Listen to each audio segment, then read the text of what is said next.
Morning, welcome along to the MODUS Super Series for another Monday's play. Mondays don't have to be mundane. Come and watch the action here at the Super Series. And Saturday was far from it as well. It was a really thrilling Week 11 finale. Here's what happened. Well, Kevin Painter couldn't produce the finish he wanted. His hopes dashed in the group stages after a whitewash defeat at the hands of Scotsman Sean McDonald.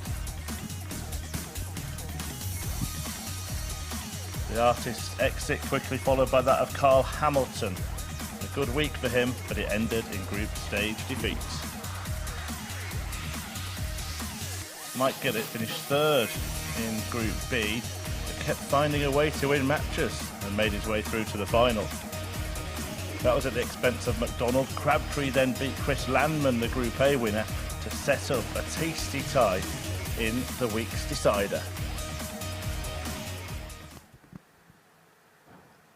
And so Gillett returns. 60.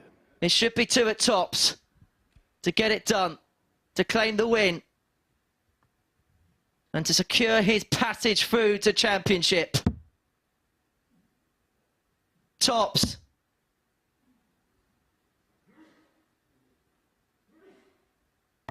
Game. And shot. it's Gillett's And glory at the Gillett. Super Series.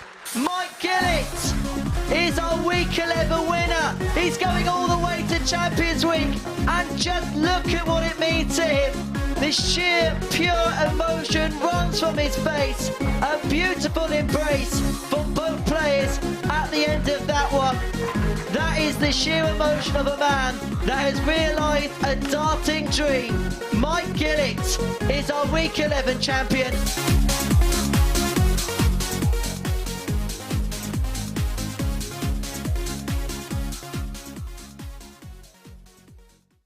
Yeah, congratulations to Mike Gillett, the latest player to make it through to Champions Week, which is just around the corner.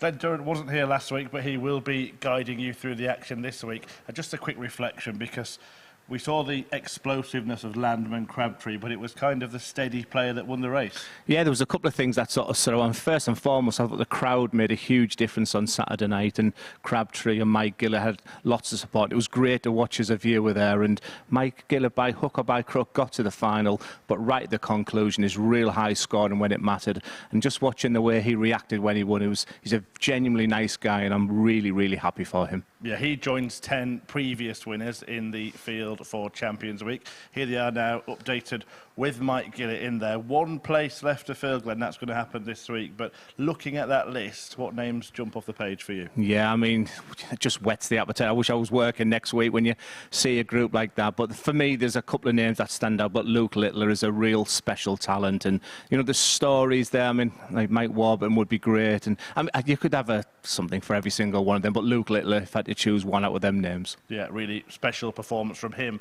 in the final a couple of weeks ago. But now it's all about filling that last spot. We'll get on to this week's action in just a moment, but one final reflection on what happened in Week 11 with the numbers.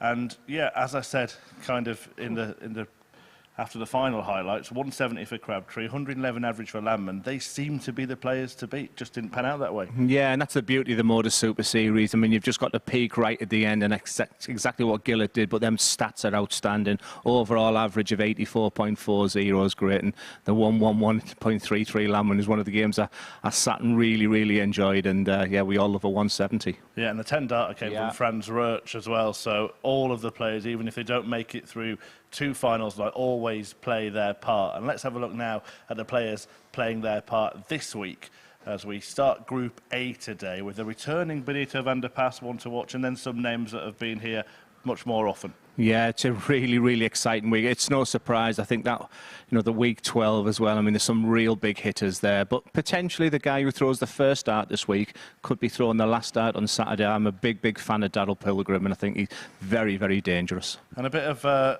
sort of a family affair for you. We see the name Durrant at the bottom of that list there. Yeah, I think last time he was here, I think the feeling was he might have got here by his surname, but rest assured he's playing very, very well, and he's dominating the North East right now. And yeah, I won't lie, I'm very, very excited to be in comms and really, really get nervous for him. Yeah, and Matthew Egger and Scott Mitchell later in the week trying to do a Chris Mason. We'll see if they can. But we'll take a look at the betting for Group A. Here's how the bookies see it. And as you just alluded to, Glenn, Darryl Pilgrim, the favourite. Yeah, he's a real top-notch. We'll get into comms there. He has played in the Pro Tours recently and had some big wins over Jamie Hughes and Andrew Gilding, over 100 average. You know, Jim McEwan's very, very solid. There's questions to be asked with Benito, Quantock. And for me, you know, Andreas Harrysson really, really impressed me last time he was here. He's so unpredictable. Maybe for an outside bet, Andreas could be your man. Well, let's have a little more of an in-depth look at what you think with Duzz's tips. Aces Ackers did pretty well last week, so you are under a bit of pressure here, Glenn. What have you gone for? Well, I think most people know that to try and avoid exactly what I do. But I like I said, I'm a big fan of Andreas Harrysson. It's Chris Quantock, I'm not really sure. He's playing a lot of local league stuff at the moment. Darryl Pilgrim, as I've waxed lyrical about him there, I fancy to give him a couple of 180s against the sedate, slow pace of Jim McEwan. And I think it'll be a real tight contest between Benito and Andreas. Excited to see Benito Van De Pas, who's about to play now. Darryl Pilgrim, been away for a while. Yeah, had a chat with him. It's going to be interesting to see how he plays. He's had a couple of injuries, difficult couple of years, but a great guy, full of pedigree. Well, let's get the final week of qualifying for Champions Week underway. Glenn is going to head downstairs to join our commentator, Henry Deacon. Thank you very much, Chris. Very good morning, everyone. And so the final frontier for qualification for Champions Week begins, because in 7 days' time we begin that party and that race for the £20,000 top prize. Well, we begin with a man who could be a serious contender lifting the jackpot, Darryl Pilgrim, whose averages and records for the last 12 months is as good as any professional on the circuit. The Flying Eagle will be hoping to fly his way through to Champions League. Whilst to Benito Van De Pas, we're looking forward to seeing his return to televised and staged darts over the course of the next 5 days or so. Big Ben is back on the big stage, and we cannot wait to see him in action. Former quarter-finalist at the World Grand Prix, a player who's graced many a World Championship stage. And as the week goes on and we have Paul Nicholson in the commentary box, I'm sure there'll be 1 or 2 World Championship stories to tell. Well, it's going to be a lot of stories to tell over the next 6 days or so. Players of differing abilities, differing nations and differing darting stories will all come to Portsmouth to converge and try and claim the final spot at Champions Week. Danny McNamara is our referee. And alongside me in commentary, I'm really looking forward to the company of Glenn Durrant. Hello, Glenn. And what a start here from Pilgrim already. 190. I said on the balcony, they potentially throwing the first dart of the week and possibly be throwing the last dart on Saturday. That's how good this player is. And what a start to the week there is. It's not a bad way to begin. The only downside to it is it can only get worse from this point.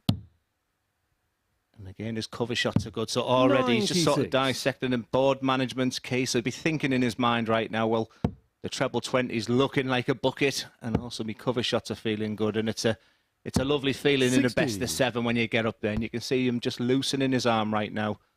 But a lot of interest in Benito. I've sat down and seen some of the interviews as well with him, and you can just see that the one player here who's come out the traps is match sharp. I mean, Darryl Pilgrim has been playing on the Challenge Tour circuit, and then because of how consistent he's been on the Pro Tour and had some real big 100-plus average wins over the UK Open champion 95. Andrew Gilding. Jamie Hughes against Benito, who's just looking for a way back. And this is for an 11 darter. Game shot of the first leg. What a start that is, Henry Deacon. Begin as you mean to go on. That is some way to begin for Darryl Pilgrim. 1-0, 11 darter. Well, he's the bookmaker's favourite to win the week, and with darts like that, you can see exactly why. Yeah, Benito's always had a very interesting, unorthodox 60. throw. Very tall man, he's very good for the game, and we'll have a little look at his stats of what he's actually done. But it's been a pretty turbulent, tough sort of 3 years, and lots of personal reasons why he came off the tour, etc. But he did go to Q School this year, and some of the stats were really promising, Henry, and he went to Challenge Tour, but 40. like many things, every time he sort of took a stride forward, it was 2 steps back, and he had a bit of an injury with his elbow, which he's sort of been resting. He said he's fully fit right now, and he's hoping this is the 99. Start of something new for him. We're going to hear from Benito over the course of the day. We have spoken to him in an interview this morning, and the one takeaway, and I won't give too much away because I don't want to ruin the interview, but the one 60. takeaway that I got from that was how he still feels those nerves, that competitive edge is very much still there. Yeah, he's starting again, but, you know, then when you look up at 9:30 on a Monday morning and your opponent's banging a second 180 there, it's tough. Just the 130 average at the moment for Darryl Pilgrim, so yeah, nice, easy 59. opener for Benito Van De Pas. 140. Not. On 140, you'd be thinking, the way he's seeing this treble 20 night now, I mean, the setup play was plan B. 100. What a fabulous start. I've been looking forward, and Darryl was very generous in giving me lots of information about himself, and you can understand now why the bookies have him such a red hot favourite. 59. Darryl require The bookies 40. will be thinking the way that he started that he might have to bring the odds in even more. Yeah, he does a lot of his practicing at the South Croydon Conservatives Club. And very sensibly there, just sort of busts it, which is telling me another thing there, that he hasn't got overexcited with his start. But, you know, sometimes the thing about the MODUS Super Series, when you start writing the conclusion of the story, 95. something Darryl comes up. So he'll 40. want to put this tops to bed right now. Tops is in the bed, and it's a 2-0 lead. It's 111.33, the average for Darryl Pilgrim early on. And he's living up to the type of expectation that we had labelled towards him for this week. Game on. Yeah, my assessment, Henry, is that Darryl Pilgrim's match sharp. He's playing well, been on the Pro Tours, he's hammering these treble 20 bed. See if he gets it another one. What a start to the week. What a start to the match. What a start for Darryl Pilgrim. But I think the other 5 players, there's more questions than answers right now. 55. You know, Benito sort of, you know, we've just sort of explained that. I think Chris Quantock's only sort of playing local league at the moment. You know, Jim McEwan is sort of hit another form. 139. And I was just beginning to get excited because last time I was here in the box, I do enjoy sharing the comms box with Henry. He promised me a 9-darter. 45. I was watching one with you last week and we're getting close again. It's in. It's Carl Hamilton from about 10 miles from my house is Carl. 134. I landed in from Germany last week and I had all the intentions to come and watch him, but I stood at the back of the room, so I was here Saturday night. And, but when Carl got beat, I headed straight to the house after that. I didn't want to disturb his practice. There's Darryl. 888 for a 12-darter. What a start this is from Darryl Pilgrim. There's talking about laying markers down, Henry, but this is staggering. And now we reach that customary point where we're talking about record average territory. Because at the minute, that 115.62 is the venue record. Now, the record for the competition outright is 118.94. That was obtained by Jason Askew in the very first week of the competition. And if Pilgrim keeps banging in trebles to the kind of custom and tune that he's doing right now, well, that could very much be a possibility, although one treble visit is not going to help him in that particular pursuit. In terms of the 2023 records, when it comes to averages, 111.33 is the record. That is held by both Martin Adams and by Chris Landman this year. 58. That's quite rightly we normally do. As soon as we start getting excited, and Andreas Harrysson was another guy who was averaging 118 after 3 legs and then sort of hit the wall. That's how tough it can be to sort of maintain. That's why the elite players of the world, when they're averaging 110 plus over best of 21 legs, you know, it's difficult.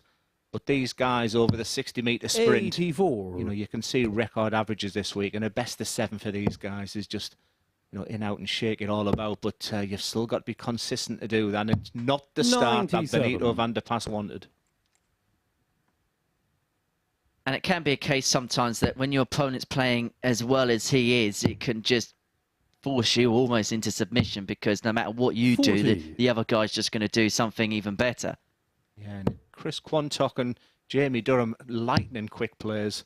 So I think we're looking at sort of more the sedate place 13. Of Jim McEwan, and I would try to maximise that if I was Jim, and, you know, not unsportsmanship, but, you know, I think all these are going to really enjoy the speed of the games this week. 64. Just another different challenge when you come up against Jim, who's just a little bit more, you know, less pace, you could say, as Benito goes downstairs. 97. Darryl Pilgrim is playing. 156. You know, part of me fancies this because he's just one of them guys, FDM. When the first one goes in like that, the second one follows for a staggering match. 120. Bends the Benito wire. require 108. Well, he hasn't really had any opportunities to accrue a dart double, such has been the way Darryl Pilgrim's played. And so this is the first opportunity at Each on the tops. fourth leg, Benito And Big Van De Ben Pas. finds tops, and he's off the mark. He's on the board at the Super Series. And that's the type of Benito Good Van De play, Pas Darryl, we to all love throw and first. remember. He was Game on. tipped to do real big things. And I first met him in the BDO, and then he was setting alight the PDC. 139. Great to see him back, but there's just a little wry smile. Did you see that, Henry? He's sort of thinking, come on, I get back into the game, and then I look up and you see the 2 treble 20. Sometimes it'd be so disheartening. 60. But Benito, Henry, could be the type of player this week who could play himself into form. Mike Gillett this week in Group B finished 3rd. You know, sometimes you've just got to peaks a Saturday night. Chris Landman, insanely 60. good on in Group A, but didn't get over the winning line there. So, and I think these players are beginning to realise that it's not about what happens in the group stage. You've just got to get to Saturday night. 45. And what a crowd there was there on Saturday night. It was a brilliant viewing. It was raucous at the Live Lounge. You could be a part of it as well. We'll give you more details in just a second, because we're probably not going to have time to give you any details, because Darryl Pilgrim has hit his 4th max of the match, averaging just a shade under 107, and on the verge of a 4-1 win, 57. Darryl require which will put a statement of 122. intent out for the rest of the group. Yeah, 1-2 time. I don't mind that, because that would have left treble 19 there. The fact that Benito's so far back, so 46. I've got no problem with that, despite the fact he hasn't executed the way he wanted to. I think that was the right way to go. 59. Darryl 76, require Henry. 76. The way he's seeing this treble 20 bed, but just keep it straight, keep it simple. That's what you don't want. All he can do is hit the big 18 now to lead tops. 36. And Benito is all the way back on 280. Not even Darryl Pilgrim could take out 280 in 3 darts. 40. Yeah, it was a Darryl staggering good require start. Now he 40. just wants to get over the winning line, get the 2 points. But a 4-1 win. It's double 10. 20. But it's the old adage, isn't it? No matter how well you play, the hardest double to hit is the one that wins you the match. Yeah, there doesn't look like any 140. panic, any Darryl nerves right require there. 20. But he'll just want to put this one to bed. Comprehensive, Game shot and a match, majestic, Darryl Pilgrim. huge statement to the rest of the players. It's 4-1 to Darryl Pilgrim against Benito Van De Pas, who probably doesn't realise what's hit him right there, but look at the stats. And at one time there, we were looking at a potential record average there for Darryl Pilgrim, but a couple of missed doubles at the end just gives him something to work on. I think the one that stands out for me there is the 4 180s. The FDM, the first dart merchant, and what a start that is for Darryl Pilgrim. Next up, it's Jim McEwan. Really looking forward to seeing how he's playing against the very unpredictable Chris Quantock, very dangerous player from York.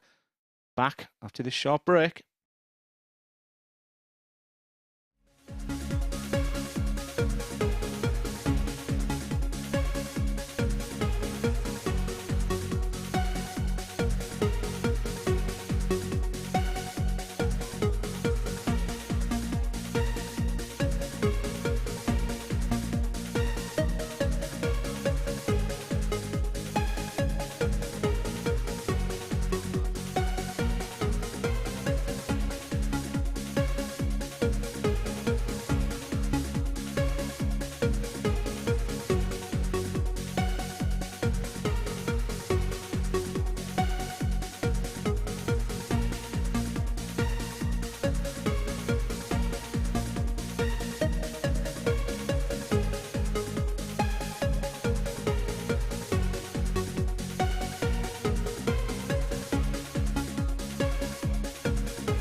Welcome back, and what a start to Monday morning's action here at the MODUS Super Series. Darryl Pilgrim starting with an 11 darter and winning 4-1 against the returning Benito Van De Pas. Second game will be, well, a tale of two tempos, I suppose, as the methodical Jim McEwan takes on the ultra-quick Chris Quantock. And to talk you through it, it's back to Glenn Durrant and Henry Deacon.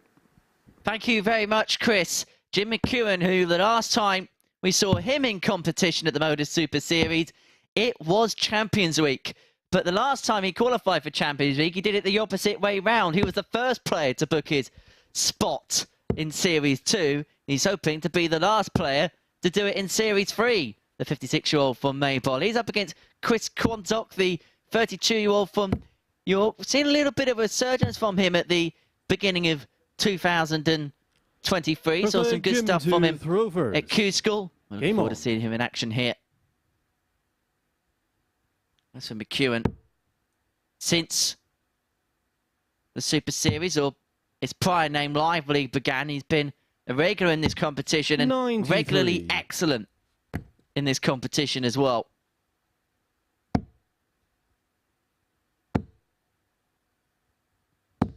Yeah, I know both these players very well, Henry, and just remarkably how similar my career has been to sort of Jim McEwan. We both started very young, like many players do. We both had 10 years off. We were both desperate to play at Lakeside and represent our country. So it's been very, very similar journeys. The only question that Jim has right now is just now getting over that winning line. He went to Lakeside in 2022, and I remember rightly, his opening game was against a New Zealand guy, and he averaged over 100. I think it's the highest average for a debutant. And he got to the last 8 there. But I was a little bit... He showed some signs because he's got one of them throws. He's a bit of a thinker. Like I said, very similar to me. 140. But I'm very happy to say for him, his throw looks really, really nice there. He sent me a video a couple of weeks back, which I've been looking at. I'm glad I didn't reply to him because I didn't want to get into his mind before MODUS. But so far, so good. That looks so much sweeter than the last time I saw him. And we are being spoilt this morning already. It's a high-quality week, isn't it? And week 12 usually tends to bring out a good dynamic. The first series, we had that Legends week, didn't we, which was really good fun to watch, where Chris Mason went and won. Then the last series, we had that week where 41. We had all those players that just dropped out from Q-School, that just lost their card, Hendo winning. Week 12 always tends to be a good week here at the Super Series. So it's going to be a good start for McEwan. Here for a ton topper to begin, but that slip into the 12 is going to scupper any thoughts of that. 81. Chris York 164. Yeah, there'll be a minor frustration at the missing the big number there. He'll be delighted to come back with his throw. You're 94. Looking to try and win your leg within 15 darts, but you know this is for a 16 darter and a very nice start. There's his marker.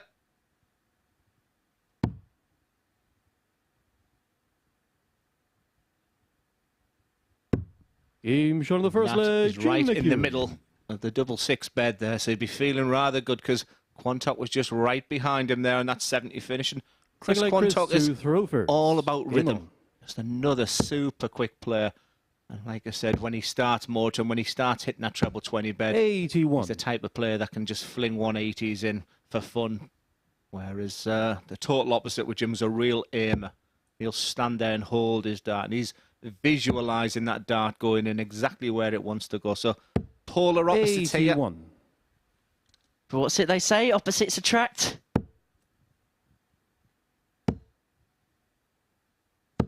100. A little bit of body movement there for Chris, but like I said, I think that's all part of the rhythm for him, where when Jim's playing well, the body doesn't move. It's just that arm, wrist doing the work. It's really key, is the rest of the body staying 99. Still. He looks good, Jim.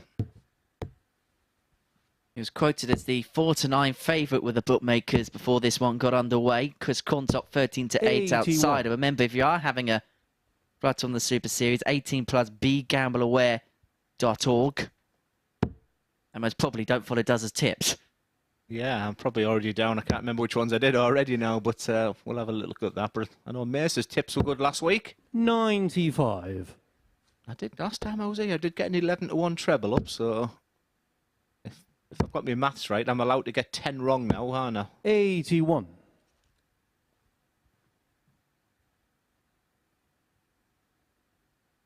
Absolutely loves these. The MODUS Super Series. Henry does. Jim McEwan. He said it's done an awful lot for his career.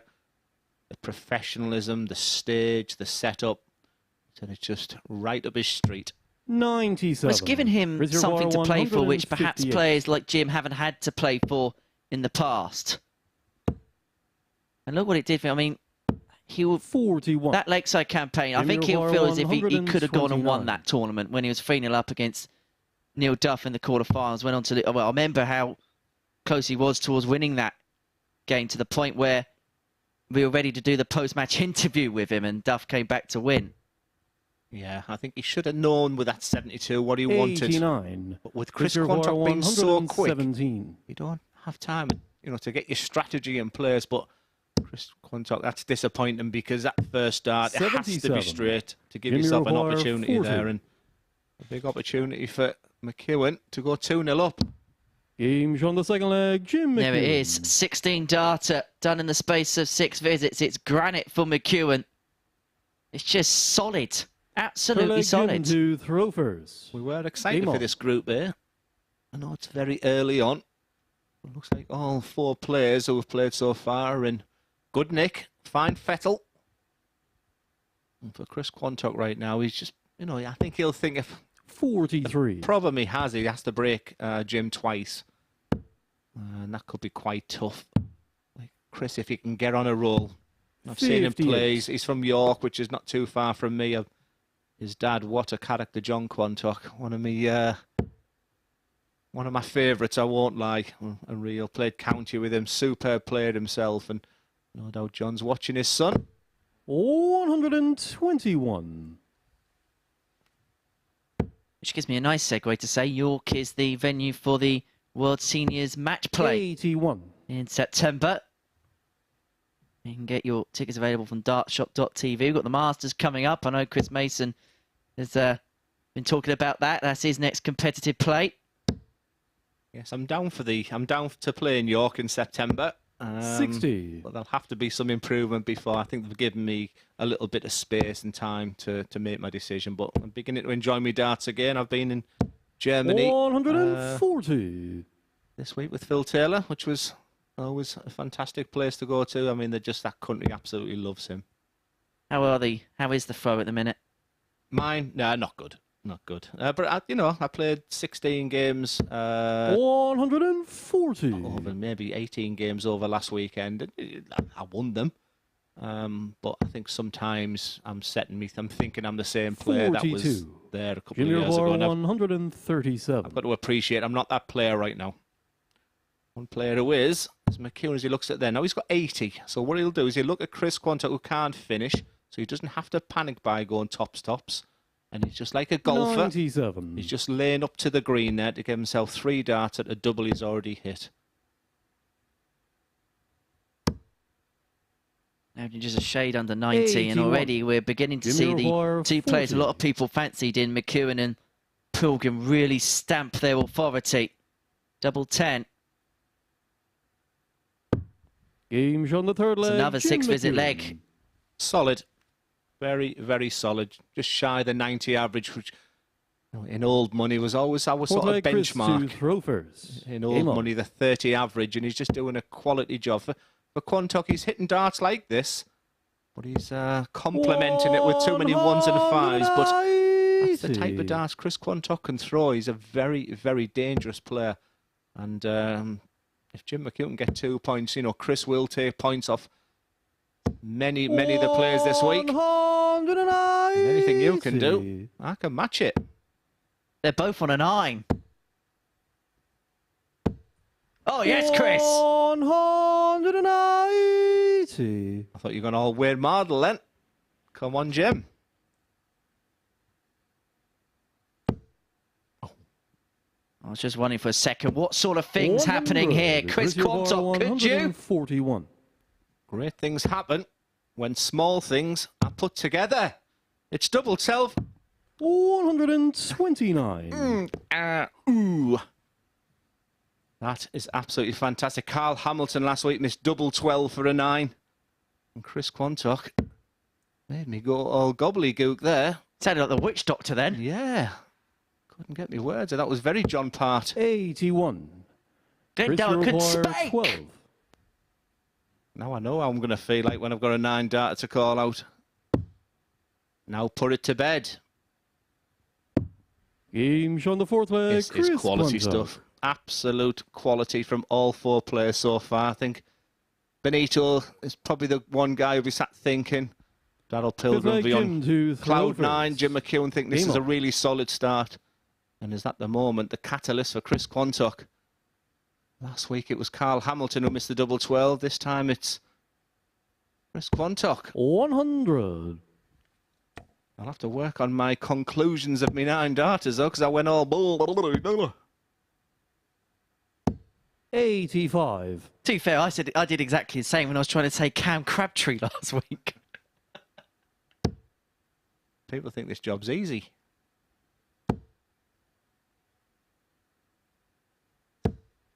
It is when you see darts like this. 140. Yeah, we had 4 maximums from Darryl Pilgrim. Well, 1 from Jim McEwan and 2 from Chris Quantock already. Sometimes you can sort of 93. showcase a group and you can big it up. And you just want the players then to back it up, and that's exactly what they're doing right now.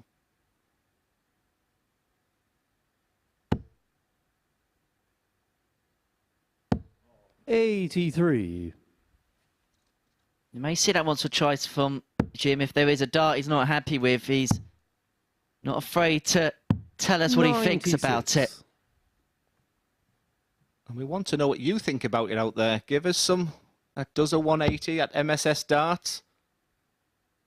Just give us a show. We're happy to talk anything. In fact, we're doing a feature this week as well on some dart 140. coaching, some questions that you may ask about your throw, anything to do with darts. Then drop us a line here at MSS Darts, and we're going to I'm going to get on the stage there and try and piece it 47. together, the question. Jimmy requires And practically 38. try and answer what you're looking for. But right now, Jim McEwan for 38 for the match. He's going direct for it. That's Game a great shot marker. and a And then it match, follows Jim up for a McEwan. big 4-1 win for Jim McEwan. Chris Quantock, the highlight from there was the missed dart, a double 12 for a 9 darter. But look at the stats there. What a wonderful start this is to Group A. And Jim McEwan, what a solid 95.88. His nickname could be solid because he is so consistent. He wasn't 100% sure where his game is. He certainly knows now. Very, very impressive start from Pilgrim and McEwan. Next up, the very unpredictable Andreas Harrysson, a superb player, against Jamie Durrant. It's also a very proud moment here in the comms box as well. So no bias, but come on, Jamie!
Well, what a start we've had to Monday morning here at the MODUS Super Series. 2 4-1 wins, an excellent display from Darryl Pilgrim in his victory over Benito Van De Pas.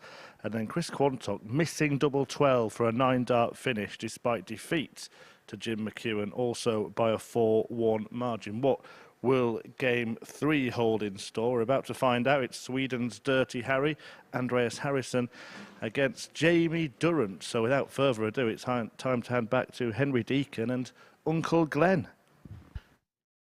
Yeah, thank you, Chris. Yeah, a very proud moment to see Jamie playing now. He's a genuinely nice guy. Not like me, that's for sure.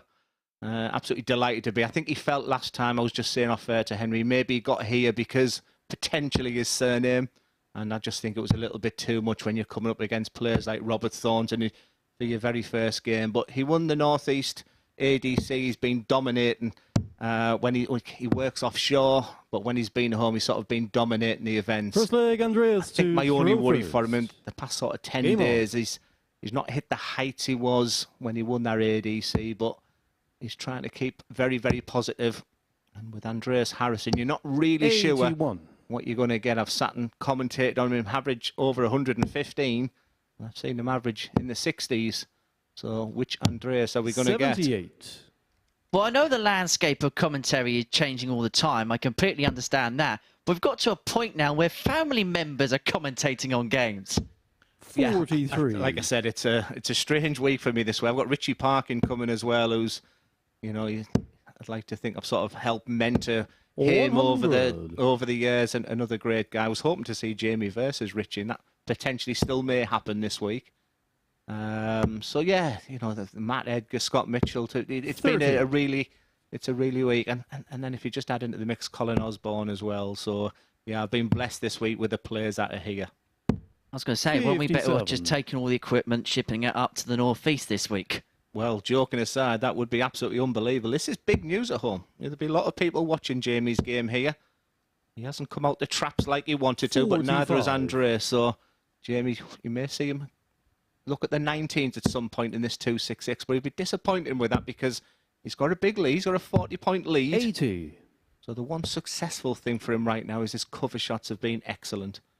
He just needs to relax, just enjoy the game as much as you can, and just break it down in steps. 43. I'd be thinking 186 here in 6 darts. 18 dart opener, that's what I'll be doing. And he'll be over the moon. Another treble now. 100. So you can just see the grimace there because the first dart was so good, Henry, that, you know, it's begging for a 140 there. But, you know, this is for a breaker throw. And potentially 6 darts from that. He's going to get 6 darts from 86. So don't miss the 18, Jamie. And treble is the bonus. There's the bonus. And the execution 70. of his doubles when I've been studying his games the past couple of weeks has been the weakness. I don't have any doubts he can match these guys for scoring. But where I was the best was the doubles, and that's something where I haven't interfered with his career because he 60. hasn't asked me for Jamie requires 16. advice, but he's got to be deadly in these areas. Game shown on the first leg. As shown Jamie in diagram Jones. B.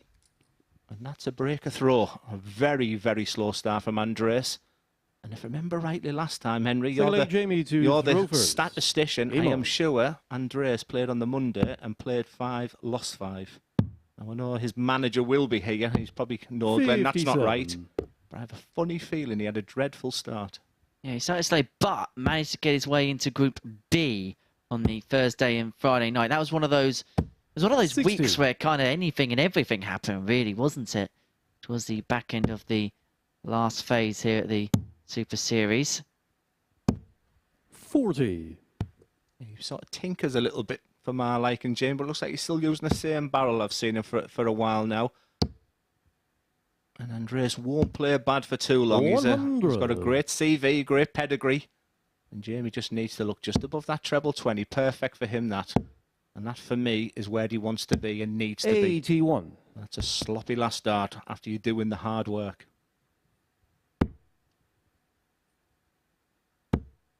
I'll have to look at my numbers. I'm sure I played Andreas in a 60. semi-final or a final of the Swedish Open. It was a very plush hotel, very nice place.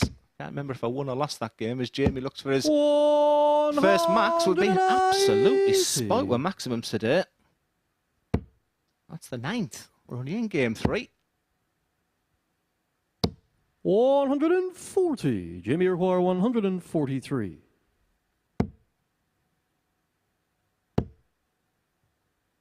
Andy McNamara's vocal cords is getting a bit of a test today, isn't it? 59.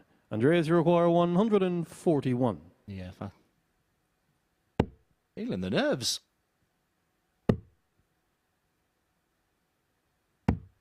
91. That's a Jamie fantastic require last start. 84. So this 84 looked inviting. Now I guess it's a must-hit, but what a start. But this is the area, James and on the that second is leg, much better. Jamie Look at the Durrant. bounce in his step there. When you're checking out on 76, 84s, 86s, Henry, there's just something a little bit special when you do Third that in leg, 2 Andreas darts. to throw first. He's gone to his reset Game on. position. He's just doing everything right. He's a lot more mature now than the last time you saw him in Southampton. 140. Will he feel as if he's got a tag on his back that he feels like he has to impress a little bit more? 99. I think he did, but he's dominating the North East alongside Tony Wood. I mean, there's a couple of guys in the North East, a couple of guys in Durham doing really well. Ray Marshall and Sean Matthews, Carl Coleman are winning lots of things in the sort of the Teesside area. So I think he's done what he needed 60. to do. Like I said, I think there was this, the surname didn't help him, but he works hard. He works, like you say, he works offshore, and I guess I wish he was a full-time player. 83. But he's so complimentary of the MODUS Super Series because it's given him an opportunity. It's given him a target, what he wanted to do. I would not have played that tournament this weekend. But, he's a glass half full. 140. He's probably thought, well, I'm going to go there, win it, and take the confidence down to Portsmouth. Well, he's playing with a man with an air of confidence, it has to be 140. said. Andreas require 161. This is the first real chance we've seen Andreas Harrysson on the checkouts in this game. It's a much improved leg from what we've seen in the last couple. 123. This is much better. I said Andreas was my bet for the outside opportunity of winning Group A. That's how good he is. It's just... 82. He's consistently Andreas require inconsistent. 38. That's the problem with Andreas. What does he do? Does he go straight for it? That's sensible to give him 2 darts at his favour, double 60. That's a bit of a wild one. 6. He won't be happy with that Jamie execution of that require double 16. 97. And Jamie's 2 darts combos and these 2-digit numbers have been excellent so far. Not for me, that, but you can understand why 39. these modern players now are going for the Andreas bigger require area 32. rather than what the traditional treble 18. So Andreas is big favourite now. Game shown the third leg. Andreas Harrysson. Smashes in that double 8. It's game on now. So Jamie be thinking, right, it's my throw. And he's thinking, he's talking to himself there. Fourth He's got leg, his eyes Jamie looked to down throw there. first. And all he's thinking, Game just give on. me 100. And then you get greedy now. It's that perfect first start. 140. He's begging for a 140. And look at the stride, look at the bounce, look at the demeanour, look at the body language. It's a great feeling. But this guy, you just get the feeling you can't read him. He'll just bounce back. If you hit me with a left, Jamie, bang, there's a right. Just look at the follow-through on release for Jamie there. 140. You're getting good at this, you aren't you? Well. 121. We nearly had a second 9-dart attempt of the day. Only in game 3. His cover shots have been excellent. 96. 1-2-5. Just one of them finishes, Henry, that dart players like, because he'll be looking at the bullseye first. And for Andreas, he's just beginning to Morton. This is what this guy can do after 9 darts. He lives a 2-darter. I've got a feeling this 1-2-5 has to go, and it's not going to. Andreas Harrysson is right back in this match. 85. Andreas require 60. He's like a Formula 1 car, learning to go through the gears and know when to make the pushes towards the line. He levels this game up at 2 apiece. It's a 12-dart leg. It's a break of throw. We're back on throw. We're back on parity. We're back at 2 apiece. And I tell you what, that'll hurt Jamie more than the sweetest 2-dart finish for Andreas, because when Jamie looked up and seen that horrible first dart that Andreas threw, he'd be thinking, I'm going to come back for a 3-1 lead, and the difference between 2-2 and 3-1 is obviously massive, and it's Andreas's throw. One thing that's occurring to me of Andreas is imagine if he 134. played a long tournament format. Imagine him playing a best of 19 match, because he grows into games. He may sometimes be a little bit slow at the blocks, but he grows into games, grows into matches. So if you're going to hit him, you feel like you've got to hit him early on in those first couple of legs. There's my favourite dart camera angle for any dart fan, just to see the trajectory of the dart going in two different ones. Andreas just land last second. You can just see it. It's just, all of a sudden it's coming from the ceiling and sort of understacks, meaning 85. That the dart sort of goes in, whereas Jamie, that follow through that Henry alluded to there, means that his darts will sit up more. That's the perfect dart, just to sit on top of that. 59. And there the moments, just a little bit of composure, shaking his head there, left a 168. Why did he go the 19s there? Because panic can set in. 64. Composure is key. And this is what we call a 5-4 shot over 96. the camera and our side on camera. 67. I love it. It's a great camera work from the excellent production team here at the MODUS Super Series as Andreas. And he went for the 167 there, but he set it up absolutely beautifully. And this 72 has gone from inviting. And all of a sudden, them trebles, but it looks like he's going to get one dart at tops.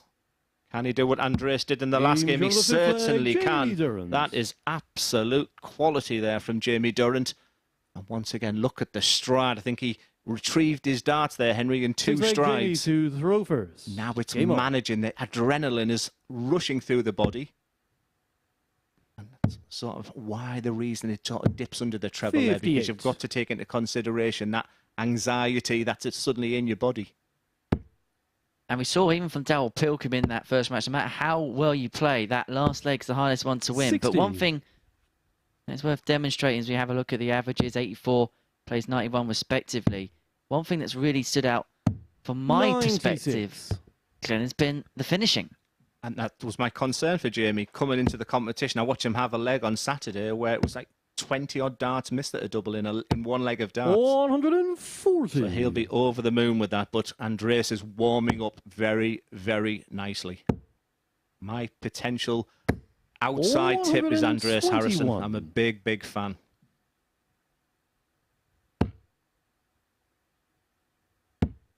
You have to remember, Andreas had a stinker of a first leg. 140. Ridiculously low. To see his average now just getting shy of 90. And panic will be setting. Look at 19s again. 59. Andreas, you require 161. Has Andreas become favourite for this match? Even the fact he's 3-2 down, because he's grabbed the darts here and will have the dart in the last leg. 60. Big chance for Durrant. 167.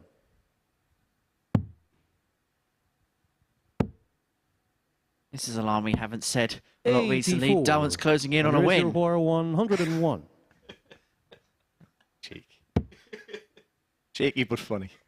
And it's double 18 here for Andreas has done what a finish. He's just beginning to motor, like you said, like a nice Formula 1 car. What a good match this has been.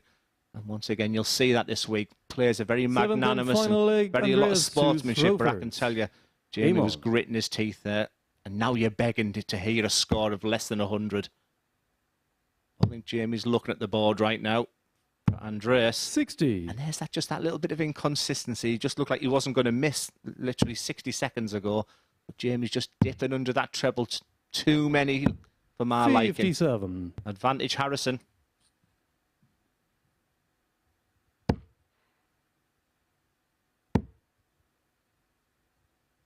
And it can't be understated, Harrisson's ability of finding ways to claw out victories. Very dominant in the Swedish air and the Nordic part of the world. And it doesn't matter where it is, what it is. If you know how to win, and you've been doing it regularly, that instinct will not wane.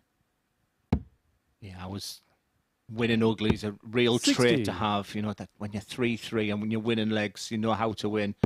It's a big moment, but it's a learning curve. A learning curve for many players. It's 140. Superb. That's just the type of fighting quality I want to see from Jamie. But you just know that Andreas, when you hit him hard, he's going to come back. This is a quality contest. 135.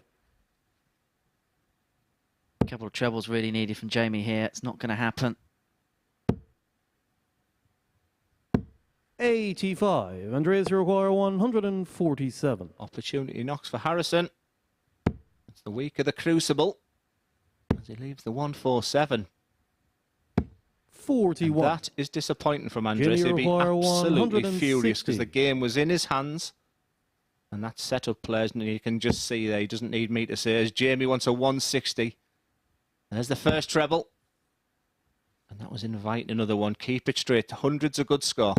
140. 140 is even better. Andreas, you require Andreas has already 106. checked out in a 101. Big moments in this match. 86 left, treble 18. Gives him a dart for the match at double 16. What a way to finish for Andreas Harrysson. He comes back to beat Jamie Durrant by 4 legs to 3 with an exhibition of fine finishing. A couple of tongue toppers in there, including that 106 to finish. These are the averages from a superb contest. Jamie Durrant was in control. There's an average in the end of just under 92, 3 out of 5 on the finishing. 4 out of 7 for Andreas Harrysson, including those 2 ton plus checkouts. A really impressive display, really impressive start in our first round of fixtures for the day. Every single player has shown us something. Coming up after the break, it's going to be Jim McEwan in action up against Benito Van De Pas.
Welcome back to the MODUS Super Series, where we are welcoming back Dutchman Benito Van De Pas after a little break from darts. So winner of 3 PDC ranking titles, and Big Ben is looking to reignite his career. He's about to take on Jim McEwan in his second game today after losing his first to Darryl Pilgrim. And before play started, Henry Deacon had a chat to see where Big Ben is at.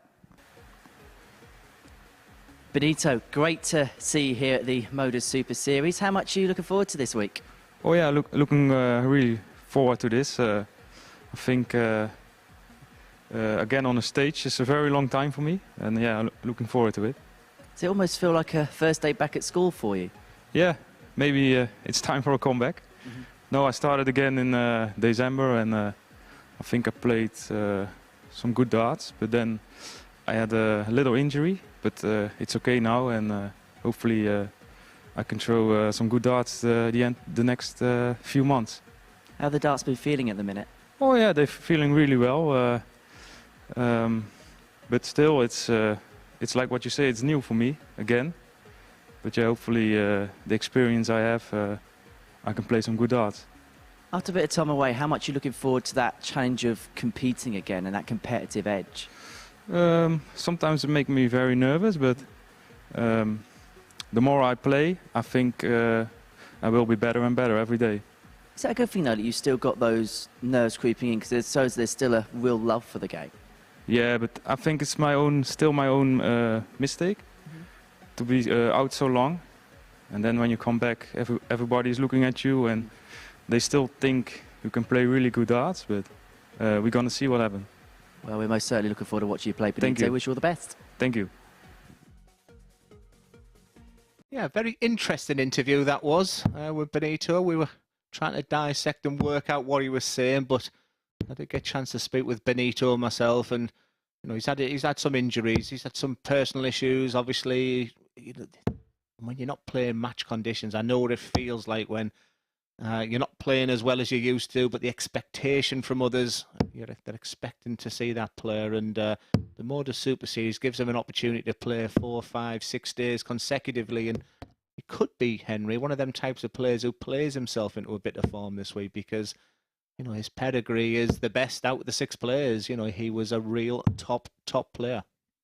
To the point where he was top 16, possibly even pushing on the edge of Premier League selection back in the days when there was 10 players. But the one line for me that stood out in that interview was maybe it being as long the break was a bit of a mistake. Yeah, I think we were looking at each other during the sort of answers, because I think when he was doing the interview earlier, you know, but when you sit here up close and personal. First leg, Benito to throw first. A couple of things he was picking up on, but you know, I got the feeling from him that he's not the player he was, and he's using this as a platform to get back where he wants to be. He was 60. Barely happy with the way he played at Q School and Challenge Tour, but just the typical for him right now, the elbow injury sort of stopped him from kicking on from there. He's still playing in the Dutch Super League with Jeffrey Spartagans and Alexander Merckx, who played here sort of last week as well. So he still has the love for the game. It's just tough when you've been the very best and you're trying to climb that mountain again. Talking about Dutch 60. players, many congratulations to Moreno Brom for hitting a 9 dart with the 4 Nations. Went on to win the event as well, didn't he? Played some really good stuff, Moreno. You know, the commentary was better than mine on that 9. Ooh, ee, ooh, ah, ah. Robert Abba Bing Bong. I bet that's a quiz question tonight in the music. Better than the karaoke efforts. 174. It's a great return there from Benito, because Jim McEwan was probably the last person he wanted to see. But when you stand behind someone a little bit more deliberate, maybe he can get his thoughts together.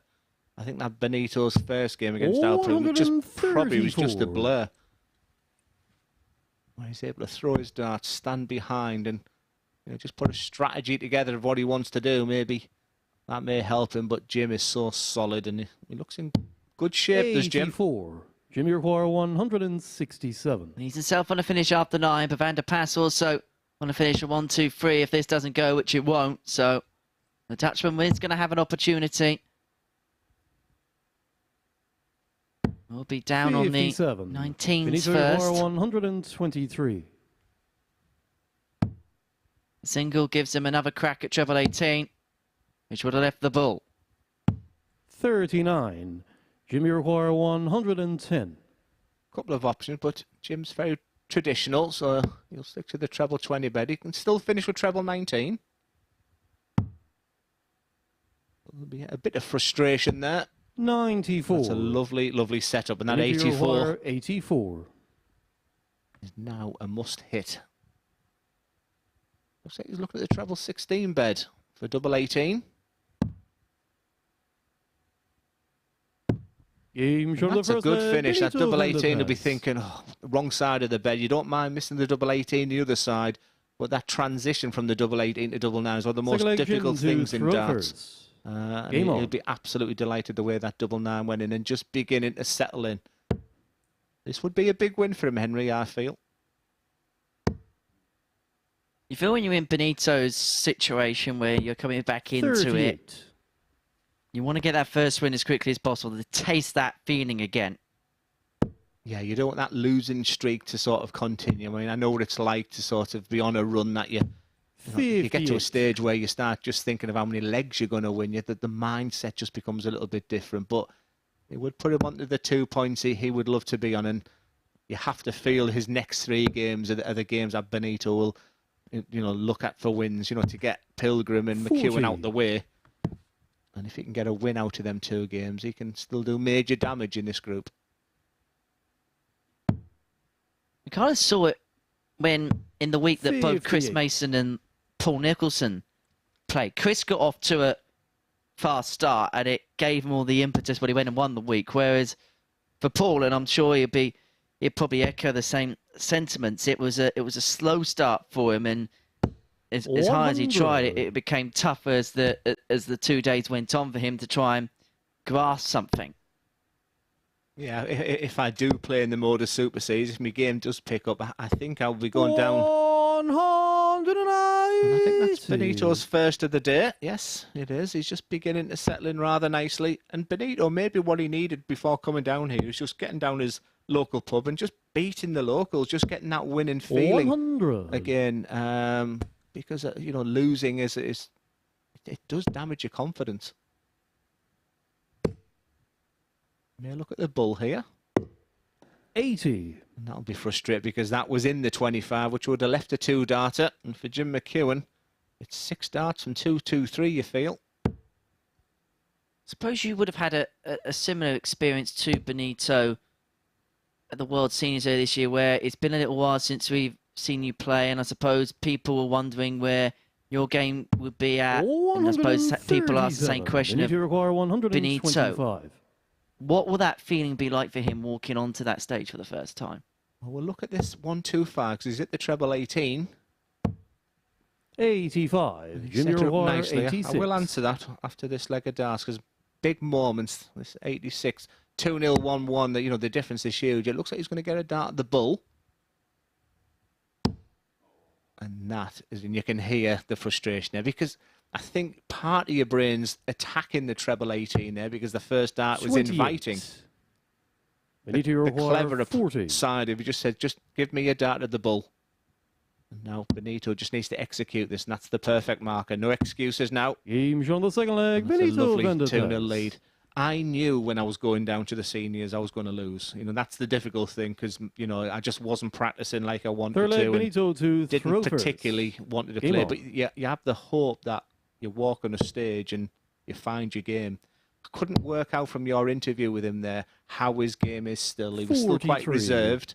And, he wasn't alluding to the fact that he's here, but he's playing terrible. But he wasn't shouting from the rooftops that he's absolutely playing fantastic. So, I guess, the proof's in the pudding. And right now, 2-0 up 100. against Jim. If he can see out this game, it's been a good start for him. Do you think not even he knew how he was going to play this week? It's so difficult to read. Maybe he'll open up during the week and, 96. And we'll find out a little bit more. But, when you've spent a lot of time out of the game, but his Q school and challenge to results give me hope that he is actually playing okay.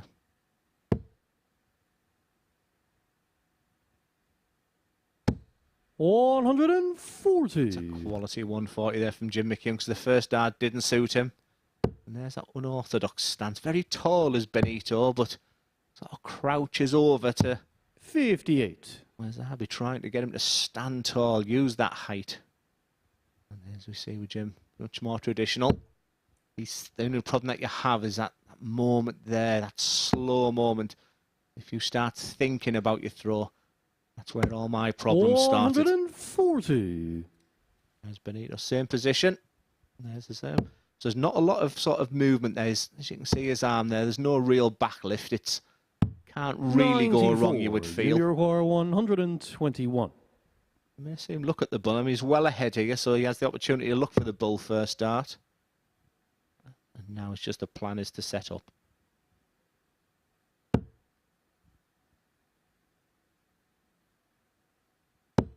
Much 81. needed treble with the last start to leave himself on tops after 12. This has been another high-quality encounter. McEwan 2-0 down, averaging just over 92.5. Hasn't had a dart at double yet. Jimmy require 40. And this is for 13. Double 10. Games on the third leg. Well, he was Jim 4 out of McEwan. 8 in his 4-1 win against Chris Quantock. And in this particular match, he's 50% again. 1 out of 2. 14 darter and a Fourth leg, 2-1 Jim, deficit he's looking to first. overcome. But he has the throw in this one, and he brings the game back with the darts, courtesy of that break in the last. Yeah, don't forget to contact us on social media. That does a 180 at MSS Darts, and give MSS 85. Darts a follow. You get some fantastic updates throughout the day and a highlight reel after each day. Thank you, Tony Marseille, who's gone for Chris Quantock to win the group. And great to hear from Adam Atkinson. 96. He's our number 1 in the Northeast right now. Is Adam, and he says, what a match there for Jamie Durrant. Very unlucky, but if he keeps that standard, he'll be okay today. So there's lots watching up in the Northeast today. And like I said, with Richie Parkin to come and Colin Osborne, it does have that 41. Northeast feel this week. Right in saying Adam Atkinson took on MVG at a MODUS exhibition not long ago. Yeah, I think it's fair to say Adam is doesn't feel he's the player he was 6 months ago. 140. Potentially going to have some time with him over the next couple of weeks as well, because he's got it all. But Adam, again, he's not a rhythm player. He's a bit like a Jim McEwan, where you've got to get the mechanics of the throw. And it'll be interesting to see the reasons why he feels he's not that player, because, you know, big things were... And it could be expectation. When you become the best in the Northeast, maybe the expectation then is a different level. And you know, people expect you when you get runner-up, it's not a 44. success. So I'll have to maybe get inside his brain a little bit and see how he's thinking, because all the tools are there for him to be a great, great player. Great to see Jim playing like this. He looks solid. 140. Solid. Solid as a rock. This is much, much better from Benito. He's just peppering that 90 average now with that max. His second of this Jimmy game. 150. 3 balls, Jim. No, we'll just go traditional instead. And Benito's probably thinking it's just typical of my luck right now that he checks out in this 150, so he'd be happy. But 41. now you have to execute these 2 dart combination finishes. And that is frustrating. So he's had to spurn a dart to get here. 31. He won't find the end destination. Jimmy And he may Roy, find himself 36. pegged back level in a couple of moments' time, because McEwan, double 18 for a level game. Well, it's double 14. You have to go across the board. There's confirmation there, that slip into the other Games bed. on the fourth But there's leg, not a Jim slip with the McEwan. second. 2-2. And Benito's be thinking everything's going against me now, but he's only himself to blame. When you've got Fifth leg, 41 Benito and you to miss the big Perovitz. 9. Game There's on. no sympathy in this comms box. You've just got to make sure you hit your big numbers first. He's actually demonstrating to me that he's playing much, much better. 60. Like I said, high 80 averages right now compared to his first game, so there's real positives there. The frustrating thing was he should be 3-1 up, Henry. And when you play in a format like this, where you play in 5 days, sometimes having things like this may not actually be the worst thing for you long term, because what he wouldn't have had as much in recent 44. times is having small things punished to the hilt like he will this week. And that's where the experienced players like a Jim McEwan won't panic if things go wrong on day 1. 96. And we saw last week, it's a classic, the Mike Gillett story. You know, he was nowhere to be seen during the week, to be fair. And there he was lifting the $5,000 check. And what a lovely moment. He's a nice guy, Mike Gillett, isn't he? He's, you could see it was really genuine, his reaction. And 95. yeah, I was so happy for him. He's no good at repaying favours, though, because Cam Crabtree helped him into the semi-finals. And what does he do? He basically robs him of $2,500. I 100. wonder what happened. I mean, did he watch that game? Does he go outside for a bit of fresh air? I remember Simon Whitlock playing Gerwin Price in the Grand Slam, and I was relying on Price winning. It's an awful feeling when it's out of your hands. 100. That came out of his hands absolutely perfect. We've just been spoilt with 180s today. We'll be starting looking at the record book soon. It's been a feast 97. of fine throwing. Which is easy to say at 11:15 on a Monday morning. After my ooh, ee, ooh, ah, ah, I'm not laughing.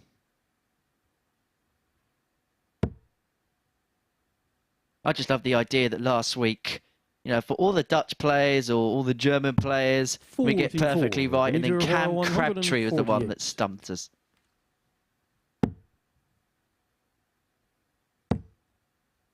This is the difference for me. I 90. was looking at treble 20 the first Benito dart there, but it's a nice 2-dart 138. setup for Benito. And for Jim McEwan, 138 is obviously not a gimme. But Benito now, you can just see him resetting now, already thinking. And what he mustn't do in this 41. occasion, Henry, is miss Benito the Van De Pas 18. 58. So what you do is you start thinking of the tops before the 18. They're frustrating. And a 18. 97 checkout here, I can tell you, Jimmy will be a Roquar, kick 97. in the stomach to Benito. And Jim is just that type of person. Does he go for double 19 or is it treble 18? Frustrating. 38. Benito Roquar, And so it 40. hands Van Der Pas another opportunity at tops, and it's one that he can't pass by. Perfect marker. Game shot of the fifth leg, Benito Van De Pas. One up, one in, as the old pub saying goes, and Van Der Pas is back in the lead at 3-2. A leg away from a win against Jim McEwan. Just a little bit of a shake of the head there in the background. It's a great analogy, though. One out, one in. I mean, I don't know if it was sort of set. It's something I sort of try to promote because the one out will often go in because what you don't take into consideration is that just like that 43. last start there, something happened with his throw. And when you're going for it, when you're going a little bit higher, when you're looking at the end there of Winmau, you know, sometimes they can dip in because you've got to take into consideration 53. the nerves and the adrenaline that's flowing through your body. When we talk about it, though, can it also depend on how the player's darts enter the board? So, for example, a McEwan dart, which can kick up, that could be more of a guide when it goes to the doubles, whereas maybe someone who's stacked on a 135. high double, that can cause an issue. Yeah, you can throw the perfect miss, which makes it, and that's why people say, when I always say marker when it's 40. nearly out the board, because the brain's telling, let's just go big and then attack. So yeah, you can throw, miss, and a little concern there for Jim is just halfway through his throw there, and that's what happens when you're down. 83. But generally, I think Jim McEwan will be very, very happy with the way he's played this morning, because I don't think he was 100% sure where he was. But Benito, that's the Benito we remember and love. 98. Get the sense he's going to be a bit of a grower this week. You say so. I 95. may not see the finished article on Monday, but maybe by Thursday and Friday, we might just see things in the back of his mind that will begin to 42. click in Junior again, and we may just see 145. more of the Benito Van De Pas who got to the quarterfinals of the World Grand Prix. Yeah, if I was in his corner, it's someone like you, who knows the MODUS Super Series inside out, just a quiet word with him. But he's played in it before, he should know. And maybe his 13. priority is, to play into it this week. Just enjoy it, Benito. You're back on a stage that you love. I'd just love to be competitive again. I'm not asking to be the world's best. 139. I just want to be competitive again, Jimmy up there and Roquar, challenging. 132. So just see the positives. The players asking me for advice, I'd say something's gone badly wrong. There's McEwan here, looks at treble 19, with a dart of the bullseye on the back of the 132. I mean, if it was pool, I'd 64. understand going to you. Benito Roquar, 129. Treble 19. Can still do it. But not now. Jim McEwan. 40. And that's the worst, Junior Dad. Roquar, Is some of these 68. missed data big numbers are a frustrating thing for me, for Benito, because 68's not a gimme. And there should have been more pressure put on that last dart.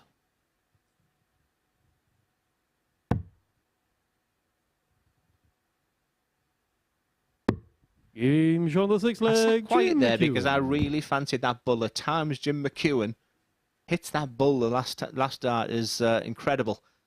And Seventh another and final fine leg, Benito contest to here. throw first. I just feel this is Game a on. big moment, not just for this match, but for this group and this week for Benito. He's been in control of this game for parts of it. 57. He won't be happy with that. And look at the shoulders sag. Jim McEwan, that'll be meat and drink when he sees your opponent like that.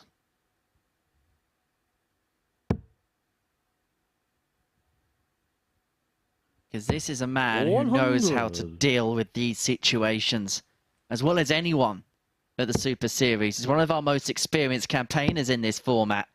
He knows all the intricacies. 180. You know, the Benito knows where the treble 20 bed is. And I like this about Jim, because you can sulk a little bit thinking, trust him to hit a 180 in the last leg. That's a sign of a real champion when you can come back with that. And that's why that's gone in the 5 bed. Because I think Benito was seeing the winning line. 42. And that 180 could be the pivotal moment there from Jim McEwan. It was a tremendous response to that max from Benito.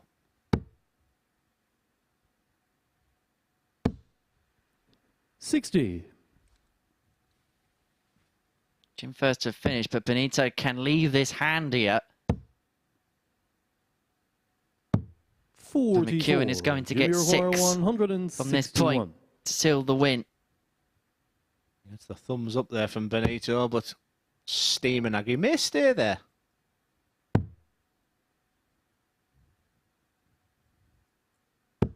$97. Nice setup, but Benito mustn't think he's out of the game. But these wayward darts, Henry, will be his concern. Well, this is just so typically Jim McEwan, 78. leaving 64 after 12 against the darts in a last leg decider to really force the issue of his opponent. It's going to be one dart at tops for Chucky. 24. But it is a miss, and Benito one which could be also 100. crucial.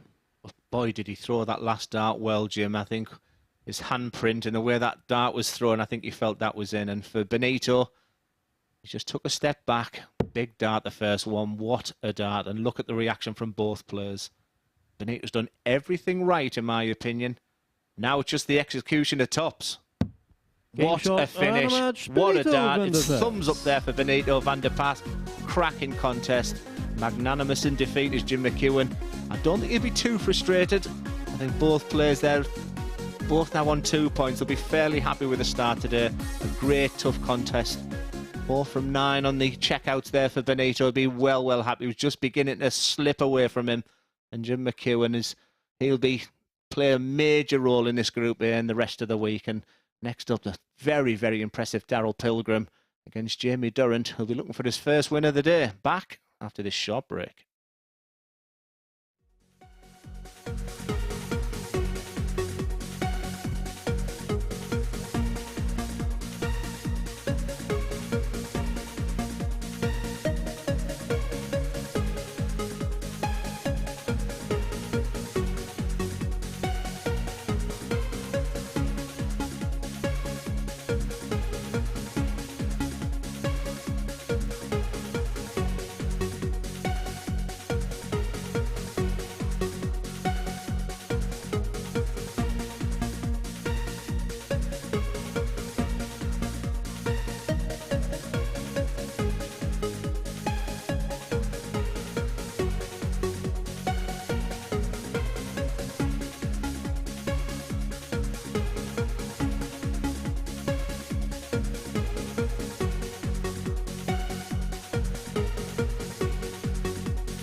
This is the MODUS Super Series.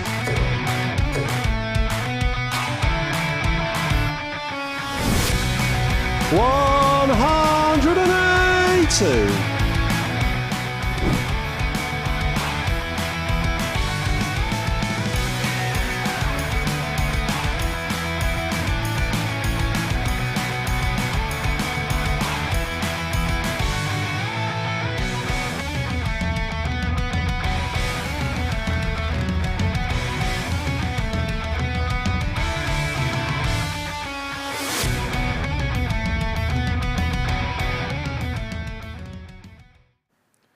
Well, the players today are certainly putting on a show at the MODUS Super Series, and Darryl Pilgrim's performance in Game 1 is reflected in his previous displays.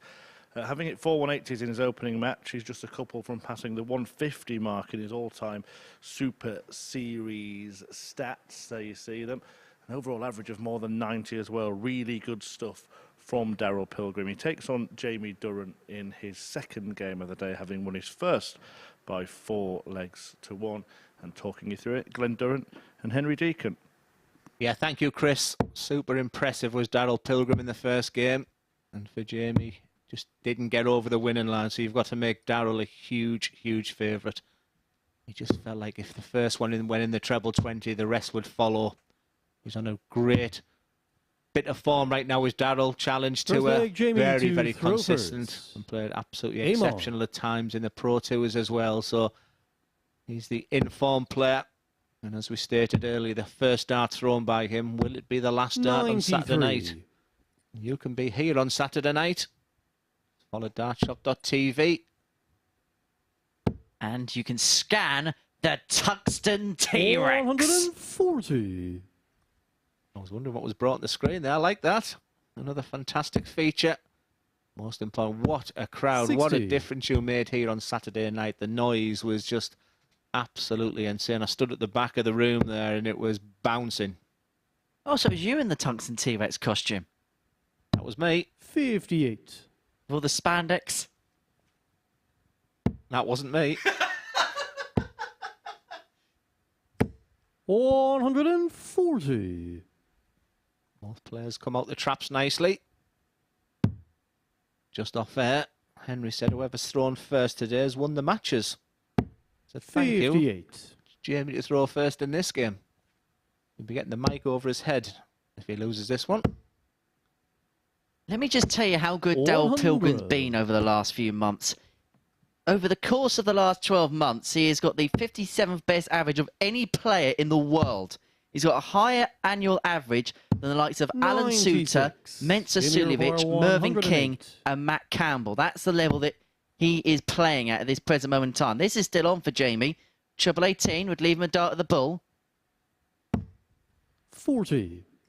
Darryl, you require 149. Yeah, he won't be happy with that setup play. The big four was a bit of a killer. They were seeing too many missed darts at big numbers today from the players. I'm going to have to start to be hypercritical 93. because the dart has been Jamie outstanding. 68. It's a great setup from Pilgrim.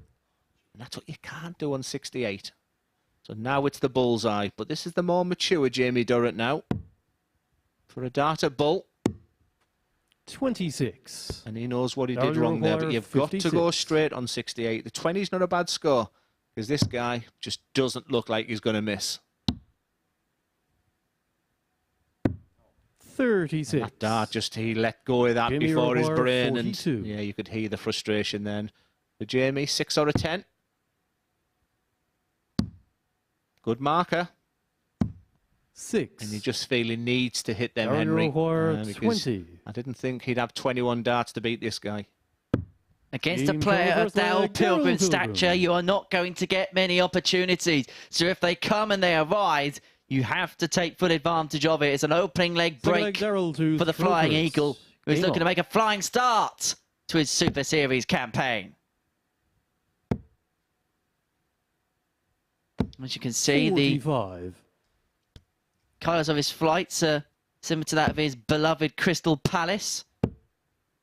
Yeah, they're playing well, aren't they? 59. Roy Hodgson, I thought was a dodgy decision to make, but God, they're absolutely flying. Good old Uncle Roy. Thanks for all the contact on Twitter, Les Harrison. Hello, Les. Great to see the local Northeast connections 44. playing. Last week, Carl Hamilton, Quantock, Parkin, Jamie Durrant, Colin Osborne. All we need now is Carl Coleman to clean my windows. 45. Yes, he is strange. You're right. I was going to say, I'm commentating in the city that I live in, and I feel like a bit of a outsider of all the Northeast influence this week. 190. And that reaction to that 180 is, where have you been? You know you're playing well if you hit a maximum and you can just say, 57. yeah, well, I should be doing that anyway. Yeah, this guy who's top notch. I thought he was good.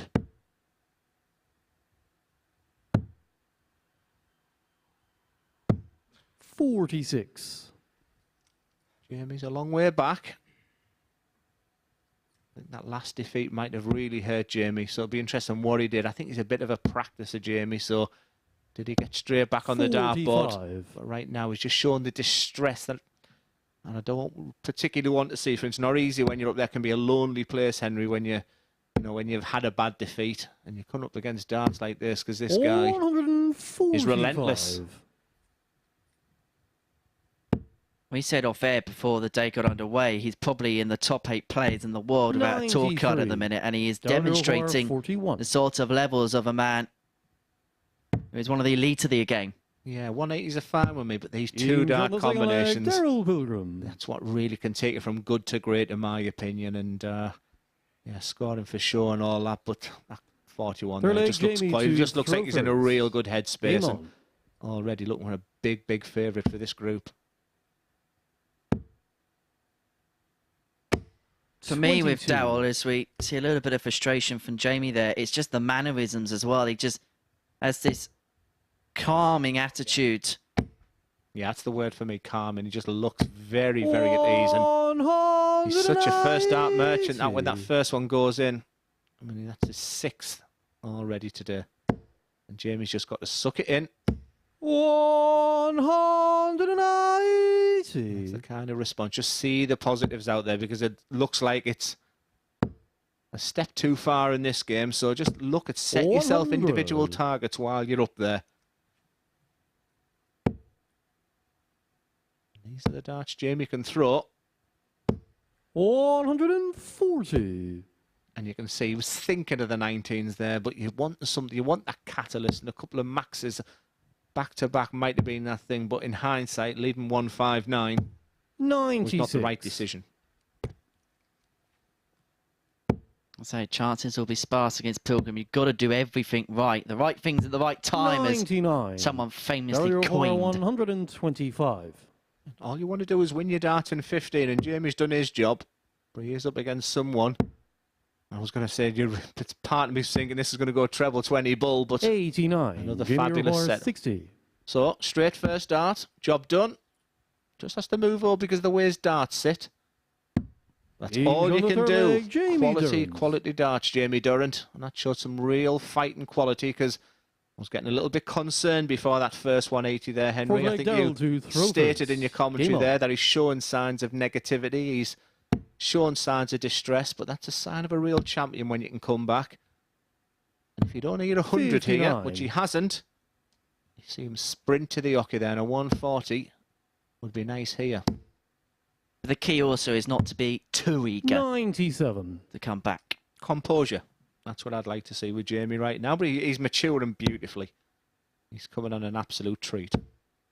4 years ago, I did an exhibition in Workington or Barrow, in one of Ben Nicholson's exhibitions in Cumbria, and Jamie was just in the crowd and hadn't threw a dart before. We got him on stage. 60. He threw a dart, fell in love with the game, and it's been pretty rapid since then. And I think it's fair to say he's one of the best in the Northeast right now, and now just looking to climb the next line. I'm in a chat group with all my best friends, Super League, and someone said, just go down and enjoy it, Glenn. And I was like, no, he's done the enjoyment. Now you need a moment. 100. Mine was in the World Masters in 2015 in Hull. Changed my life. This is now the biggest amateur darts competition that's out there. Over £1 million being paid out by the MODUS Super Series in 2023. 140. Get up there and win it, Jamie.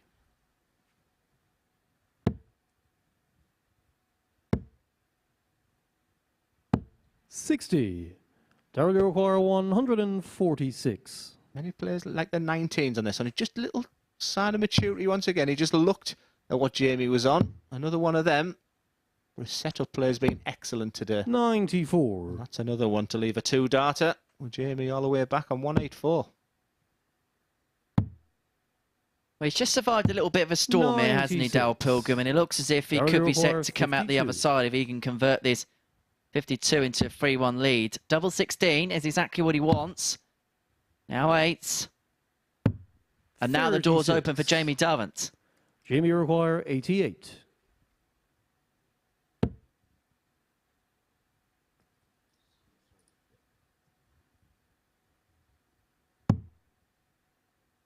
Setup play on that treble 19 has been brilliant. He gave himself the opportunity, the double 8. And boy, did he take. And there's the exhaler breath. That's just a huge sigh of relief because they're just after 1.5 legs. To throw first. Both me and Henry just Game on. had little concerns for Jamie, but that's the sign of quality that this boy has. And I love that first dart this time. 59. It's just a shame because when you get in the positions now with 2-2, and this is me being hypercritical, now you've got to kick on because this guy is mustard. 99. But again, he just doesn't look fazed by anything. When he plays Andreas Harrysson a little bit later on, I'm going to call it the MODUS Super Series poker match. We'll get the coffee table out and we'll have a cup of tea. Just enjoy the surroundings with Andreas and Darryl. I feel like we should make that a date. Have we got some PG tips laying around? Oh, Yorkshire tea, come 39. Oh, yeah, very true. on. It's the week of the North East, come on. Sort yourself out, H. Scones or scones? Scone. 51. Come on, Jamie.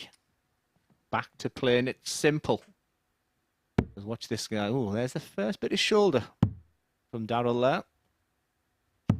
58. Jamie was watching that throw, which I don't think he was, but for Jamie, he may look at the 19s on 295. He's staying up. That's where I want him to be. 59. And when you want a treble, they just shrink.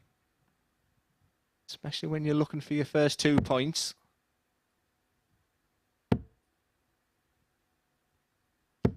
$98. Cracking darts and Pilgrim again. 140 needed from Jamie. He's once again just under that treble 20. 96. He'll be very, very happy with his cover shot, Henry, but the treble 20 is going below. Just my concern right now.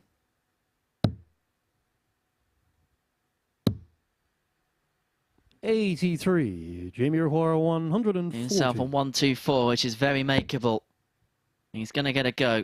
2 cracks at this if he stays straight with the first dart. 44. Darryl, you require 124. Fancy this. This is why you don't do predictions, Glenn, isn't it? How's my predictions doing? I forgot about Jamie Does' tips require already. 96. Decision to make. That's such a good mark. It was the right decision, Jamie. Again, just not executed. 72. I can't say you didn't have your chances in this one, Jamie. 54. 21 darts thrown. Darryl Pilgrim, who want to put this tops to bed. Great marker. 14. Oh dear. So, Jamie did you require expect 24. to have 8 returns to throw for Jamie in this leg? Because I certainly didn't. You have to take advantage of the opportunity. 1 left. Doesn't No go. score. Now that could be a game-changing moment because Darryl Pilgrim require returns to tops 40. and you don't expect him to miss of a second invitation. That's wild, uncharacteristically. And so it's only going to be 1 dart. But he Game shot finds of the it. fifth leg, Darryl Accrues the Pilgrim. break. And how crucial a passage of play may that be. And just the first sign of frustration there from the Flying Eagle. He knows he's probably got Sixth away leg, with Darryl 1 to there. throw first. But he has the throw crucially on. to obtain 2 points, which would make him the first player to move on to 4. Yeah, he throws that fake dart a lot, before, while the other throws 140. Be interesting to see why he does that because he's so fluent. Like I said, for me, now after seeing these 6 plays, he is the class act. I 60. think Jim McEwan will have something to say about that. He has been far from his best here, and it's nice to win ugly sometimes, Darryl. Sometimes it was lovely the way you played the first game. You know, but to win when you're not your best, I can assure you it's a good feeling. And in this format, if you play well for every single game you play, then you shouldn't really be here. You should be playing on the Pro Tour. So you have to find ways of adapting and winning matches 58. In different fashions, by hook and by crook, as the saying goes. Yeah, and Jamie had a little look up. He's brought his family member Lewis is here as well. I think he looked up to him from a little bit of inspiration as well. But 133. And there's the shake of the head, because when you're not looking at your opponent and you hear a big score like that, it's looking over in this, and ominous for Jamie in this one. 132. For Darryl, who doesn't need to go for the bull. Let's see how he's feeling. Uber confident. 96. Frustrating. Jamie, no doubt, will be thinking, why has the game gone easy again? 140. That starts for you, Jamie. 36. It's a funny old game sometimes. That's a lovely marker for Darryl Pilgrim, who seals 2 points against Jamie Durrant, and is the first player to move on to 4 points in the group. He looks as if he's going to be the player that's going to be laying down the marker for the rest of the field. That time an average of 85.21, 4 out of 12 on the doubles. It was solid and efficient enough to get the better of Jamie Durrant, who had opportunities to take a 3-2 lead in the game, but from that point onwards, Pilgrim really did assert his authority in the match. We're going to take a short break. Upon our return is Chris Quantock up against Andreas Harrysson.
Welcome back to the action here at the MODUS Super Series, where we are 5 matches down, and it's been a very high standard so far this morning. 17 180s across those first 5 fixtures, including back-to-back maximums from Chris Quantock, who went on to miss double 12 for a 9-dart finish. Lost that match to Jim McEwan. Andreas Harrysson took out a clutch 106 checkout to defeat Jamie Durrant in his opening encounter. The pair about to play their second fixture of the morning, and to talk you through it, it's Glenn Durrant and Henry Deacon. Yeah, thank you so much, Chris. Yes, I enjoyed watching Andreas Harrysson last time I was here, and I think that first game just sort of confirmed exactly the type of play. He came out the traps as slow as you can come, but beautiful, sublime finishes of 101 and 106 under pressure. He'll have been feeling really good. Chris Quantock, I think his assessment of his first game would be he was up against a tough opponent in Jim McEwan. First leg, Again, Andreas is not the first. quickest. I think Chris Game Quantock on. will enjoy playing Jamie and Darryl Pilgrim and Benito with the pace being different. But this boy he's a great player. I think we'll see the best of 95. Chris, and he could play that spoiler role as well, where you know, I fancy him to beat anybody, but I think he can also lose to anybody as well. Do you think the one thing 100. Chris needs to work on to take him to the next level is having that solid B game? Yeah, many players. I was looking at Champions 96. Week next week, and how do you pick a winner? Chris said which name stands out, but you know, you could say anybody, but I think it could be next week the guy who's got the best B game. I think they've all got the A 97. game to win it, and Mike Gillett saved his A game for, you know, the last pretty much 20 darts of the week. But I think that's 25. a big thing to say is that you need to win them 4-3s, I think, if you're going to win it next week. Anyone stand out for you? I said to Chris Mason last week, I like the look of Yellow Cutton at the 81. minute. And his experience on winning big titles also cannot be underestimated. Yeah, that's a good shout. 96. You know, John Worsley done nothing wrong. Scott Taylor, I thought, was fantastic. Mike Warburton was lovely to watch. I mean, where do you go? It's just going to be. I wish I was here. 100. I know a lot of people are tuning in to see how Luke Littler does at Champions Week next week. There's going to be a lot of eyes and attention on him. 57. But maybe someone Andreas under the Harrysson, radar. 123. And look at 19s. So 66, so fat 16 or treble for the bull. 98. Chris Uruguay, 132. Talking of the bull. Won't be heading back for Quantock. So Harrison, 25 for the opening 60. leg break. Andreas Uruguay, 25. Seen many missed darts at the big number. Don't expect that from Andreas. 9. Chris Uruguay, 72. That first start of the double was no help at all. So Quantock back for the 72. 16 corridor, which gives him a dart at tops. 52. Just drags below. Andreas Uruguay, Seem to bring 16. everything into that throw, the body movement, everything. Game shot on the first leg. 1-0 to the Andreas Swede. Harrysson. And Dirty Harrison. It's a great nickname, isn't it? Yeah, I just thought he was Second leg, Andreas very value to for money. throw It's first. 15-2 to win this Game group. on. He's, I think Pilgrim rightly was the 2-1 favourite. Remember to gamble responsibly. 18 plus. BeGambleAware.org. 125. When the fun stops, stop. I think Andreas Harrison is subject to one of our favourite MODUS Super Series 134. stories working together, Glenn. When last time we came here, the players just decided to gate crash our quiz night, and Andreas Harrison was joining our 100. quiz team, and I think it's fair to say I don't think he quite understood one or two of the questions. He was good. He gave us an answer on the music 93. round, but I think when it came to British current affairs, I'm not sure it was his specialist subject. Yeah, when you said he'd give us an answer on the music, and when it was ABBA. 140. Yeah, I'm not going to do that thing again because I don't want to get told off by the producer again. Yeah. Stop guessing. 140. Andreas Uruguay, I 136. was glad he sat next to me, though, because someone irritated me all night. Do you remember that? Yeah, I'll try and not bug you again. Was it me or Owen? 60. Chris Yeah, your Uruguay, fan club came out. 134. Yes, all one of them. And like I said, we're seeing Harrison, 72 94. finishes. Andreas Chris Quantock Uruguay, had in the last one. 76. And highlight the importance. This is what you need to practice these types of finish, because they come up in most games. Big dart. 60. And the difference between Chris 2-0 and Uruguay, 1-1 in this 40. early stage. And he'll know that. And Quantock Game shot on straight to second the leg, hockey. Chris Quantock. And straight in double top. Felt this had all the ingredients to be a great match. And right now, Third leg, Chris it's to delivering. throw first. Game on. 13 darter there for Quantock to level proceedings up at one apiece. Either after this, 81. it'd be the conclusion of the second round of games. Glenn will rate his way up to the balcony to have a chat with Chris Murphy about all the morning's action. 140.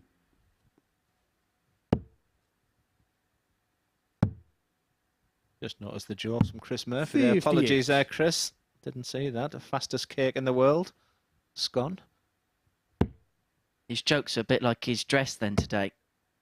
You don't like that cardigan, Bit fatherly. 97. Oh, I'll be an absolute hypocrite if I said I didn't like it because I don't know you dare. Some of the shirts you've been wearing. I was polishing my screen one day. I thought they had marks on my TV. The worst bit was someone tweeted on Saturday night with a picture of one of my shirts next to a Wetherspoon's plate. 100. Yeah, quite like blue and white. That's the worst start for Quantock when this whole body sort of comes into it. 134. Andreas, you require 164. 6 starts from here, but like you said, you cannot read this guy. You've got absolutely no idea what's in his thought process. He'll stay there. 132. What a setup that is. This could be for back-to-back 13 darters in this match. Quantock with 1 in the previous. How's it looking 91.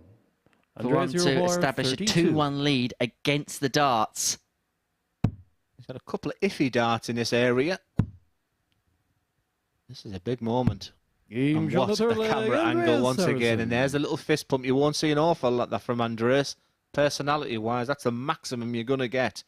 But he knew the importance of that. And the camera angle just sort of highlights how he used the barrels of the other 2 dart as his guide. We're officially entering breakathlon territory. 140.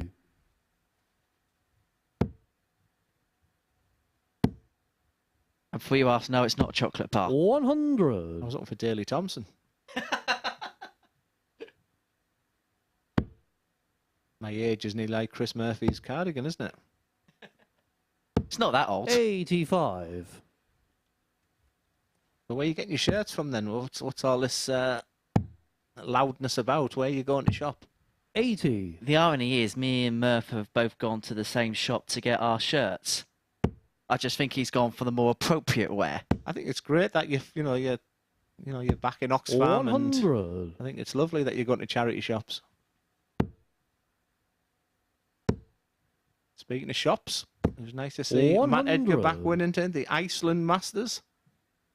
I'm looking forward to watching him today in the Morrison's match play. For the big one, the Asda Open, but I've got my gags ready for Thursday 100. for sure. I just need to check with the MODUS Super Series. I can use a few with them. To be fair, I heard he's playing in the warm-up tournament. It's called the Tesco Express. 100. Andreas, you require 76. Don't nick my jokes. Again, stay straight, Andreas. Perfect. He's been around this side of the board, a double 8.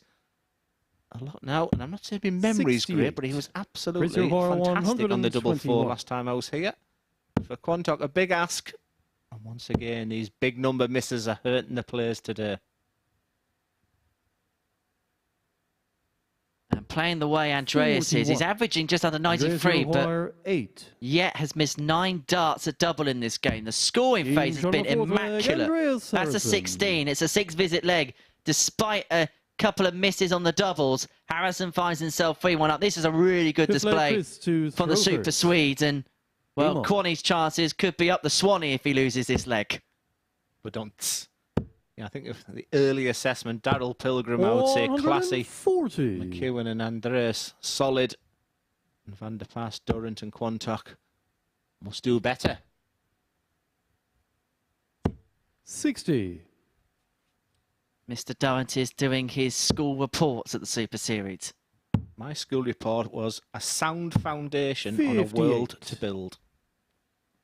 That was my final day school report. Didn't do too bad since. Not bad. 45. Getting quite emotional in the commentary box all of a sudden. Sat with Henry Deacon on a Monday morning in Portsmouth, 6 hours from home. 42. News at 10, raining. To be honest, the phrase sat next to Henry Deacon must mean something somewhere has gone wrong. 57. You're a former Premier League champion, Glenn. I never talk about it. Never talk about it. 120. Shake of the head there from Andreas. I think I've seen more mannerisms and more sort of, like I say, he's the official poker player of darts. You just see nothing from him. You couldn't tell if he was 4-0 down. But I've seen a fist pump and a shake of the head. What a personality the Swede has now. He may look at bull here. Treble 15's a good shout as well. And the reason that the concern of that dart, if it had gone in the bull then you're on the dreaded 11. And Andreas will be thinking, where were you when I needed you? 140. Chris Yerwar, 36. And if this doesn't go, and it doesn't, Quantock might be sending out an SOS. Andreas Yerwar, 59. You promised. Andreas looks at the fat 19 and 2 darts are tops for the match. But only needs the one, and it's 2 from 2 from Andreas Harrysson. A very promising start for the Swede and for Chris Quantock. Lots to think about and lots to work on in the practice area. A very, very solid 91.06 from Andreas Harrysson. It's a great start. Last time he was here, he had the dreaded Monday, but now he's just laying the marker down and saying to Darryl Pilgrim, I'm here, I'm right behind you. It's not all yours just yet. And next, someone is going to get off the mark. It's Benito Van De Pas and Jamie Durrant up next. Back after this short break.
Welcome back. Glenn Durrant's joined me from the commentary box for a chat on what's happened so far. Glenn, we'll take a look at the results, and it's been a really good standard, hasn't it?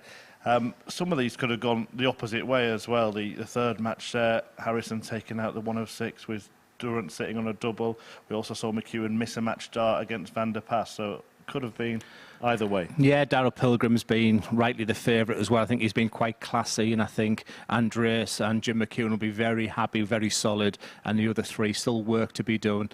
Frustrating for Jamie against Andreas for sure. And Chris Quantock, he's only won a couple of legs so far today, but one of them was an attempt for a 9-darter. Really incredible stuff. And we're going to take a look at that attempt, because last week Kyle Hamilton did it. This time, Chris Quantock having a go. Yeah, and incredibly, As you can see, I mean, he's one of them players. Once he gets in a routine, he's a very rhythmical player, and it's no surprise to me. Chris Quantock is a fabulous player, and he's just one of them ones when the first one goes in, and we were getting really excited so much at this stage.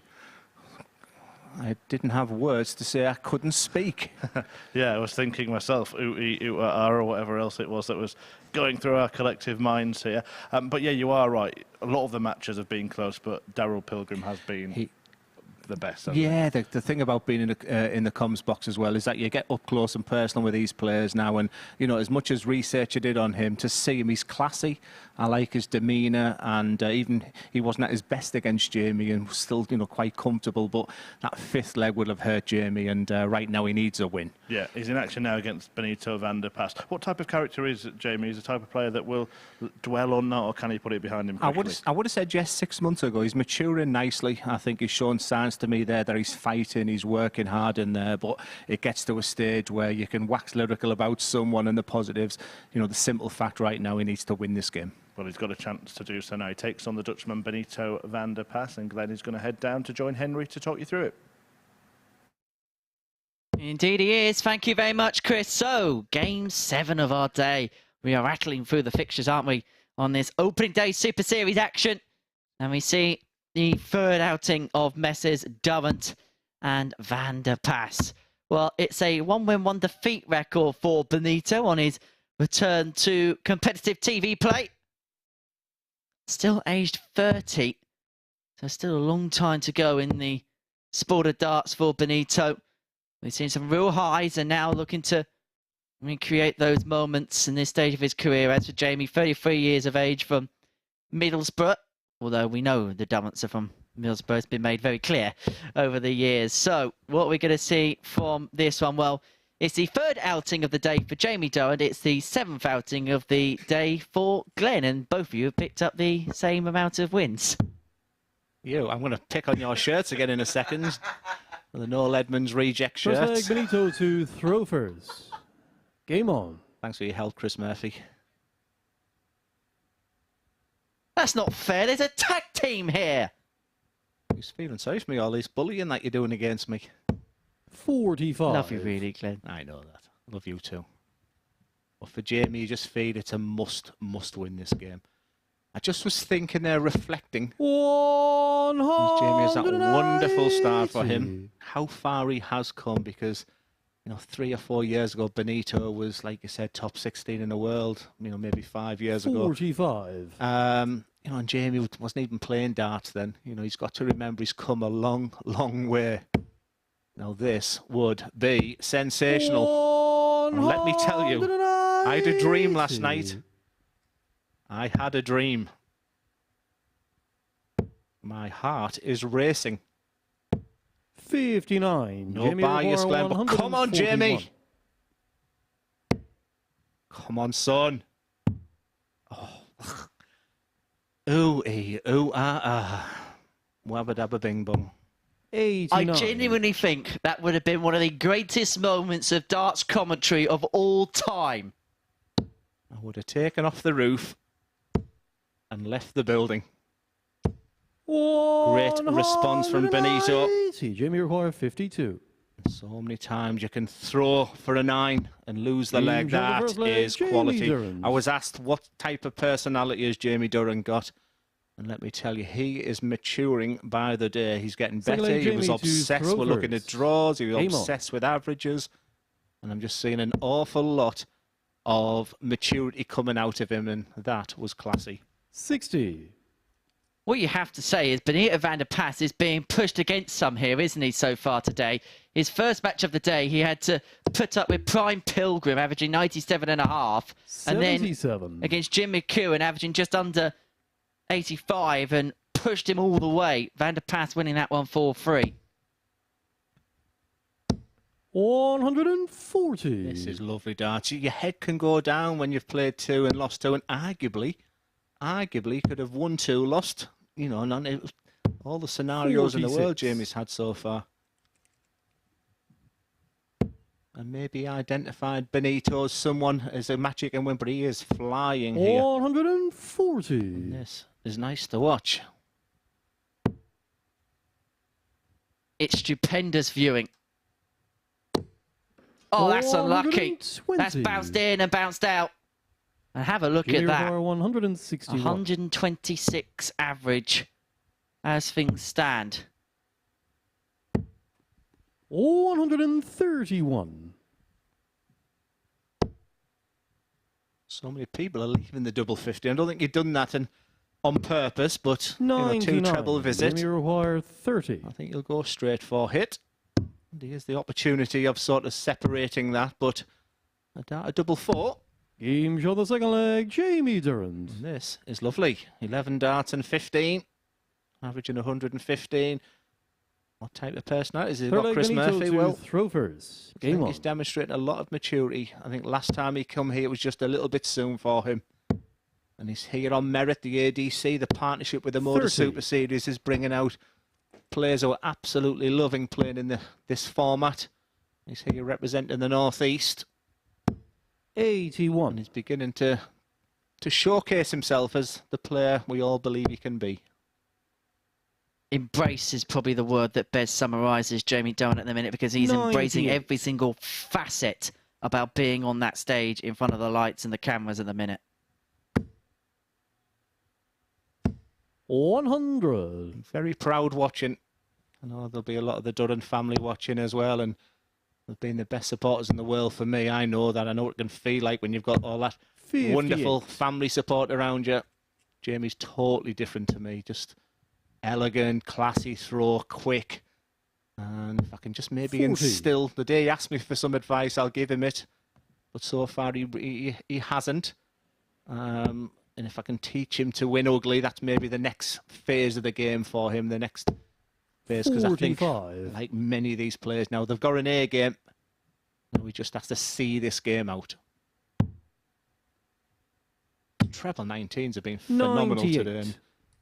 And I remember a conversation with me saying, you just don't miss treble 19, Glenn. Why don't you go for it all the time? Well, Eileen de Graaf 57. starts on 90s in the scoring phases of legs sometimes. Yeah, 133 is a regular score for her, isn't it? Player I'd love to see here at the Super Series, Eileen de Graaf. 56. She'd be a great addition. Oh, and Rhiannon O'Sullivan. Brilliant to have here at the Live Lounge. Yeah, let's get a ladies' week. 72. Jamie require women's game's in a 126. fantastic position right now, isn't it? As Jamie looks at the 19s, he'll stay there for the bull. 91. Decides to set up instead. 141. Sorry, Jamie. 141's not going to go, and so Durrant will be back for that 3-0 lead and the breaker throw. Jamie requires I've said many times, Henry, the 180s are good. This would impress me more. Down to double 16. Widens the bed. 3. There's that fantastic camera angle there. Benito, you require 100. Yeah, the frustration, because if you remember in the last game, Benito won his match on a fantastic 100 finish. Options is a 2 top, so that's such a good marker. I fancied the treble 20 there. I think you 60. did, Henry. Also, the way the first dart stood up, it looked as if actually there wouldn't be as much to aim at on the tops, but that was his option, that was his prerogative. Well, that leaves double 12. That's a bit of a wild first dart there from Jamie. No score. Benito, you require 40. Benito to get back in this match. 24 darts thrown in this one after a lightning quick start from Jamie. That's the perfect marker for Benito. 26. This is just a little bit messy from both players, and Jamie has to stamp his authority, and he has to do that now. There's the reset. You've just got to stare that double 16 like there's nothing else on the dartboard. Game show on the third leg, Jamie Durrant. It wasn't pretty, but a 3-0 lead. The 2 points is just what he needs now to start his campaign, to start his week. Jamie to throw Has first. to start believing. When you can throw 7 perfect darts, then it's just replication after that. The way he's got to look at it, it doesn't matter how he obtains a victory, he's got to find a way of getting over the line, just get that W on the board, because what we have seen from him so far today has been some good stuff. He lost the first game for 91.83 average, and then occasionally a little bit of a dip in the second match, but he's recovered really well here. I'm interested, Henry, because I knew a lot of questions would be fired at me about Jamie, but can you see any difference in him from his Southampton days? I mean... 61. I'll be honest, I wasn't there for that week, so I can't speculate too much on that. But what I can see on the evidence of what we're watching in front of us is someone that just exudes confidence. He's almost taken to that particular stage like a duck to water. He looks like an experienced campaigner, to be honest. And he'll like that because he's not full of confidence. I think he's an overthinker. But boy, is he maturing nicely. And to get a win over the classy Benito Van De Pas would be... Well, he beat Robert Thornton. It was a big moment for him, but this would be another huge moment. As Benito's looking to climb his mountain. It was a great win in the last game for him there, and I fancy Benito to kick in from there. And like we said, on the day of the Crucible, Jamie we're going to have our own 147. 147. And it'd be in tune with the theme of the Crucible this year because it would be a comprehensive victory. 93. Yeah, it's been a... Yeah, you're right. Some of the scores have been so unlike Crucible. But for Jamie Durrant, I would love to call out his first win as a commentator. 54. As he looks at the Fat 14. And for the match. And a big win for Jamie Durrant. You can see the delight there. And a wonderful shake of hands, sportsmanship there from Benito Van De Pas. And look at the bounce in the step. He looks up to Lewis. Just a little nod of appreciation. So many things he did right there. The third leg was the only sort of disappointment for him, but a 4-0 whitewash win over Benito Van De Pas. And pretty much everyone is up and running now, barring Chris Quantock. So this group is warming up very, very nicely. A big game coming up next. Jim McEwan against Andreas Harrysson. I'm looking forward to that one.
Well, we are approaching the halfway stage of Monday's play here at the MODUS Super Series, and a meeting between Andreas Harrysson and Jim McEwan, one of the most experienced players in this format, having been with us since the days in Southampton. And we'll take a look here at McEwan's all-time stats. He's played an enormous amount of matches in this format. Hit plenty of 180s as well, more than 150, adding a few more today already.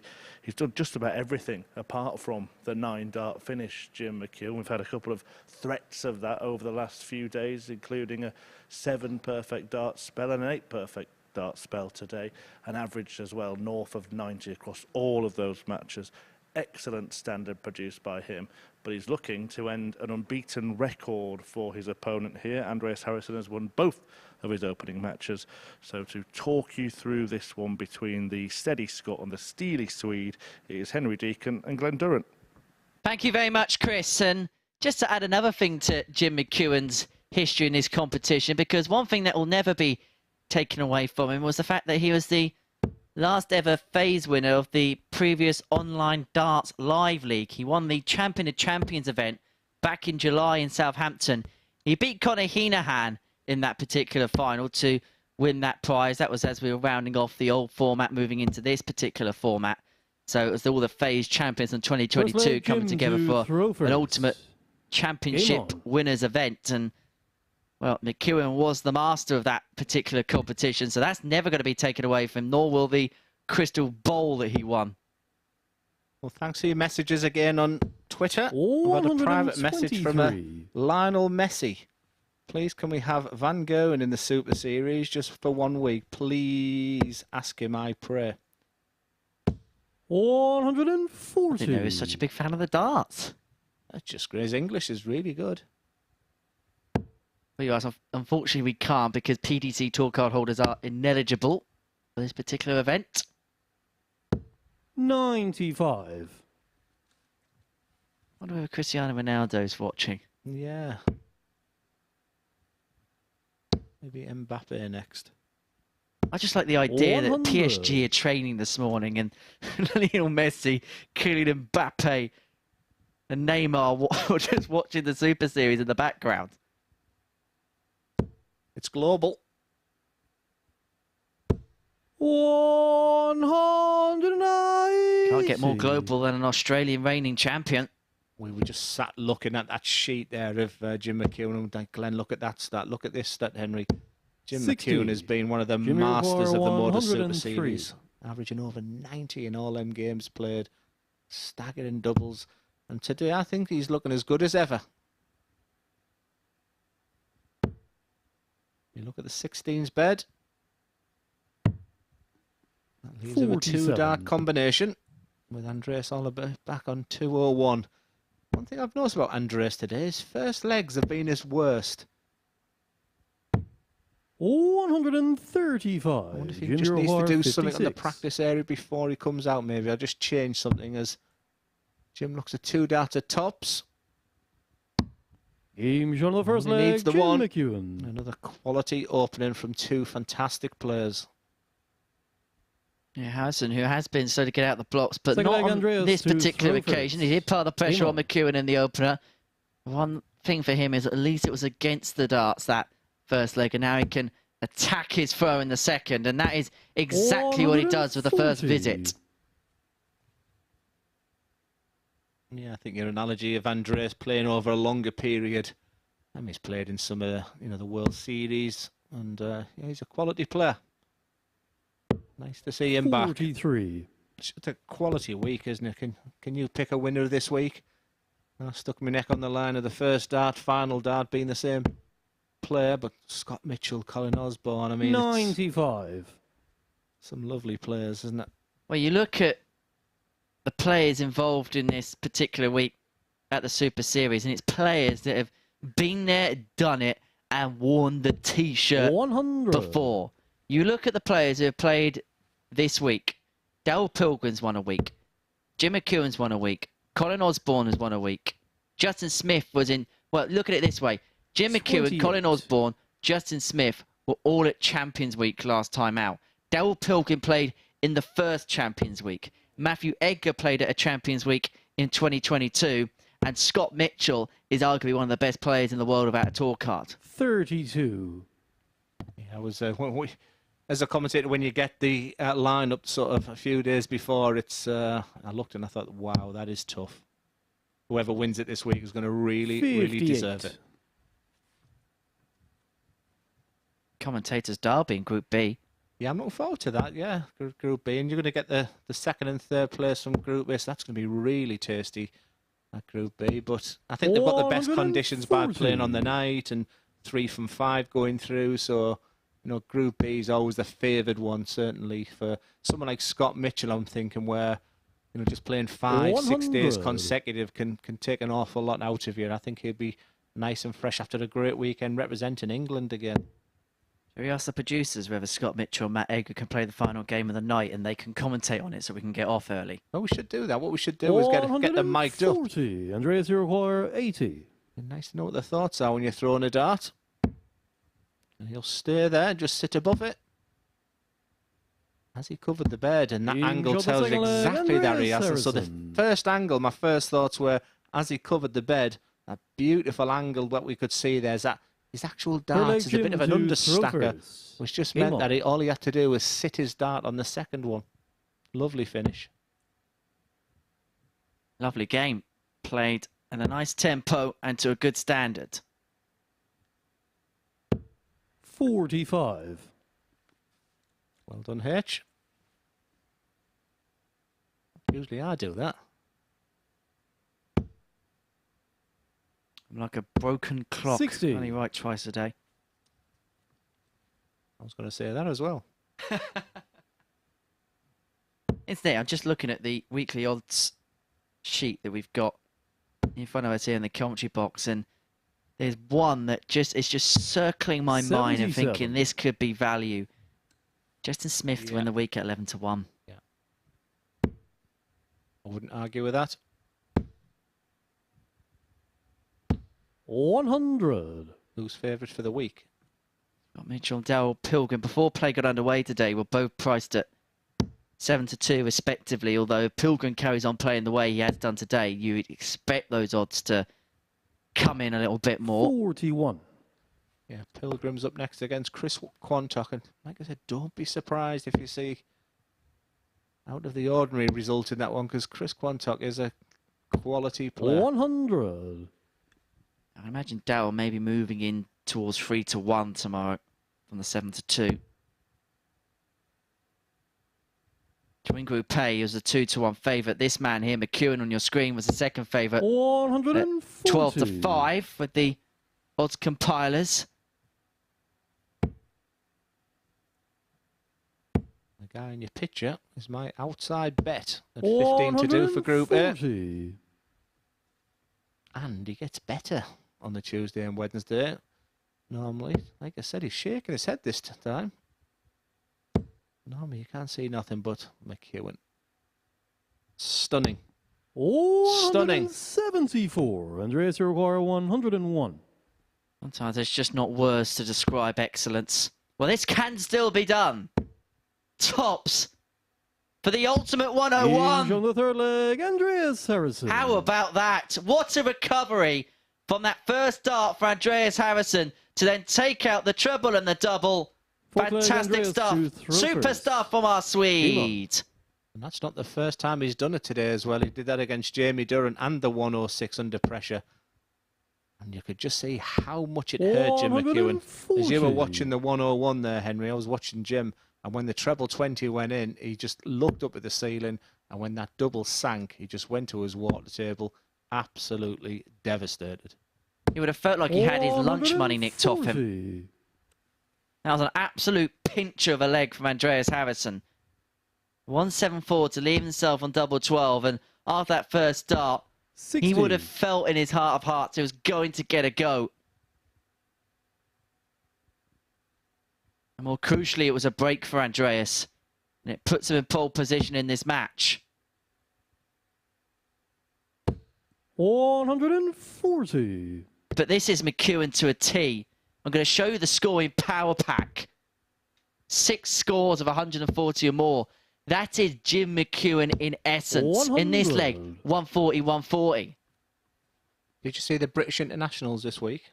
So a little bit. Yeah, Jim was absolutely devastated. He wasn't in the Scottish squad. I mean, you've got to, when you watch him and you talk about the best amateurs in darts right now, you know, you've got to give Jim 60. a mention, don't you? Strange decision, but which I don't know. I mean, I'm not staring the pot or anything. I didn't know he realised he still played county darts, or. And usually that's where the selection comes from. 161. Well, his left Andreas is on 101. He's hit it twice today, so you feel it's 161. Probably need it to go. Look at Andreas there. All he's doing is looking at the treble 20, just double checking the score. 45. There for Jim McEwan. Andreas Uruguay 101. And when opportunity knocks. Treble 19. He likes the treble 15 route as well.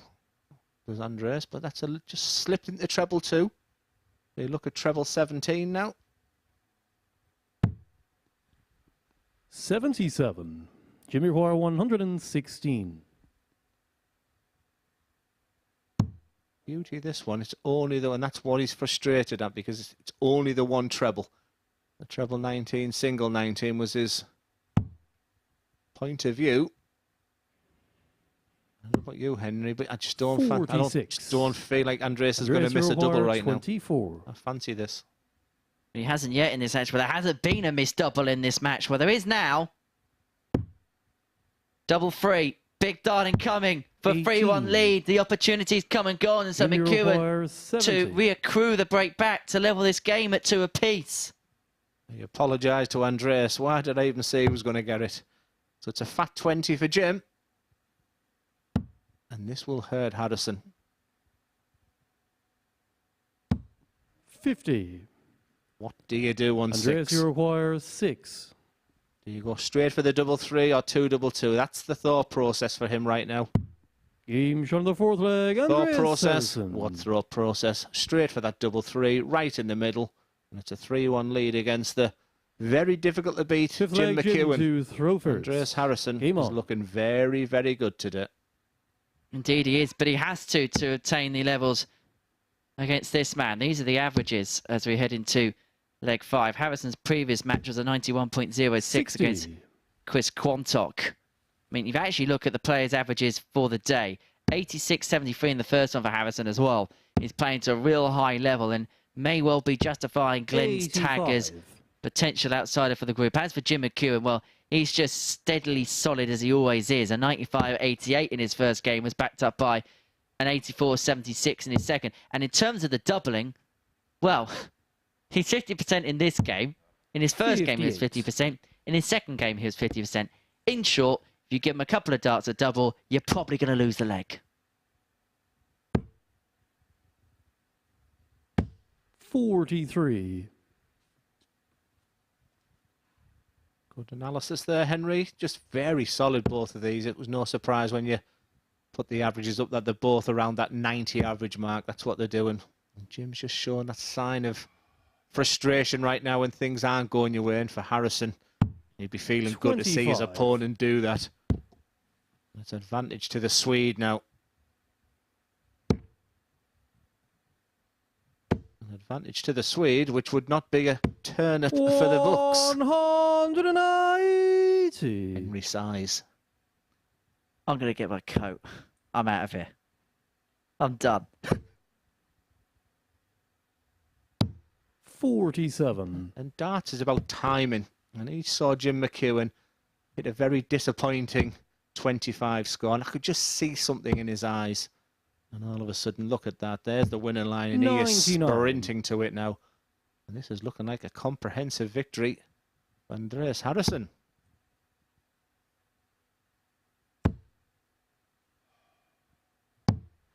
McEwan missed one dart at double in the previous leg to level up at 2 apiece. Harrysson took advantage on the double 3. He now has 2 at tops to seal the deal to get the win. He's got the luxury of time. 54. And he's going to need the time. He's going to need another 3 to get the job done. Jim McEwan may look at the 18s, which he does. And all he can do is leave a big finish, which he does. It's a big outside bet. 40. For Andreas, he just wants to execute this tops. Game shot. But played three, 1-3 for the Harrysson. Swede. Another enjoyable contest. A very, very solid performance from Andreas Harrysson. Something that will hold him in good stead for the rest of the week. And when you played in the MODUS Super Series group, if you can come out the traps, it just gives you half an opportunity. And we've spoken an awful lot about Darryl Pilgrim so far this morning. But right now, it's Andreas Harrysson who continues the unbeaten streak. Will Darryl Pilgrim join him on 6 points against Chris Quantock, who's still looking for his first win? Our two players beginning to run away with this. Join us next. Pilgrim v Quantock.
Well, the next game here at the MODUS Super Series on this Monday morning in a very high-quality Group A is a meeting between one player who is yet to be beaten and one who is yet to pick up a win. The only one, in fact, in this group, Chris Quantock, looking to change that when he meets Darryl Pilgrim. But the standard that Pilgrim has produced is going to make that a difficult task. A couple of victories for him, averaging around 91 for the day so far.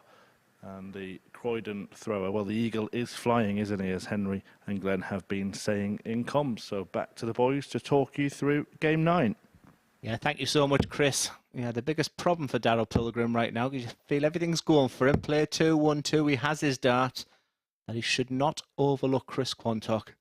Chris Quantock is an exceptional player. Okay, he's played 2 and hasn't won a game so far.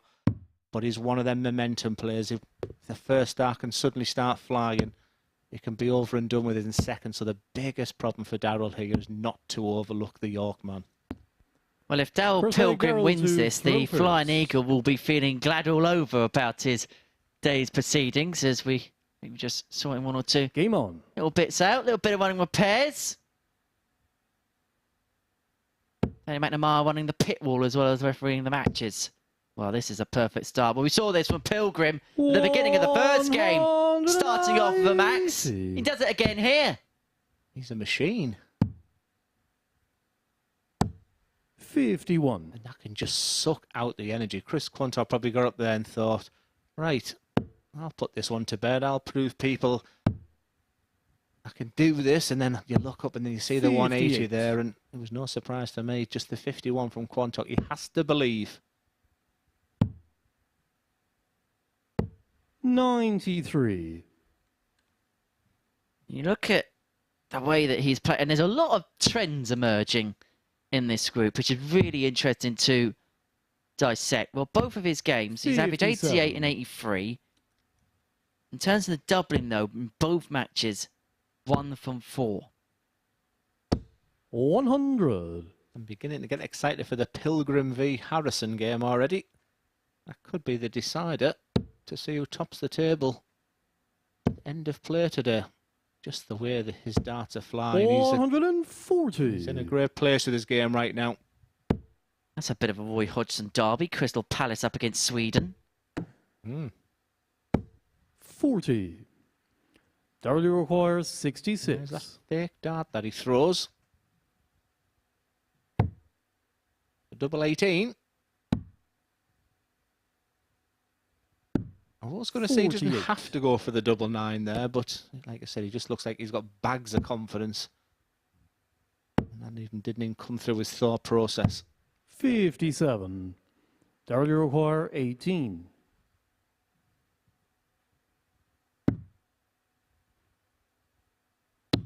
You can see the long points there, just opens the barrel.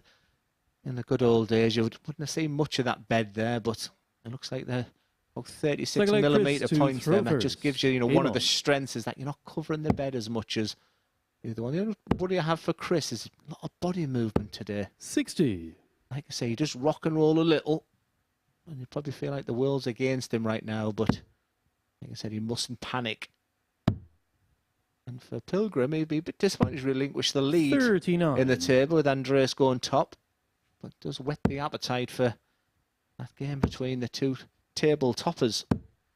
66. Yeah, that game's going to be game 12 of our afternoon. It's the final match of the 4th round of fixtures. It'll take place around about 1:45, maybe just a little bit after. Does tips is still flying after the first one. I had Harrysson to be Quantock. So the next one will be, will Pilgrim get more? 100. Or will he get 2 180s or more in his next game with McEwan? Right, you look at the stats so far for Darryl Pilgrim. Well, 4 in his first, 2 in his second. Already had 1 in this game. 60.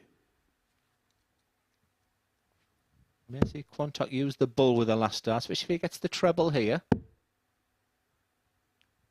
Like I said, 60. A well-thrown dart, and to hear 60, and sometimes it can be a tough one to take, and you just feel like it's not your day. It'll come on just to keep himself motivated. 45. When you feel like you're far in front or you're the better player, sometimes you're your worst enemy. But I'll keep beating on that this guy from nowhere 99. suddenly starts smashing the treble 20, treble 19 bed, and from nowhere can take 4 rapid legs. Just love the way his darts are flying, Henry. 89. Chris, you require 116. Such a guile about it, isn't there? There'll be some guile about this 116. Looking at the treble, not going to happen. He is going to come back, though. Pilgrim back on 186. It's been a, well, bit subpar, really, for his 56. standards.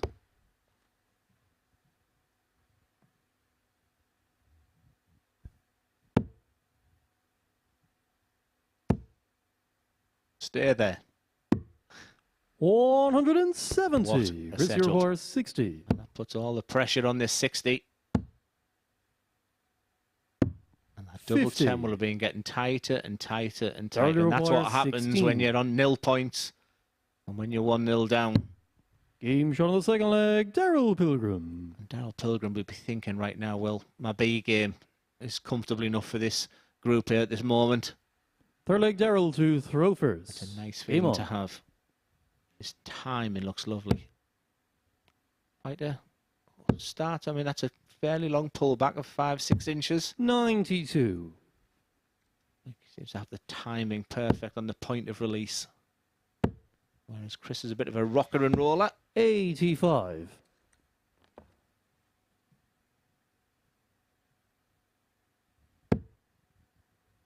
Sweet.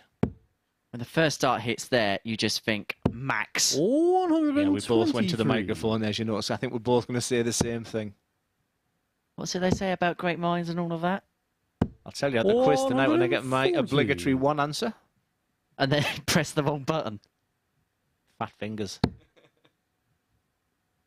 Taylor, our social media guy, will be in charge of the iPad. 95. He'll be sending in your tweets and communications, so get in touch with us at MSS Darts, and he will 100. fire up some tweets to us in the comms box. Yeah, I've been revising my hip-hop garage in it. And ooh, if that comes up tonight, that song. If you press the wrong button on that, 99. there will be words spoken. Come on, Henry, you're the worst for it. We even believe it? Yeah, it's definitely this. 140. Darryl, you require 92. Will he go for the bull? I think the confidence coming out. I think he'll go direct for the treble. So, 72. Many players like the 2 double 18s these days. And like I said, it's 56. the modern way. Chris, you require 36. Going for Chris. Game shot on the third Just leg. what Chris he needed. Quantock. An improved leg there as well by Chris Quantock. Just made a bit of a push. And he'll feel like the way Darryl's playing, that there's Fourth leg, still Chris, openings and to opportunities throw for him first. in this particular match. Game on. And like I said, a 13 darter came from nowhere with Chris. And like I said, I won't be surprised if he pings a little 15 darter. If this is not the start he wanted, 58. he'd be disappointed with that. And I think you can see that on his face and as he walks back.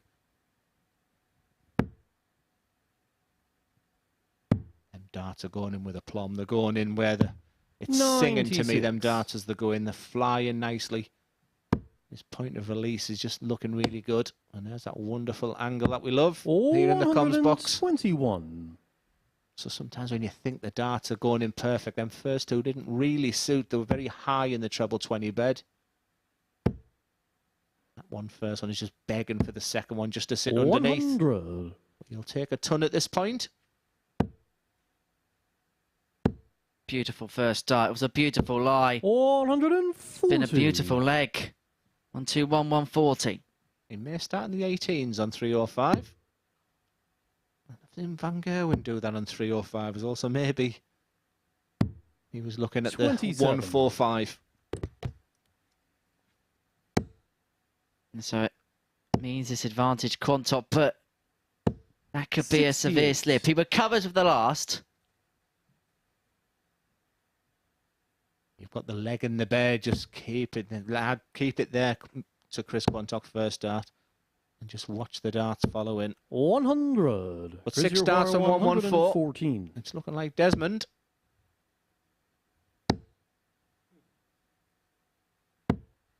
$24. Find the 121 and 140 where he had cruise control of the leg. He has just let the ascendancy slip. And it may just let Pilgrim in here for the break of throw. If he can find a treble here, this leg would 60. become very interesting. Chris, you 90 for require Quantock. 90. Needs to stay straight to guarantee a dart at the ball. 35. Darryl, you require 118. This will hurt. The double 19. 99. I don't know about you, Henry, but I Chris, you fancied require that. 55. Chris would have been sick as a chip. He's all over the place right now. He has to reset. And it's visible on his face as well. It is very, very, very palpable. 47. And after a good scoring Darryl, you phase of the require leg, it is 19. fallen apart for Chris Quantock here as Pilgrim returns for 19.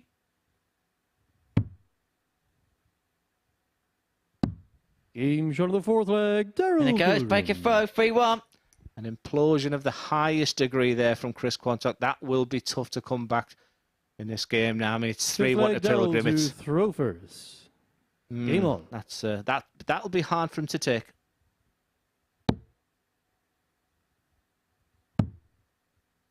I feel like he's staring down the barrel of defeat in a game which you feel like he should have had full 62. command of. And Darryl Pilgrim here, who is playing 10 points below his standard level for the day.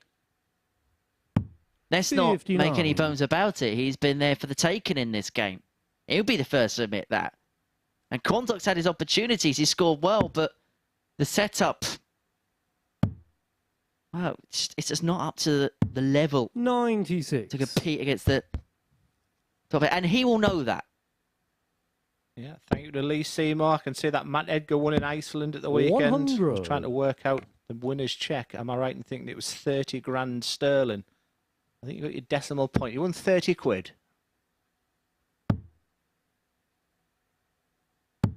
98. And a circle of prawns. I like the prawns out of Iceland. There's a 59. Yeah, laying in bed with his trophy. Is that what it was? This is lovely. And that's 145. the feeling he's got right now is how you want to throw a dart. He knows the game's won now. He knows that. I was going to say he knows Chris Quantock is struggling. 140. And that just sums Does up require 100. how you feel. But 100 treble 20. I don't think he'll go for any. Well, he has. It was one of them darts where 60. Chris, you require 143. for Quantock, he'll be looking back on that fourth leg thinking it all went 49. wrong there. He has to regroup and come back because 40. it's slowly but getting away from him, because I don't envisage Pilgrim missing this.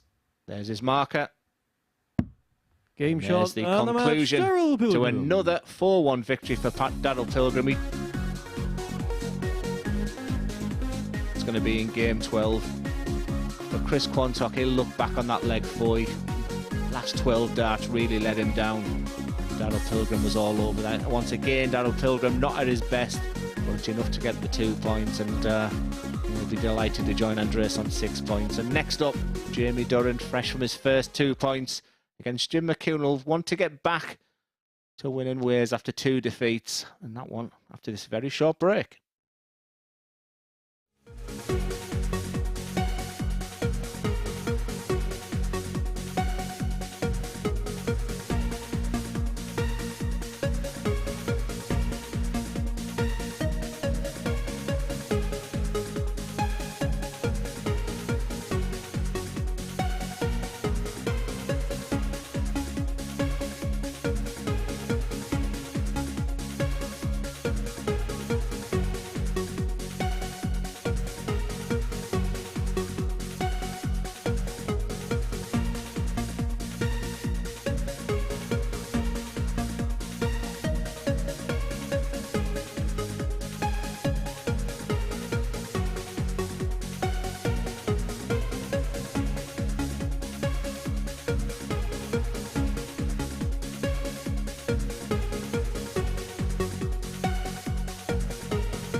Every Saturday, we open our doors for our weekly finals night. For a unique and intimate darts experience. Meet the Dart Stars and even the team off the telly Here at our purpose-built venue in Portsmouth. every single Saturday evening. Tickets can be booked via this QR code or at www.dartshop.tv for a very small booking fee. Follow us at MSS Darts on Twitter, Facebook, Instagram and TikTok. For all the latest ticketing news. All you need to do, log on, book, turn up, and the action gets underway from 7:30 p.m. So what are you waiting for? Get your tickets to the darts. We look forward to welcoming you to the MODUS Super Series very soon. You do get your tickets for the MODUS Super Series. We will flash that QR code again during the next match, or go to dartshop.tv to get here any of our Saturday night finals nights. Now, we're going to take a first look at the group table, and you can see two players have won all three of their matches, so it may come down to the battle between Andreas Harrysson and Darryl Pilgrim in game 12 today, their next fixture, to decide which one of them is top after the first day's play. But coming up next, it's Jamie Durrant and Jim McEwan, a couple of the players with one win to their name, looking to join that race for the all-important top spot that will qualify them for finals night. To talk you through it, it's back to Glenn and Henry. Yeah, thank you so much, Chris. It does feel like that table is beginning to open up. What we have here in this game is a mid-table clash, and then a bottom of the table clash coming up in the next game with Chris Quantock. The top of the table clash with Andreas Harrysson and Darryl Pilgrim. I can't wait for that one. And boxed in the middle of that is a bottom of the table clash. Quantock versus Van De Pas. So it's just beginning to sort of show on the Monday, but don't write anything because we've got moving day Tuesday coming tomorrow. 100. Just talking off air there. We both fancy Jim McEwan to come out in this game. I don't think he's played poor today. I think he'd be quite happy. But he's such a winner. I don't think too much, but he should see the positives of how his throw's been today. 40. And it's backed up and reflected in the bookmakers' odds before the off and the running in this one. Jamie Durrant went off as the 13-8 outsider, 60. whereas Jim McEwan was priced up at 4-9 to claim victory in this one. Yeah, it's a 60 from Jamie there, but all above the treble 20 bed where I want him to be. And that was a bit of a flicker there, and it's a nice feeling when they 100. go right in the corner of the treble 20. For Jamie already 80 behind, so he needs a treble. 38. Because he has got the dart in his first leg and has thrown that away already. You look at the stats for both players' days so far. 100. Jamie has an overall average of 84.2, whilst McEwan 88.3. In terms of the doubles, well, he's 50%, 8 out of 16. McEwan, Durrant, not too bad himself, 38%. When it comes to his finishing.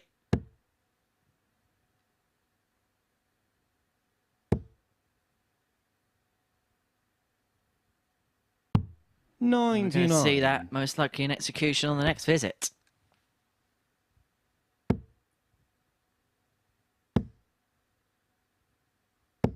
Much better from Jamie Jimmy there. O'Hara, I think he's 62. beginning to relax them 2 points. I feel like a weight off his shoulder. But Jim McEwan can hurt him here because this would be a breaker throw. He went for the treble 18 double 4. Is it John Henderson who goes that way? And also just checks what Jamie's on. And he may have to go for the bull, but he got the treble 11, the double 14.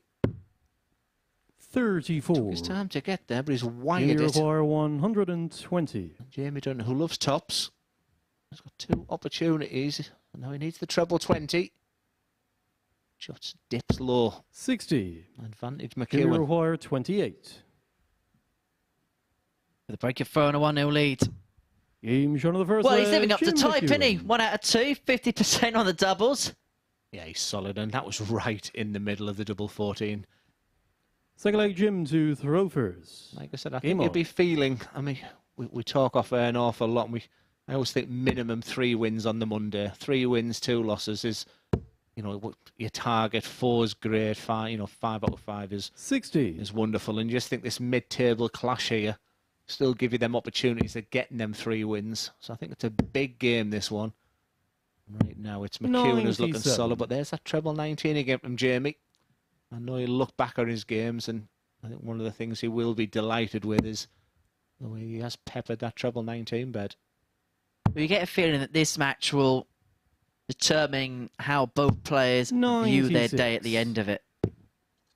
The loser of this match will feel as if their first day's been unsuccessful because they haven't been able to get on the right side of the win-loss bracket, no matter what happens in their final assaults.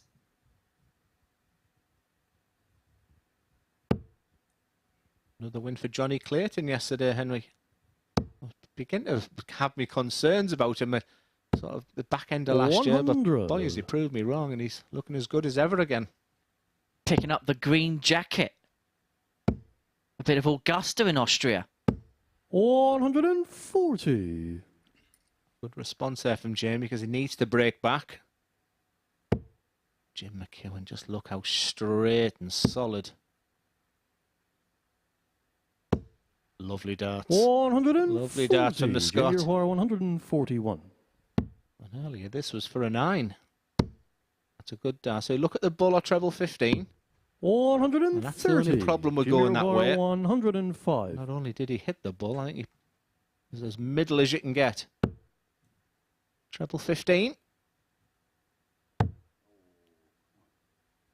You could hear the ooh stretch from the face of Jim McEwan, and that's a dangler, 81. that is.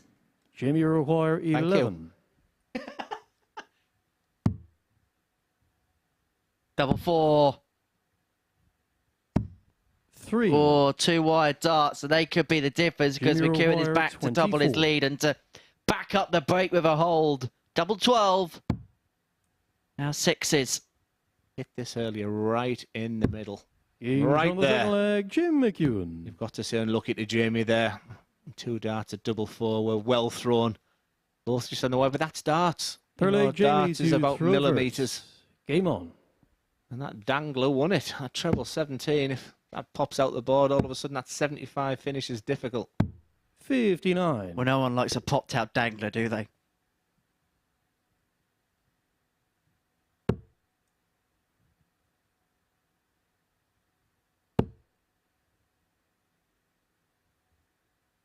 They can be very precarious. 85.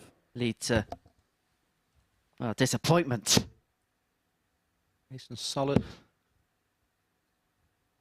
121. With them 2 first darts like that, sometimes a 1-2 one can have a sense of disappointment, but I'm impressed with Jim today. I don't think he'll be seeing too many of the positives right now because he's used to being top of the table. But I think if he had any concerns with his throw, when he gets that first one going, he's got plenty to work on for the week. 61. For Jamie, just a little bit wild. It feels like feast or famine sometimes for Jamie.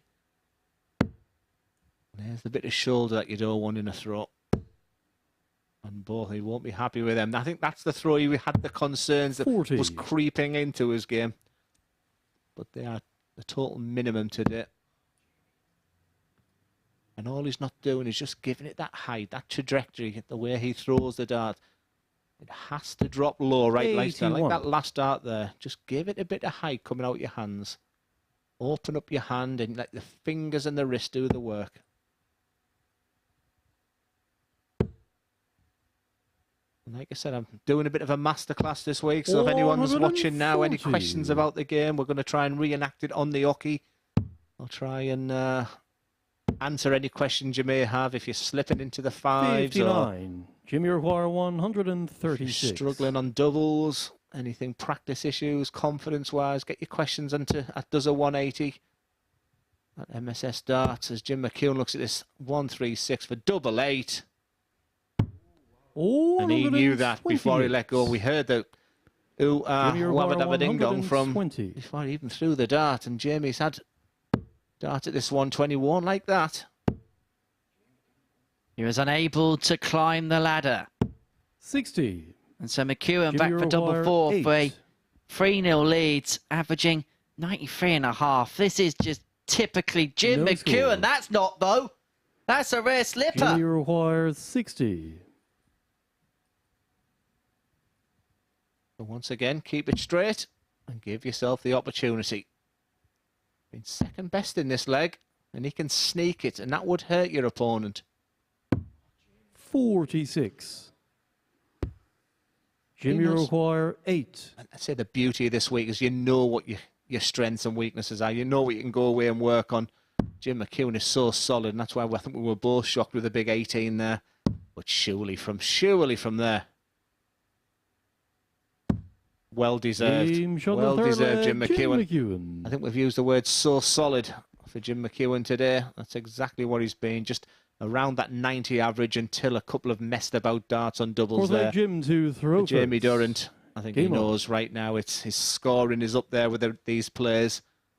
If he can just begin to finish these doubles, he can be a very dangerous commodity this week still. Well, we saw Jim McEwan win a Saturday night at the Super Series last time. You can join us on Saturday night. How do you do it? You scan the tungsten T-Rex. 140. Look at him in all of his glory. So I just put my phone on that there, and I can get a ticket. As easy as that. As easy as that. You're going to get a lot of people like me who won't have a clue. So that's nice and simple and be great because the crowd made the difference on Saturday night. Get yourself here at the live lounge here in Portsmouth. 140. See magnificent darts like that. And the final opportunity for Champions Week. You must be getting excited for next week, are you, Henry? Oh, I'm always excited, Glenn. Should we do that again? No. We can do that again, Jim, because that's absolutely fantastic darts. Jamie's gone 140, 140. And there's that treble 19 bet again. 96. Incidentally, Andreas Harrisson's got a very good seat in the house. Just lurking on at the back of the stage. He's eager. Yeah, we had Viduslav Sedlak who sat upstairs throughout his games when he was 93. Here and went down and had 9 darts. 125. Oh yeah, I can see him.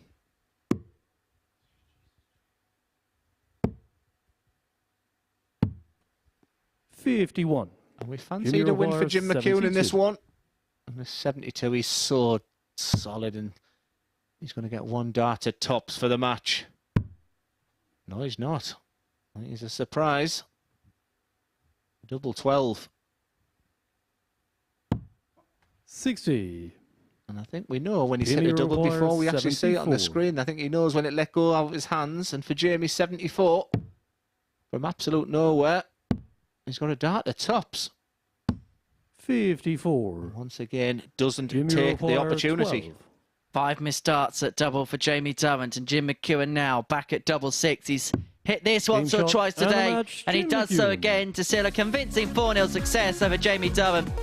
Yet again, the proficient efficiency of McEwan wins out, doing so with 85.89 average, 1 max in the match, and 4 out of 11 on the doubling. His doubles have been absolutely superb today, haven't they? Jim McEwan then back in the winner's enclosure by 4 legs to 0. Moves him on to 4 points. We're going to take a short break. We're going to see Chris Quantock in action. He's looking for his first win of the day. The last player looking for that solitary success. And he takes on Benito Van De Pas.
Welcome back. The action continues here at the MODUS Super Series with Chris Quantock still looking to get his first win on the board. He takes on the Dutchman Benito Van De Pas, who does have a victory to his name, having beaten Jim McEwan earlier on. McEwan, though, was in great form in his last match as he got his second win of the day, 4-0 over Jamie Durrant. Now, this pair, well, they met their only previous time 8 years ago now on the PDC Development Tour. Van Der Pas won it 4-0 and has gone on to win 3 PDC titles, but how times have changed for the pair of them since then. So to guide you through just their second meeting, it's Glenn Durrant and Henry Deacon. Yeah, thank you, Chris. I was just looking at the analysis on these two and was about to say the same story. I think for, Benito Van Der Pas, I think the world was his oyster at one time, but he's been very level-headed, very full of humility when I've seen him today. And, he wants to get back there and he understands it's a process and he hasn't given up. Like I said, for Chris Quantock, the talent is there. I just think he just needs a little bit of composure, a little bit of belief, and you feel it's a must-win already for him here. Whereas Benito can still finish on 6 points. 60. So for him, it's not a must-win, but still very much all to play for. But I can't help but look at the next game. The 2 unbeaten players, Pilgrim versus Harrysson. I'm looking forward to that one. I've got to feel like the winner of that game is going to top the group overnight, Henry. Just one observation looking at Benito Van Der Pas. Looks like there's a little bit of a change of the setup. Looks like a slightly smaller stem and a change of flights. Let's have a look now as the darts go into the board. There's the bow is exactly the same, but looks as if the stem and flight has changed somewhat from his previous outing. Yeah, good shout, Henry. I like the look of the balance of it. 140.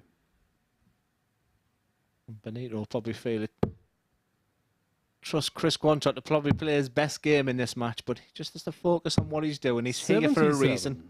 And like I said, is he one of them players who's going to play himself into a, into contention during the week? I wonder if he's wearing contacts or something now, because I think I remember Ben wearing glasses.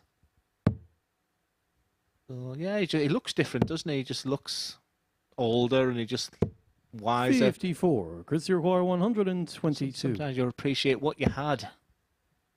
So Chris has gone on the 1-2-2 in the 20s, purely based on the fact that Benito's 90. Not on a finish. So that makes me think that Chris is still thinking, he's still focused, and in a good position to take this first leg.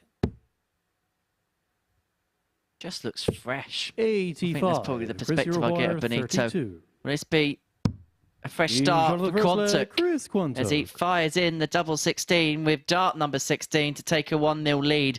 Remember, the only player in the group yet to pick up a victory so far in this Group A campaign. Game on. Yeah, it's looking like 2 leagues already if Chris Quantock wins this game. But like I said, I love a Tuesday. Dubbed by my fellow commentator, Moving Tuesday. 45. And the person from last position and 5th position, usually someone goes on and has a good run. 96. There's not many things that I say that you can use for further context, but that you can. Has there been a week where someone's absolutely dominated the week, i.e. smashed Group A and won the Saturday night? 60. Raymond Smith, week 7, last phase. 83. Yeah, I was here for that. He was solid, wasn't he? Been reading his tweets. Very heavy, isn't he? Very a real thinker of the game. 100. Yeah, hopefully we'll have him back here. When he does come back here, he's going to have that, I suppose, a title that we've never really had in the world of darts, where he's going to come back as the lineal champion. 140. Won't be the reigning and defending champion because for travel reasons and family reasons, he's not here this time out. But when he does come back, well, he is going to be effectively the lineal champion because 100. He hasn't lost the title, but he hasn't won it back this time. So that'll be interesting to see. Raymond will be back in the UK later on this year. Be playing at both World 60. Championships at the Lakeside, and we assume that he's going to be making an appearance at Alexandra Palace this year. You'd find it hard to budge him not to. Yeah, there's going to be a new winner again on next Saturday 49. night, isn't it? Chris Roy 122. Brian Cornan, Raymond, and Matt Clark. What am I thinking about? Could be Matt Clark. be anyone. Someone is going to reign in a sea of confetti in a couple of weeks' time. 147.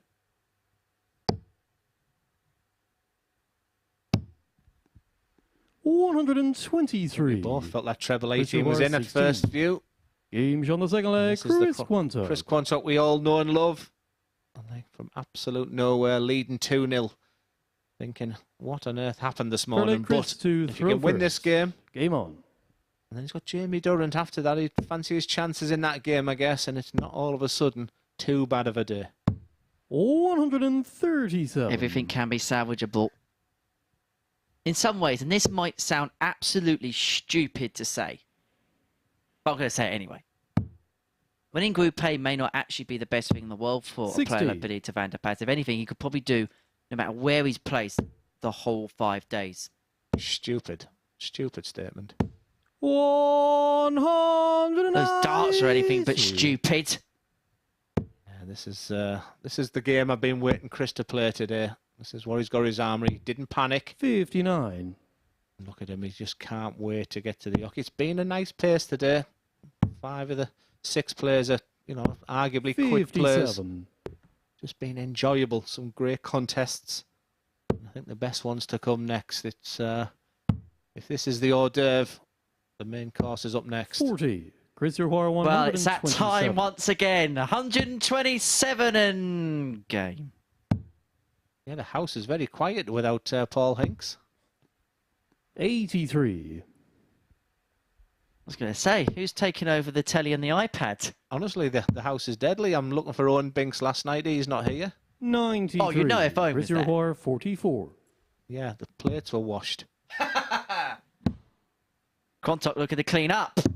On double 10. Each on the third leg, Chris Quantock. 3-0. And a very impressive average on Quantock, just a shade under 96. Fourth leg, Benito to I mean, he hasn't been far first. away, really, has he? He's just been game on. Unlucky at times.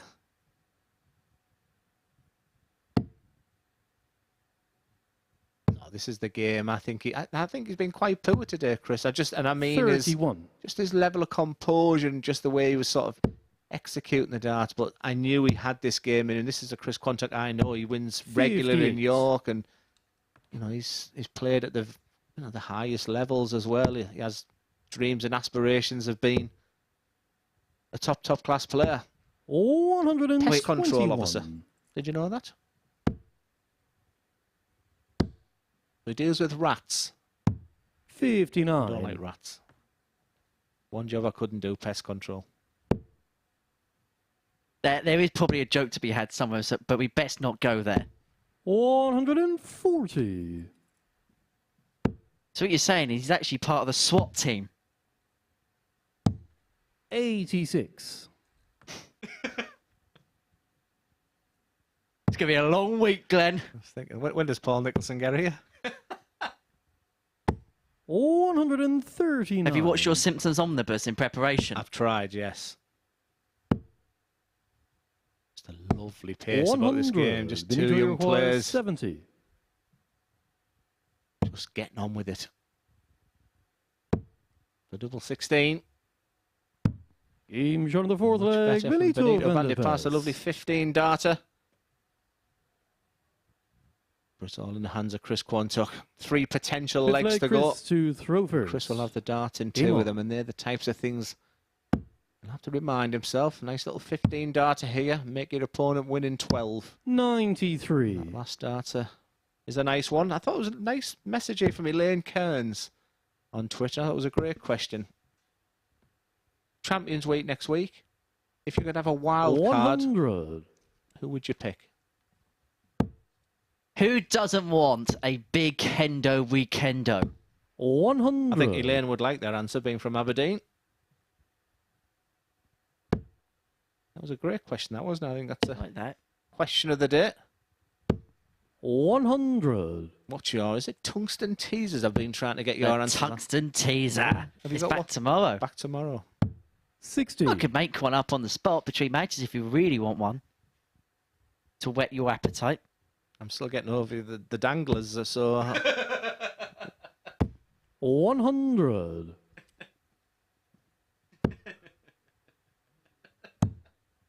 But yeah, get in touch. Questions like that are absolutely fantastic. Give us something to chat about. Message off Tristan. Afternoon, Glenn. Going to have you back on the commentary. Chris Hotwood. 85. Scored for your nephew a few weeks back in a tournament at the Essendon, California. Good luck, Jamie. Unfortunately, Les Harrison's back on again. I'll ignore that. Talking about pest control. Oh, you know him well then. And Benito's getting back in this game. Quietly but effectively getting on with his job. 145. So Quantock will want to put a dent in this 145, and he won't like that as a starter. 85. Over to you, Benito. Benito, you require 76. To claw a breaker throw back in his favour. Bring it back to 3-2 and to severely change the face of this game, although that treble 5 is far from ideal, so it's going to be the solitary dart of the bullseye. Finds the bullseye! It's a bit of bully for Benito to bring it back to 3-2. And suddenly, Six-leg Benito the ascendancy in this game swings once again.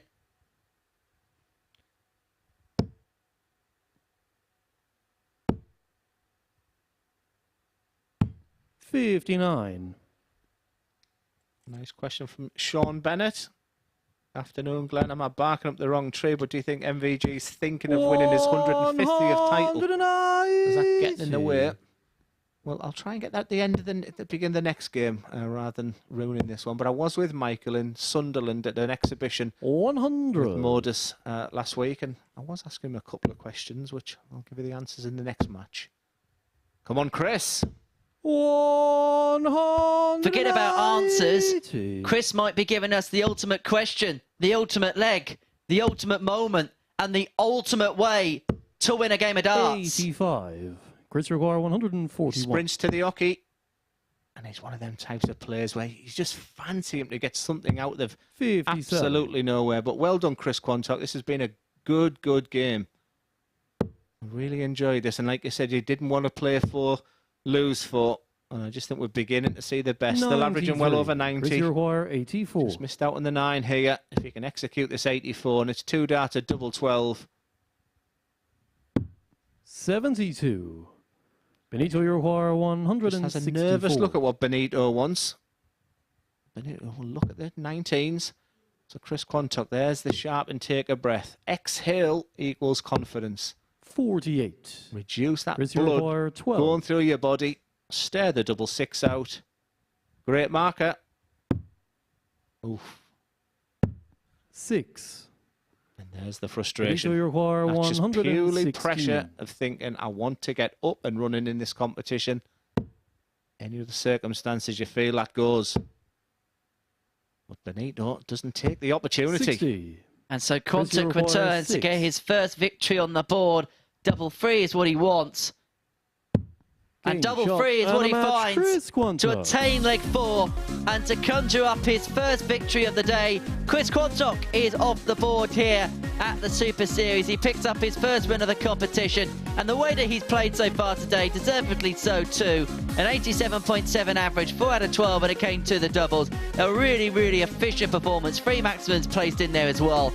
And so Quantock is off the mark, he's off the board, and he finds himself now in 5th place, climbing a place in the table above Van De Pas.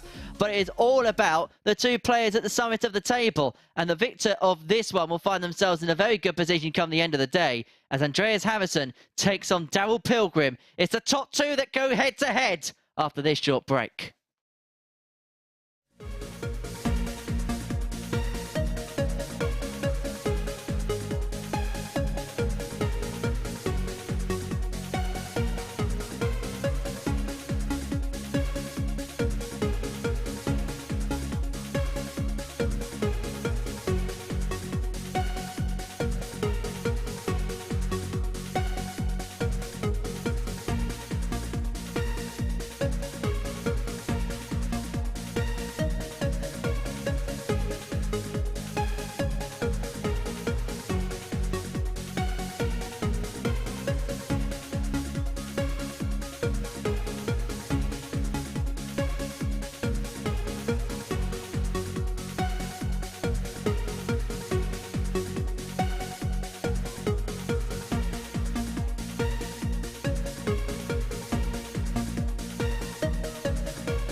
Well, we've just seen the fight at the foot of the table and the first win of the day for Chris Quantock.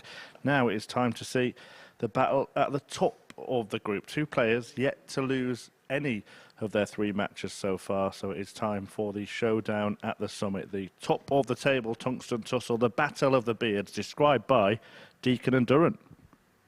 Yes, it is. Even Henry's got a beard to be feared right now as well, but this is a game I've been sort of looking out since round about game 7 or 8.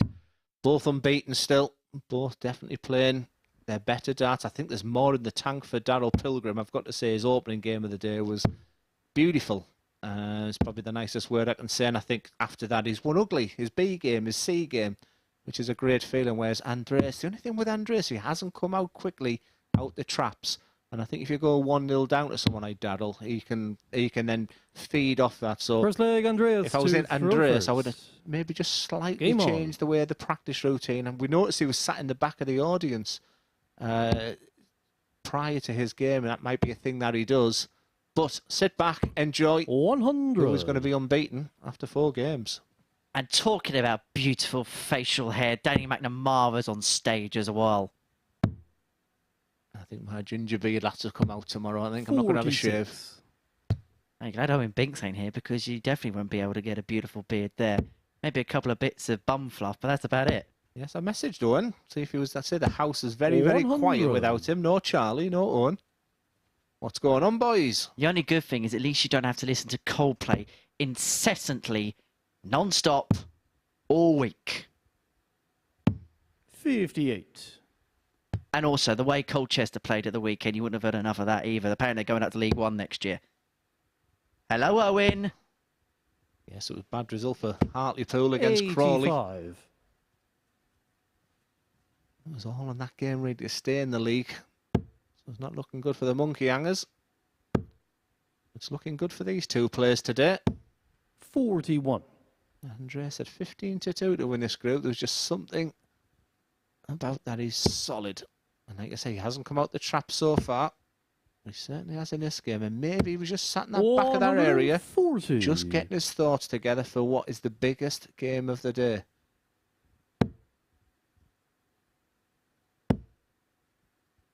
There's the frustration in his face there. 190. Andreas requires 76. I need to say, where was that earlier on?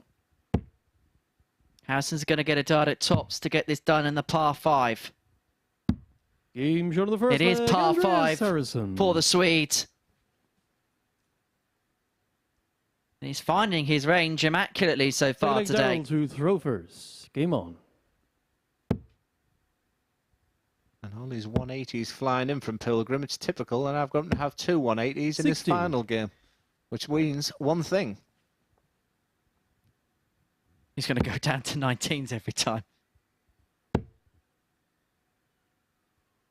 41. What have you made of Andreas? Because that's the best opening leg we've seen from him so far today. And I just feel like even though he's playing well, there's still one more gear to go. Oh, I think there's a couple.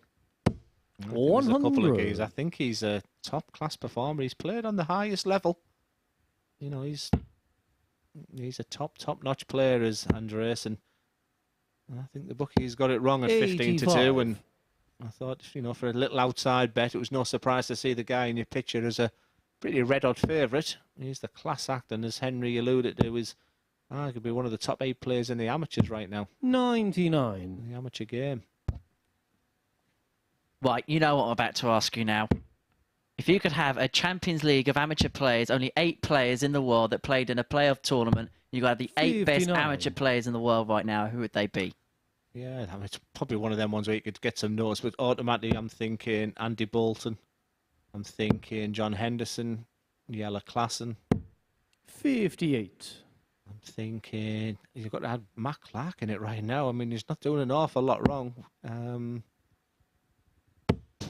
Thibaut Tricot? Yeah, you mentioned him, didn't you? 140. If I knew more about Thibaut, it's a while since I saw him play.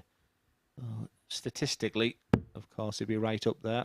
I'm just trying to think of the guys who were doing the Pro Tour, like the Darryl Pilgrims. You've got to add him as well. I'd always have Martin Adams in, even if he was 199th in the world. Yeah, it's a good question. Maybe one to throw out to the Twitter fans out there. 95. The best Darryl 8 Pilgrim, amateur 88. players, non-pro tour card holders. Give me your 8. Double 14. Sevens.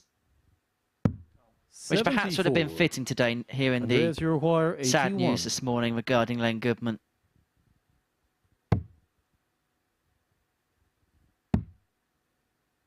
Good marker. 63. Both sides of the wire. And like you Darryl say, you don't get an Pilgrim, awful lot of 14. reaction from Andreas. So, In from the seven. second leg, Darryl Levels it up for Pilgrim. Darryl Pilgrim. Snatches his dart out. I think he's thinking when he came up the traps this morning, today is going to be a good day. Third leg, Albeit the fact Andreas he's on to 3 out of 3. Throfers. When you talk Game about on. levels, I think this guy still got a couple of gears, and like I said, he could have very, very easily been 2-0 down there. But this guy won't panic. 125. Just continue doing what he does. What's everyone thought of today's play? I've thoroughly enjoyed it so far. All to play for. Stay with us this week. 60. I'll be commentating on Matt Edgar on Thursday night. Tune in. He's getting it. 100. I was going to say, because when you, I was going to say, is Edgar commentating on you? But no, I know where Edgar was when you were playing. He was sat next to me, 77. enjoying a chicken meal. You know, enjoying my demise. He wrote and he sent a message to me. The only thing I've got going is I've 80. played him. I think it's 3 times and beat him 3 times. I'm just gutted I lost a leg against him. 6-0, 6-0, 6-1.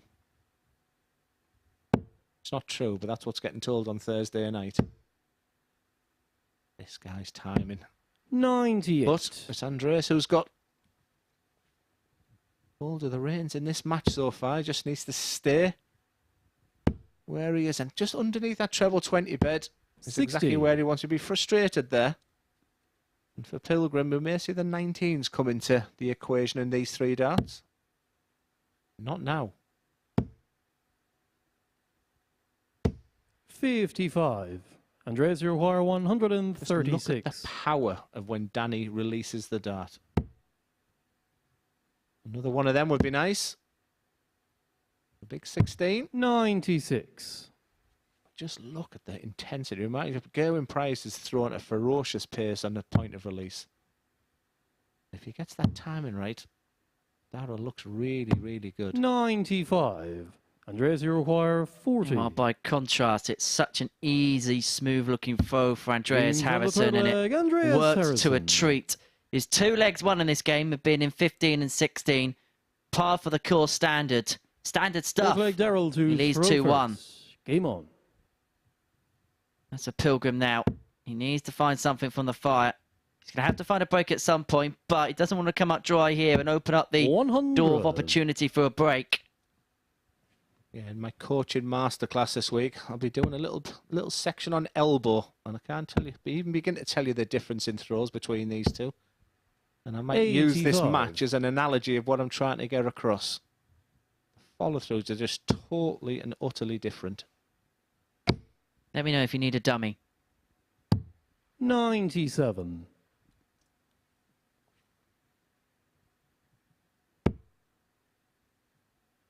He shakes his head there, but like I said, it's a dart he likes. 60. Next to just this, and camera angle just sort of confirms that.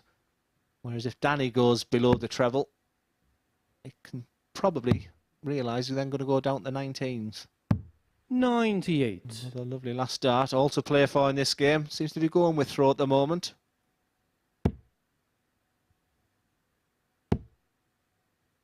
I think what Pilgrim would be frustrated with is the fact that 140. Harrison's been more threatening on the opponent's darts than Darryl has been in the first knock-ins of this one.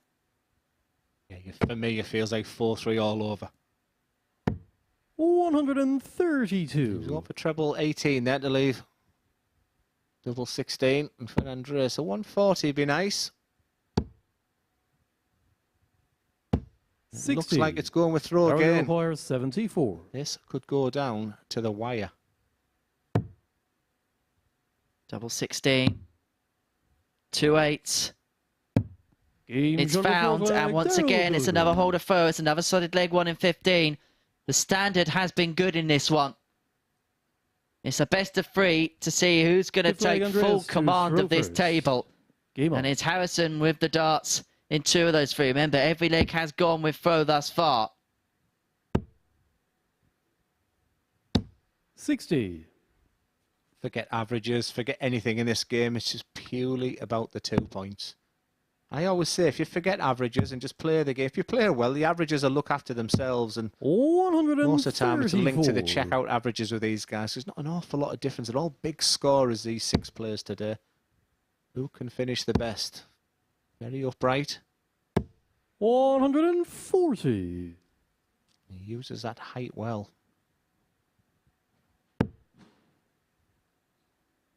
Look at no body movement.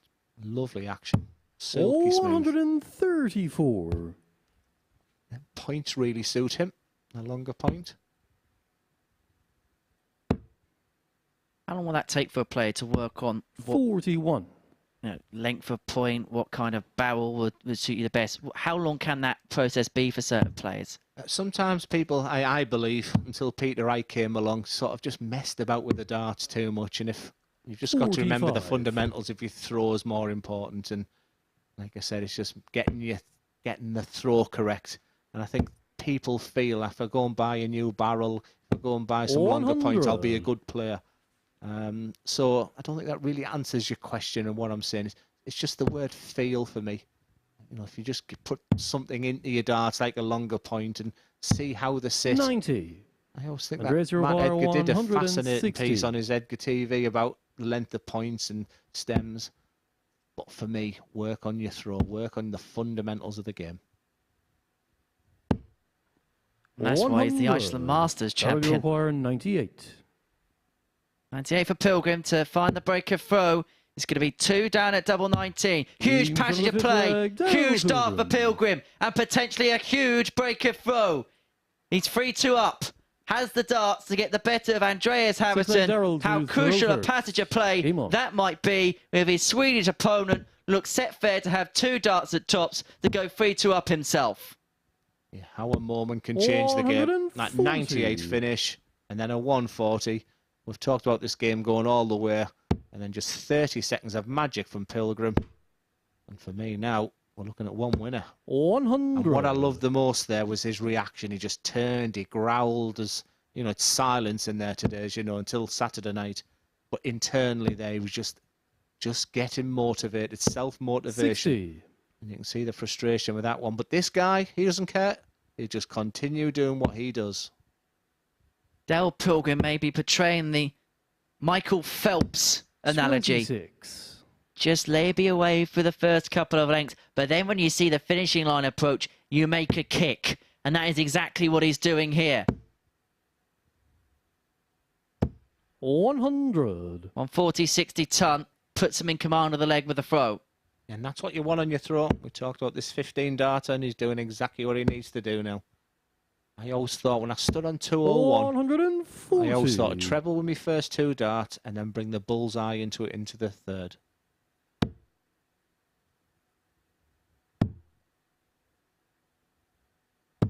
$96. What a last dart there is. Andreas needs help. Andreas needs a max. Andreas gets the max. What a player. What a response. 105 for Pilgrim. Treble 18. Bullseye. Oh, 80. that was so close to the perfect recovery. And so Harrysson should get 2 darts now at tops to send us the distance.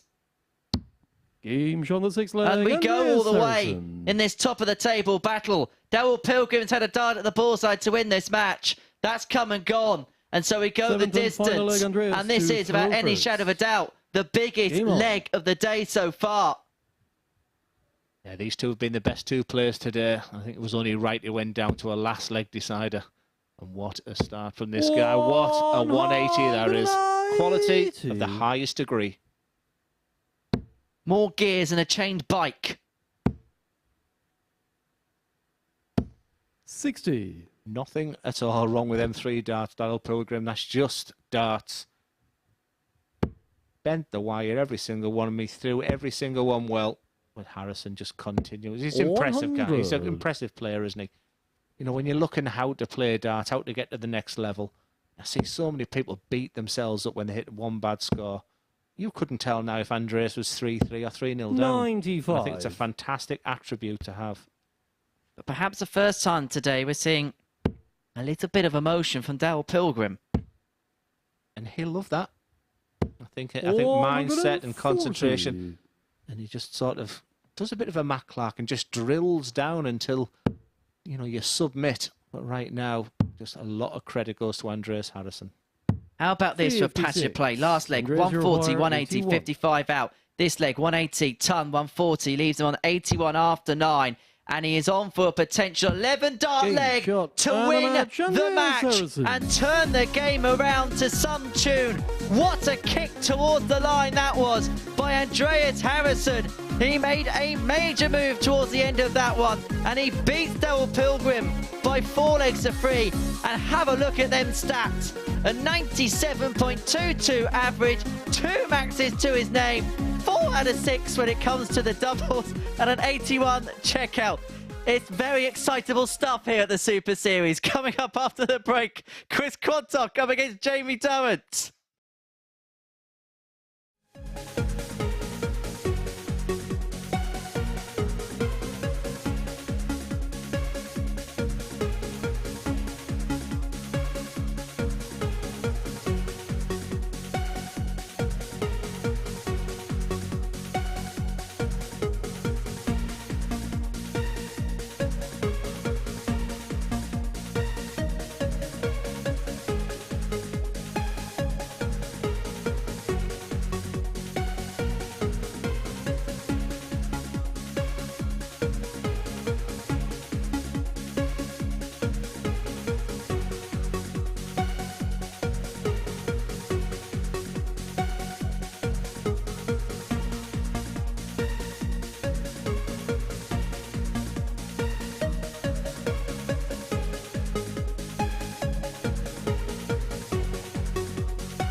Well, what a performance there from Andreas Harrysson to top the table outright, having won all of his matches so far.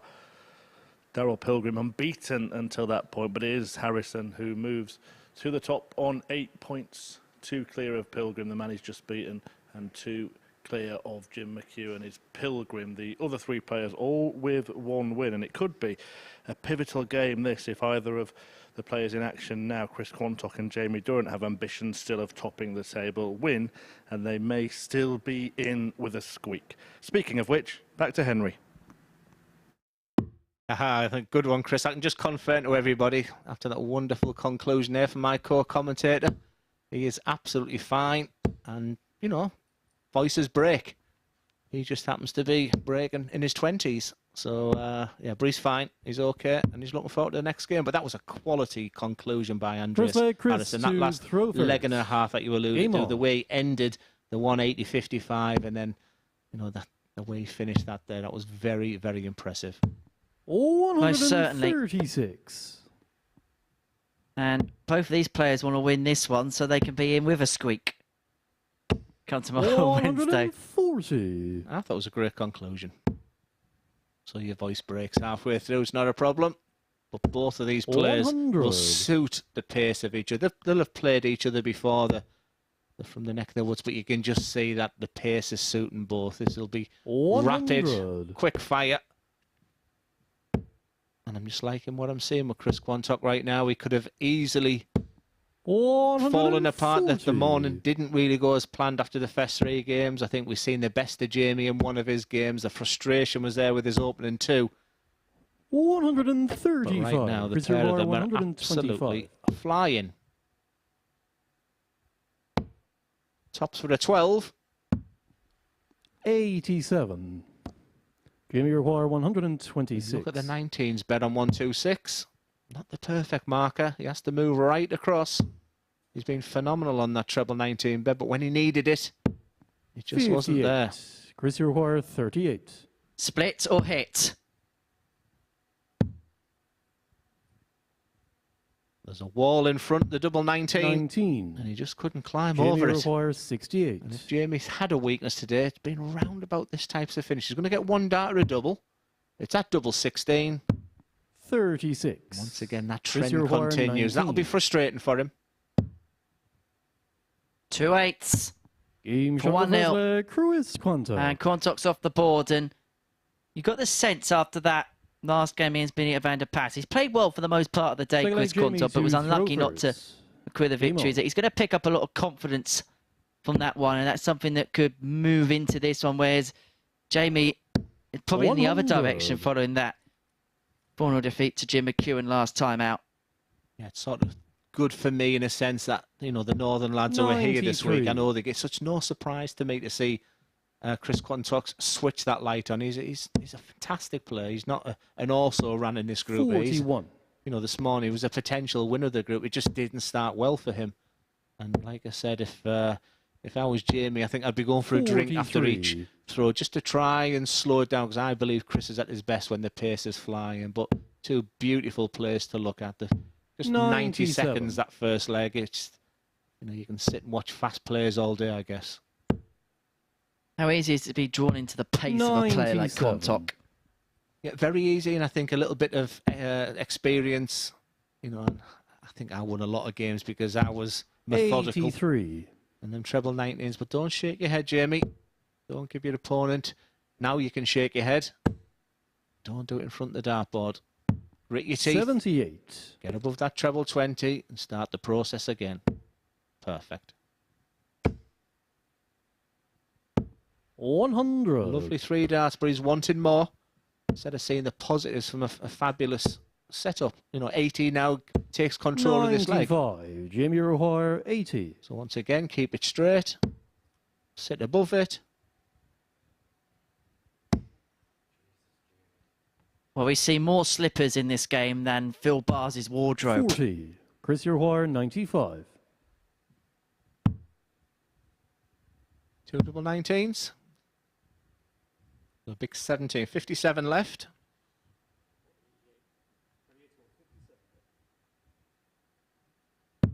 $55. Jamie has to execute this tops. No more messing around with doubles. Good marker. Game on the second leg, Jamie Durrant. It's parity here in this game. 2 players who definitely are enjoying playing each other. Just a rapid 4 minutes gone only. Third leg Chris to throw first. Like you said, you can watch these types of games all day. 96. Nothing to separate, Henry. What's going to win this game, do you see? Obviously, I've got my bias head on here, so you might have to take control of these assessments. It's whoever comes up clutch. Whoever comes up with that, possibly like an 85 or an 89 finish at that crucial point with the opponent sat on a double. They could be the swings that settle this match. Darts like that could settle darts matches quite easily. The first max of the match goes in Glenn Durrant. Jamie Durrant. No, it was a 180. That should have been the hint. 49. It was bound to happen at some point this week.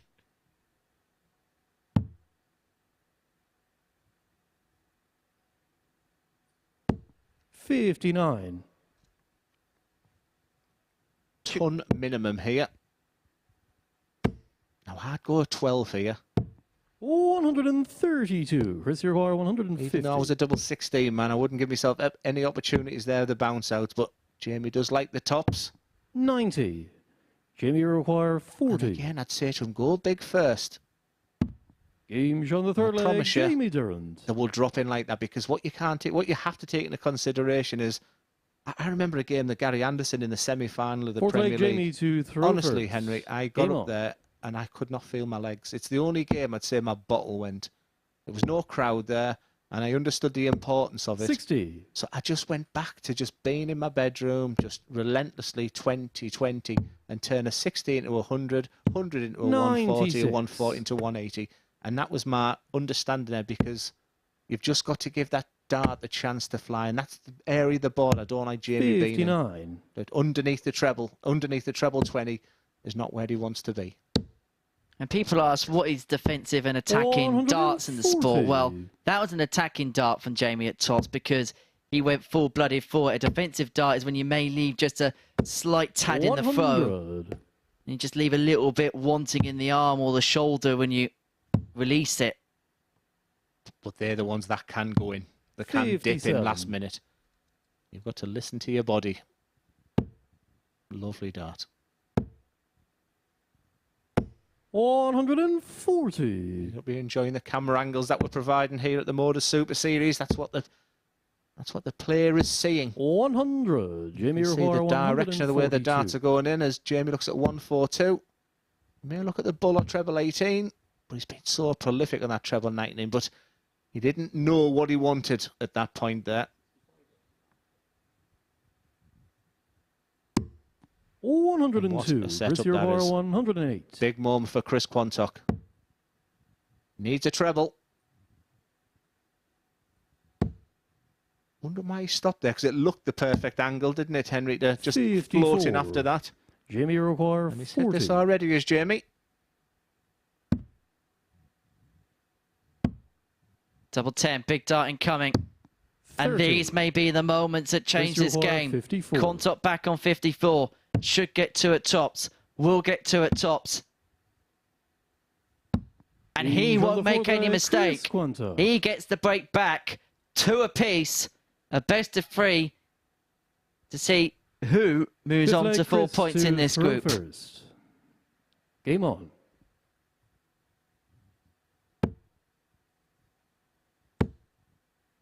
You don't give players like Chris Quantock a chance, and that's what will be frustrating Jamie right now. And that's just the difference between good players and great players. So Jamie will have aspiration. That's why you come to the MODUS Super Series. You can identify your strengths and weaknesses. And what I would say to Jamie is, your scoring's absolutely fine. You should be relentlessly practicing 101 6 darts, 101 5 darts, 101 4 darts. Learn to love what you hate to do. 57. When it comes to them moments when you're 2-1 up and you've got 3 darts at tops, you feel like all week you've been doing that. 140. I'd cut the competitions down slightly and really get on that practice board and try those things. But it worked for me. It might not work for someone like Jamie. I think he enjoys the environment, the social side of darts. 161. Chris Quantock's enjoying the treble 20 right now. Could well be enjoying a 3-2 lead very shortly, because that's an excellent setup to leave double 12 after 12. And all Durrant can do now is try and set up a finish. Leave something handy which he can't. So it's another 6 for Quantock if he wants it. It's double 6. Doesn't want to hit the big 6, and I think that was part of the fear there of throwing that dart, Henry. With the 188 here, again, he's just dropping under that treble. 84. It's a Chris good last Iroquois, start to 12. make Chris think, but he has to be aggressive, Chris, on this double six. That's the area he didn't want to be in. Game shot of the fifth leg, Chris Quantock. That double three was as clean as a whistle. Right smack bag in the middle of that double three. Sixth leg, Jamie to throw I first. see Jamie Game thinking on. exactly what I'm seeing. That's the mature side of Jamie that I'm seeing now. A lot of concentration, a lot of self-motivation. And that, for me, is the reason why I got the 1-3-4 there. You're immediately forcing the issue of Quantock. And he's come up dry. And so now he has full advantage in this leg. And they get to a stage around about now where Quantock may 100. even be thinking, well, at least I've got the darts on the last leg, so I'm on a free roll now. 60. Advantage Durrant here, but advantage Quantock for the match. Well, you could just see in that last visit that the arm was just becoming a little bit looser 44. there from Quantock. Yeah, well spotted. And Jamie should have spotted that and jumped all over it. 58. I think slow and steady wins the leg here for Jamie. We talked about him being aggressive. That's just too aggressive for my liking. 59. Just think to yourself, one treble a visit, one treble a visit. Keep it simple. And you're right 60. about Chris has just thrown Jamie these darts now Iroquois, effortlessly. He's 164. already thinking of the last leg. So 6 from 164. And he's going to shape it up handily enough. Very handy 136. indeed. He's double 14. And Quantock will stay on the 19s there. And he's going to leave the big fish, is he? No, he's not. 133. Even better. Jamie The Iroquois, champagne 28. finish of the 1-3-2. Well, Jamie, take it all the way. His nemesis today has been his finishing, Henry. No score. And it may Chris well end Iroquois, up costing him here because 132. Quantock, another one of them. Oh, would have left a dart at double 16 to get it one. I had concerns for your voice there, Henry.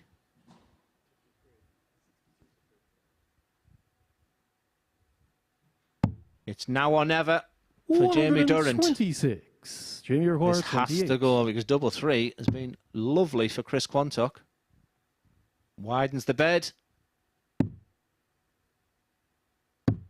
14. Chris Iroquois, 6. Double three, be a friend again for Quantock. Game For the shot, match, for the win. Chris Quantock. And he gets the better of Jamie Durrant by 4 legs to 2. It's back-to-back wins for Quantock here at the Super Series. It's been a solid opening day's display for him. 2 victories to round off the session for him. An 83.03 average, 4 out of 14 when it came to the doubles, and a 54 high out. Jamie Durrant will come back for day 2. Right. 2 more matches to bring you on the opening day here at the MODUS Super Series. And it's going to feature Darryl Pilgrim, who's looking to finish on 8 points in his first day's assault in this group. He takes on Jim McEwan after this short break.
Welcome back. 2 games left to go on Monday here at the Modus Super Series, and the penultimate one is a meeting between Darryl Pilgrim in second place in the Group A table and Jim McEwan just behind him in third. If the Scotsman can win this one, then he will draw level on 6 points at the end of the first day's play with that man Darryl Pilgrim, but if he wins it, he will go joint top with Andreas Harrysson, who is still in pursuit of a perfect start to his campaign on the last week of qualifying for Champions Week. And in commentary this week, Henry Deacon and Glenn Durrant.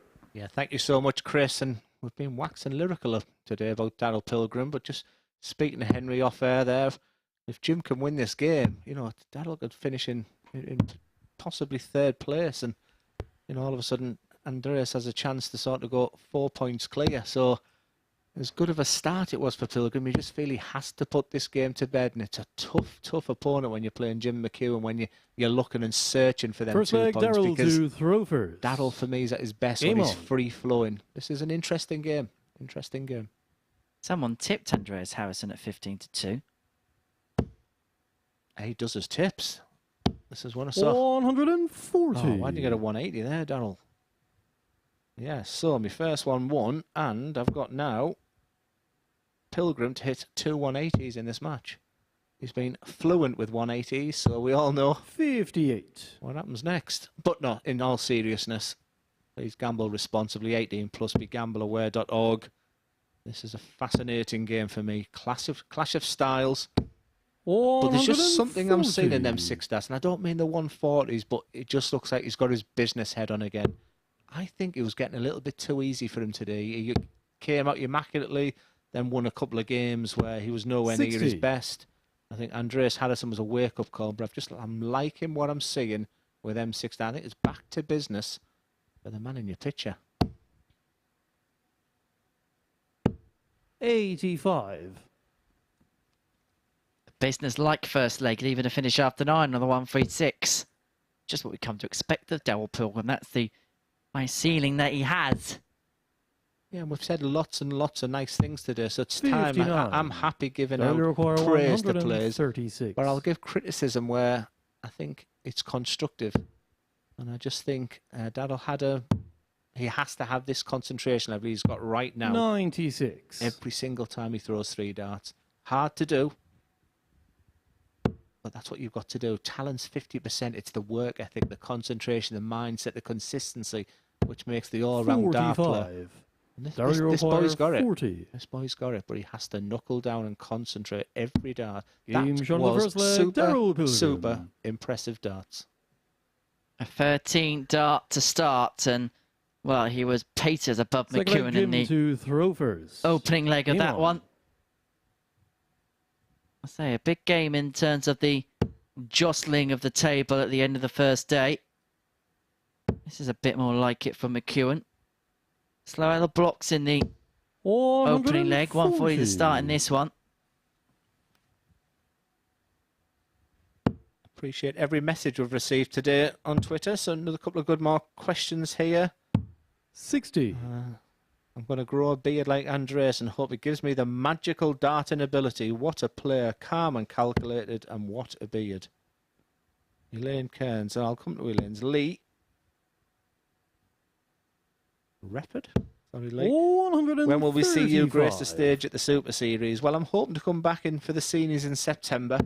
I think it's time to get my darts out and get some practice with Jamie as well. I think he can bring me on, and I think what I've seen today, 140. I think I can bring him on, but I'll let him make the first move. And what's your ideal match? Players, venue, format, ref, and commentary partner. Players, wow.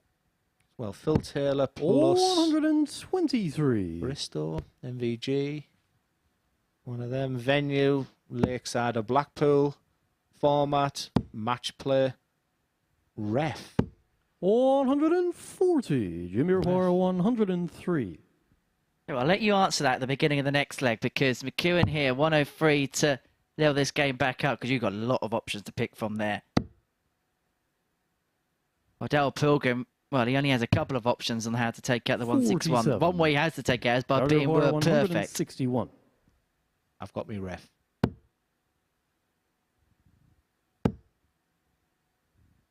Has McEwan got this leg? Because he should get 2 at tops. Jimmy require 56. This is for another leg in the 5-visit range. Great riposte.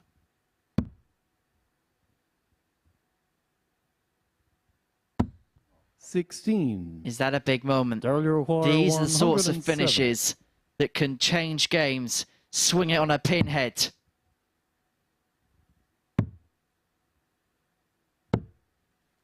$47.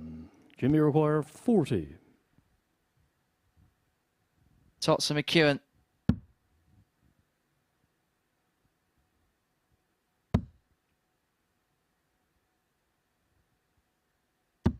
There was your Devils, and he used the barrel of one of them darts to spring it into the bed.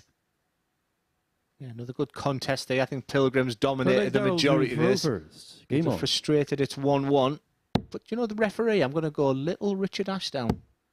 I think it was Nick Kenny who I played the first game on the Lakeside on the opening Saturday, and I think Richard only ever reffed the first one, and there was just something special about him reffing that game. But I've been blessed with some great, and I thought the BDO guys, Nick Rolls, you know, Pope and 100. Charlie, etc., Marco were just fantastic. And then you get spoilt with the professionalism of the PDC guys. But I think Little Richard and commentary partner. Well, I'd have to look at Sid Waddell first of all.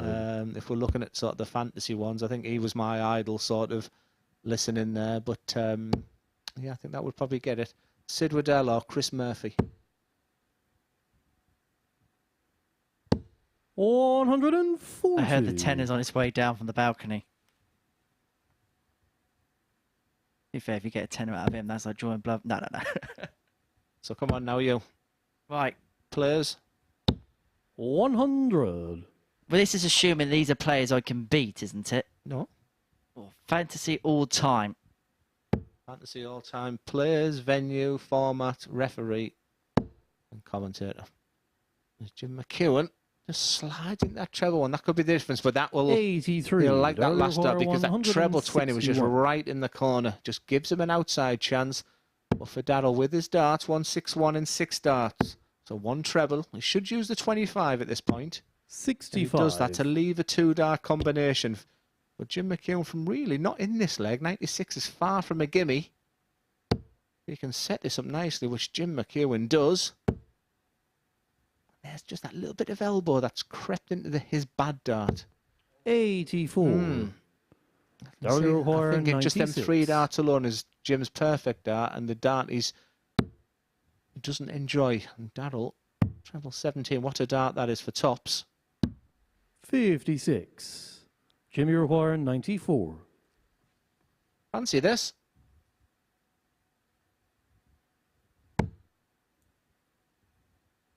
And how many 180s has Pilgrim got in this game?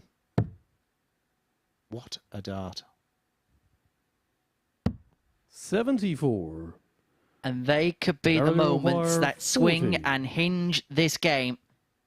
As Pilgrim goes for the tops that McEwan's just missed.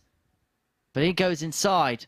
Difference is, he has 2 more in his hand. And he takes the double 10 to lead 2-1 at the midway point of the contest. Fourth leg, Jim to throw first. There's that Game on. fancy dart he throws. Come on then. Best hoop. Ideal matchup. What would it be? I'd love to see a game between Eric Bristow and Gerwin Price. Because I'd love to see how they would both handle each other. No, I like that. I love set play. I think it's the best format in darts. Absolutely love it. Venue. 96. Lakeside or the Circus Tavern. One or the other. Referee. And for once, Owen Binks isn't going to be the answer. 100. Do you know what? Give it to big Marco Meyer. Give it to Marco. And then commentary partnership. 93.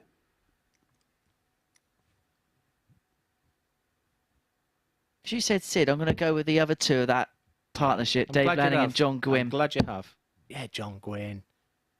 What a shout. 100. I think you good shout that. Yeah, Bristol MVG is Bristol at his best. That would have been some game. 58. I think my favourite story of Bristol is when he walked in when he played Dave Whitcomb in the final at Lakeside. Dave listens in. He may correct me if I'm wrong, but did he go up to him and said, "When did you start breathing after your second dart?" Dave was, "I didn't know I did." Dave got on the hockey. Dave threw a 60. dart, started thinking on the second dart, do I breathe now, do I not? 6-0 later. Mind games at its best. 60. Well, both players have felt the significance of this leg. We've just seen a couple of nervy, touchy darts in here.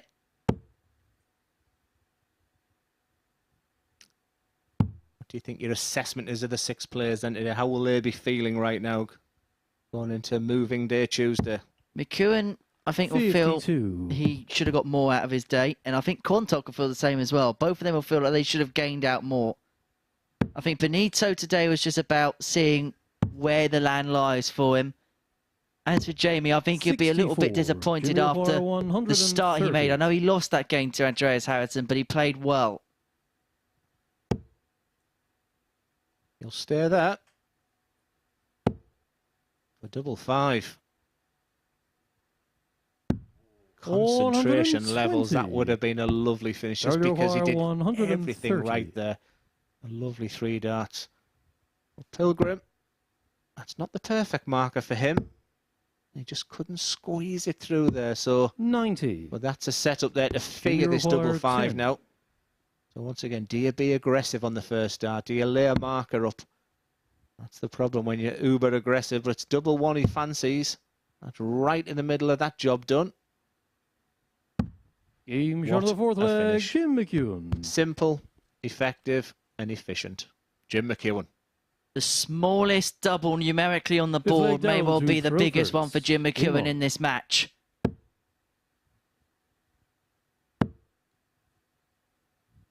A low dart. Was that a 59. tired dart from Darryl Pilgrim?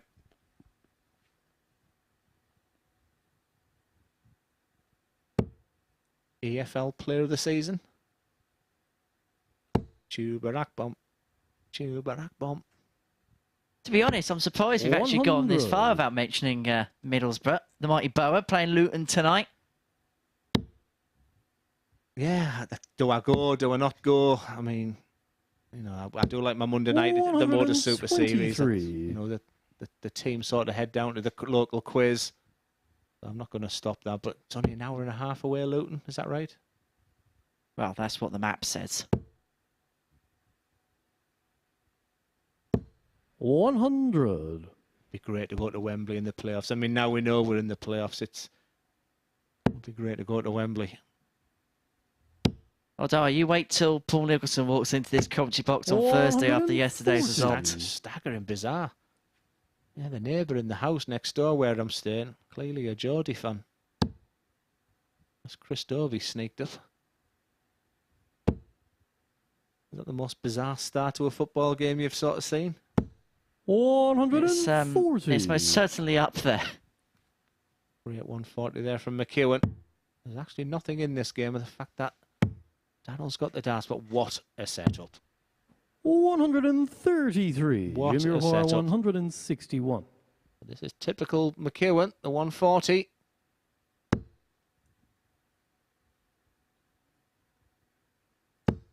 And you won't like that. 41. Heart on the sleeve is Jim Darryl McEwan. 46. And probably after the match today, he'll let you know how he's feeling. My advice is just put it away, put it down, come back tomorrow fighting. And it's 10. still not done on there. Junior Right Bar on the wire. 120. Can McEwan climb the ladder that will put him on the hill? Treble. Would have left the double, and you can visibly see the frustration eke out from his face. 41. That's a Darryl looser. Bar 36. He's had his markers, my God. He likes that wire. That's not 18. deserved.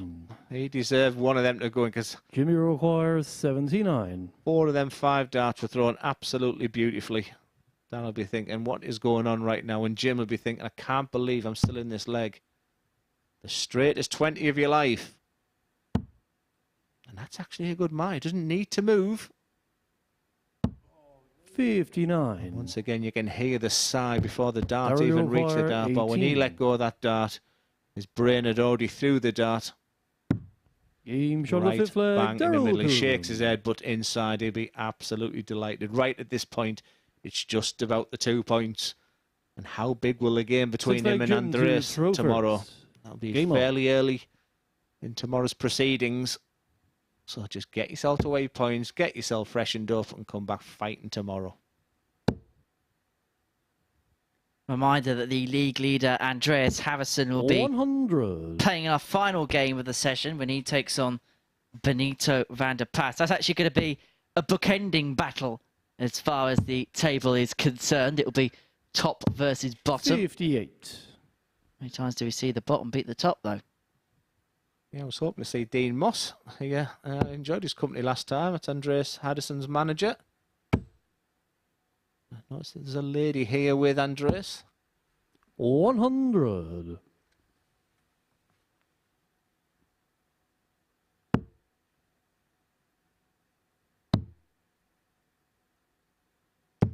$96.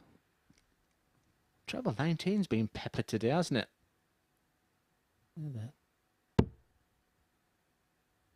Been a good quality all round. I don't think we've had the magic 100 average today, have we? And such a staggering 60. start from Pilgrim with a 97, Jim McEwan with a 96. Lots of 90s scattered about there, but not one that set it alight. So that opening game of the day where he was at his fluent best was Darryl. 85. Still being the highlight. Yeah, Andreas had that 97 as well, didn't he, against Pilgrim in that 4-3 success. Every player's allowed one guest to watch the action 85. up and the top of the balcony. A lot of the players that come from abroad, they'll either have a manager or someone that can, over in the UK, just help them get to and from venues. I know 80. that Danny Lauby often brings his manager to watch the matches and just to take them to and from the venue in different parts of the UK. This helps makes the players' experience a little bit easier and more manageable. 40. Well, the only match that Darryl Pilgrim hasn't it to 180 has just ruined Does's tips.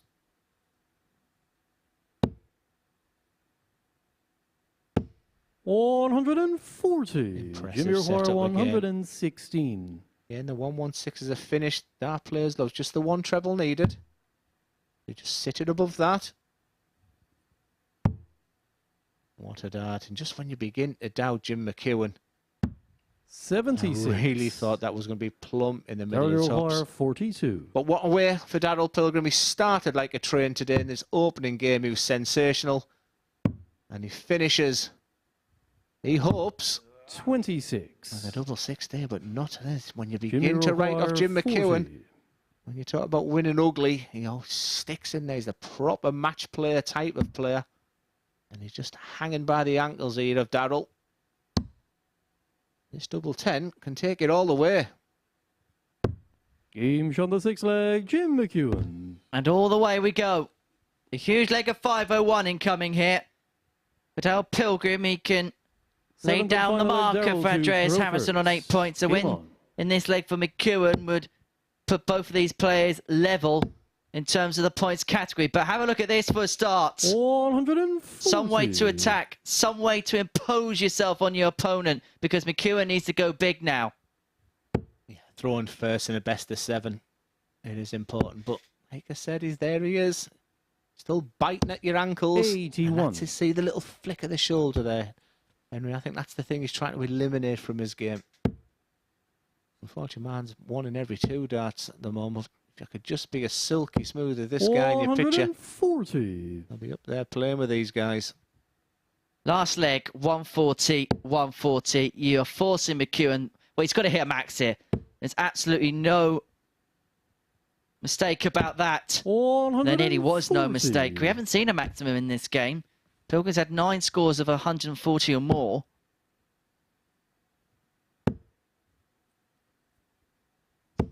Beautiful. Beautiful. 140, 140. It just feels really nice when you're just 81 off the 9, especially in the last leg decider. He'll be feeling $1 million right now. Jim McEwan needs another treble. Just gives him an outside chance. It makes us 81. What it means now is that Darryl may go for the bull on his last start, where without that he might have laid up. So he has to go for the bull. 56. Could that be the difference? That treble there. Jim McEwan 140. Traditionally, he will stay on the 20s. I've seen many variations now on the 140. And all he can do now is lay up. And he has done. This game's not over, you know. 100. But he has to rely on a Pilgrim 25. Miss. 988. 2 8s to move on to 8 in the points bracket in the group. And Pilgrim does exactly that. And just look at the sigh of relief once he gets the job done. He knows that he was embroiled in a battle there with Jim McEwan, but Pilgrim comes out the other side a 4-3 victor, doing so with an 88.46 average, and that was despite 11 missed darts at double. He didn't hit a maximum in that match, but have a look at the 140 plus column. 10 of them, including 3 in the last leg. That helped him well on his way towards victory in that one. And so Pilgrim will find himself on 8 points no matter what come the conclusion of the day's play. Andreas Harrysson could have the perfect day. He could be 5-star, 10 out of 10 if he beats Benito Van De Pas after this short break.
Well, Darryl Pilgrim was made to work hard by Jim McEwan in that previous match, but he did get the win he needed to go level on point with Andreas Harrysson at the top of the Group A table. Harrysson, though, can return to an outright lead if he can win his final match and make it a perfect start to life in week 12. Harrysson looking for a clean sweep. Plays Benito Van De Pas, who, well, he has been clinical on his doubles, but just hasn't bought himself many opportunities. Can that change here? Over to Henry and Glenn to guide you through our final game of the day. Yeah, thank you so much, Chris. Yeah, Darryl Pilgrim did what he needed to do. It was a tough task in the end. It was a proper match play battle, and that double 8 at the end was absolutely vital. It still possibly or probably means that he'll end up in second because you have to fancy the man in your picture right now. But stranger things have happened at the MODUS Super Series when it's top versus bottom. I've seen it many, many times. And Benito will want to finish on a high. First leg, Benito. I'm sure. I think first. Henry just sort of talking off air and got it absolutely spot on. I now think Benito knows where his game is, and it may be tough today to tell him and find out exactly where it is. But there's a foundation there to kick on from, and I think hopefully he still see some positives from today, where this guy's been phenomenal. Well, when I had that interview chat with Benito early on this morning, I got the feeling that he knows exactly how he needs to take this week. That there's still a lot for him to not learn, but still grasp of where his game's at, and to try and improve certain bits and get himself back to the Benito that we know. And so I think a lot of today would be about stock taking, about knowing what went well, but more importantly, and that's part of the reason why a lot of players like Benito put themselves through this particular ringer to get themselves and push themselves forward, is to know what isn't going well, and being put in an environment where you're being put under the severest of pressure, but still in an environment where you've got time to, you know, work on things, have 5 days under the lights to see what you can just dip in and out and just tweak and turn and stuff. Yeah, I'm hoping he's not worrying what other people are thinking, because he did sort of say, and people are expecting to see the Benito from a few years ago. He has to do this for himself. He has to do this for his family and his management, and he just has to, you know, not worry about others. And I totally understand what he means about people looking at his averages, people looking at the results, the league table. I think there's positives here from him. You can't have 3 years away from the game, come in and out of it, and expect to be where you once were. 9. He's young enough. Andreas Harrysson 160. And I just, you know, just hope he enjoys the rest of the week and plays some of his best darts and to come. And I'd be delighted if come Saturday night he's in the finals night and goes on to pick the trophy. I almost feel like what Chris Mason did here back in October has actually set a unrealistic expectation of what we should see from players who have taken a long time out of the game and then coming back into the Super Series format. What Chris did was unbelievable. But what we also know is, as we know working with him, is he spent a lot of time practicing behind the scenes. And I'm not saying that Benito isn't doing that, because he's obviously put some work in, he's playing a lot of events, but sometimes it could be easier for some to pick up than others. 114. Yeah, that might be a good question to ask him tomorrow or Wednesday, you know, to follow on from speaking to him, getting just a little bit more from him of how he's doing it, how he thinks it's gone. Andreas, you require interesting 60. to get his thoughts. He doesn't give an awful lot away, as Andreas looks at 60, and he's been deadly on his doubles today. Game shot of the first leg. Shown in diagram Harrysson. B. Just so casual. Some of the messages I'm getting is just, they just wish they had his values, his behaviours, his, you know, magnanimous in defeat, very sportsmanlike, but keeps his emotions to himself, and hard to break down when you see your opponent like that. Has a throw very much like Mark McGeaney. 135. Maybe that's a lot to do with the height, and Mark McGeaney was delighted, I noticed in the scene, is to draw Phil Taylor. But his follow-through is, I remember commentating on Mark McGeaney. 190. Just the way them darts are elevating, where they're coming from. That follow-through is just like watching Mark McGeaney. Grow a beard, Mark. 100. Could you turn back the clock, Big Ben? And turn back time. Well, this would be an amazing moment to seal your comeback.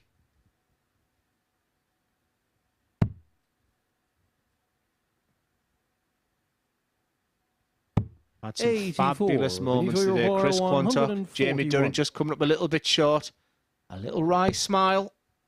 But once again, just underneath that desired target there. But even them small elements just might give him the fact that it's in there. Now it just has to come out more. That's the 4th time today someone's been on the 9. 100. Maybe instead of passing to me, maybe pass to me on the last start. I've noticed on Twitter, imagine if that double 12 had gone in for Jamie. I'd have gone through the roof. Yeah. Bing, bong. 36. Andreas, you require 82. Bullseye first. I think that's the 2, so he may go up for 2 tops again. He'd Certainly likes that side of the board. And the way he's been playing today. 62. I was about to say, was there any doubt? Benito, you require 48.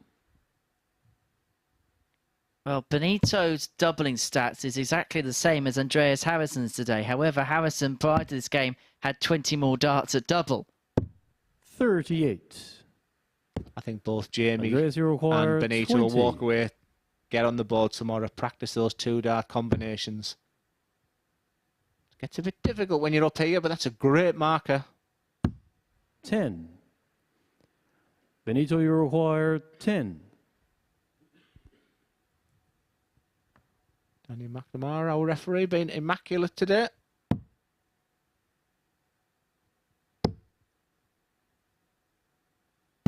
Did you see there was no reaction on that treble one there? Andreas, you require 10. Just a good sign. It's, you know, no laughing. It's just business. Fat one.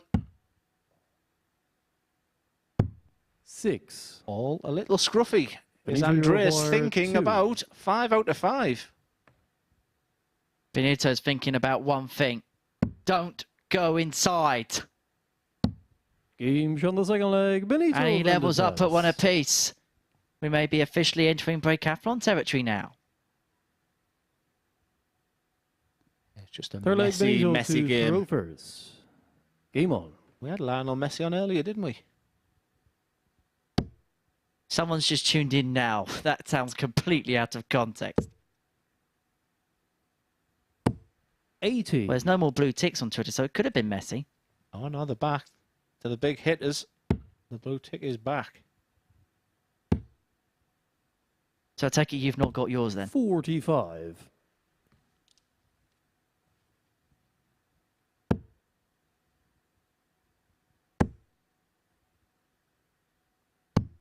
$59.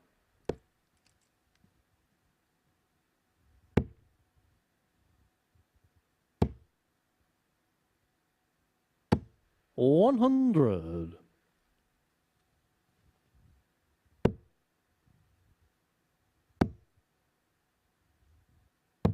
$98.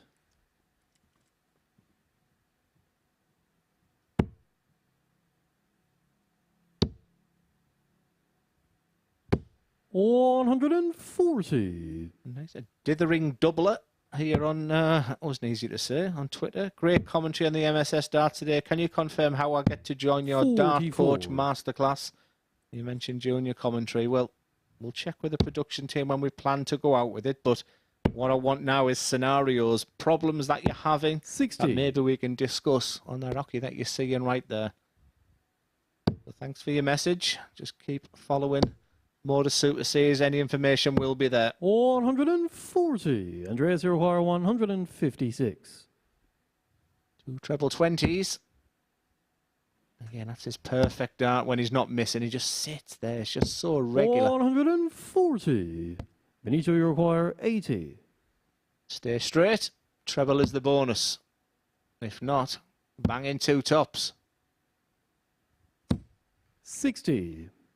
That is mightily And there's unlucky. your And so 16. Harrison returns for double 8 to get the break. That's a nice little guide. Can he just smooch one the other side? No score. No is the answer. Is Andreas running Benito out of Iroquois steam 20. in that game with? That'll take a lot out of him. And Dad'll will be shouting for Benito right now. They are wild for double 7. But I like that. Wow, he says. Oh, the eyes are on the prize. Game shot on the That's third what leg. happens Benito when you have Van De focus Pas. and composure. He didn't just fling that double 7. He looked up, he reset, he stared at that double 7. Fourth leg, Andreas to throw first. Game right on. in the middle of the bed. Watch and learn. He's so good at that, isn't he? 100. Just sits it above that first dart. He knows how to work any angle. He's like the Alan McManus of darts. Angles. He's handy in the comms box too. Yeah, I like him. Yeah.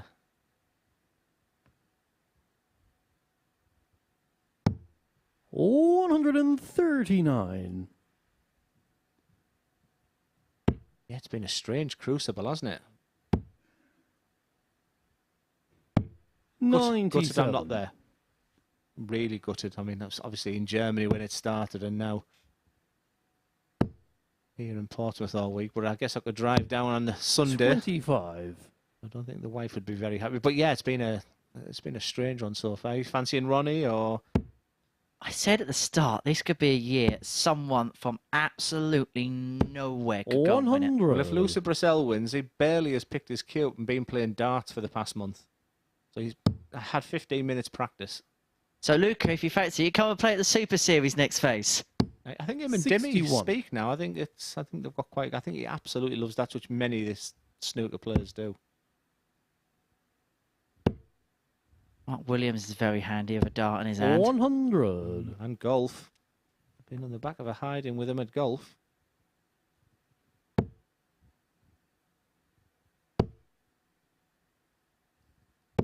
$60. Just looks so Andreas different, doesn't he, Benito? 104. What a first dart. For double 16. 88. Now it's about just fatigue, you think, playing this last game for Andres. He just needs to dig deep because 5 out of 5, obviously, is a wonderful, wonderful start to his week. There'd be an element of disappointment if he loses this game, despite the fact he'll be on 4 wins from 5. 87. Whereas Chris Quantock, you sort of stated, 16. he could be a bit disappointed, but them 2 wins at the end. So big darts here. Game shot of the 4th leg. Andreas 2-2 in this Harrysson. game. Benito has the darts, and what he would give now for a little 15 darter. 5th leg, Benito to throw first. Game on. And so 2 apiece in our final game of the session here at the Super Series for Monday. 45. Remember, we're back tomorrow, 9:30. Remember, we are exclusively on the MODUS Super Series YouTube channel for that. First match of the match for Andreas Harrysson, and what timing for that. Couple of legs away 96. from the perfect day. He's not going to find the perfect leg though this time. 57. Reminder, if you are tuning into us courtesy of the MODUS Super Series YouTube channel, don't forget to give us a subscribe, because on top of the live content that we're bringing to you 6 days a week, 50 weeks of the year, we've also got other goodies on the YouTube channel, including an exclusive interview with Kevin Painter that was recorded last week. You've got highlights of every single session, including that 100. win on Saturday evening for Mike Gillett, who's the latest player to progress his way through to Champions Week in a couple of weeks' time. As for Andreas Harrysson, 164 points away from going within a leg away. 164. Well, that 5 from 5. Another one of them.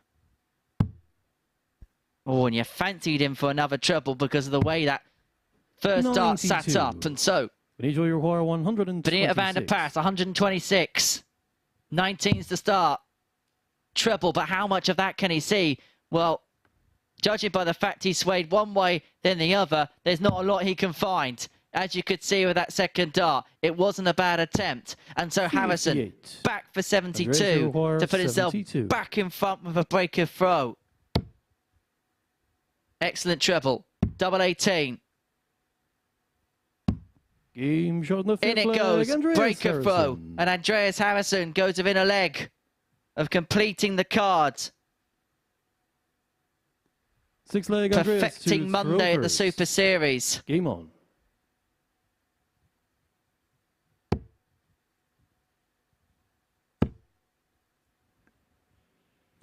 $100.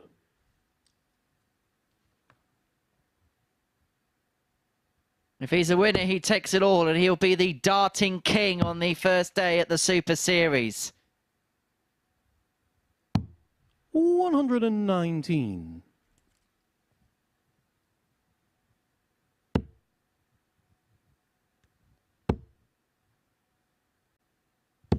$85.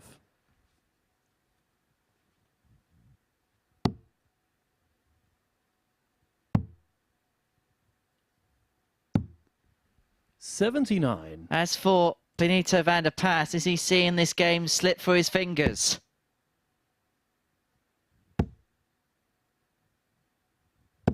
$140.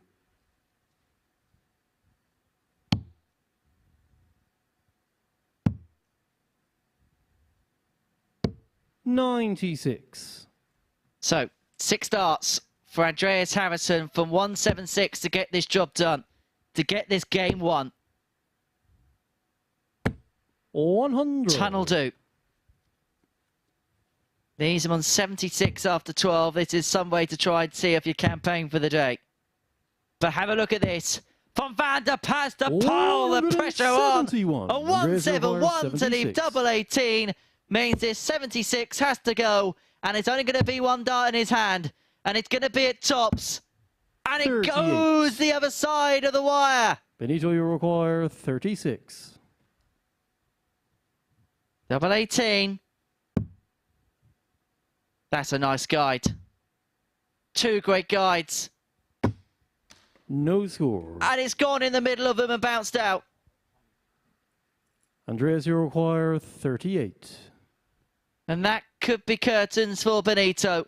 It might be finito for Benito, and indeed it is. As Andreas Harrysson completes a perfect day at the MODUS Super Series. 5-star from the Swede. 10 out of 10. He beats Benito Van De Pas by 4 legs to 2 to round off the day. An 83.72 average, 23% when it came to the doubles.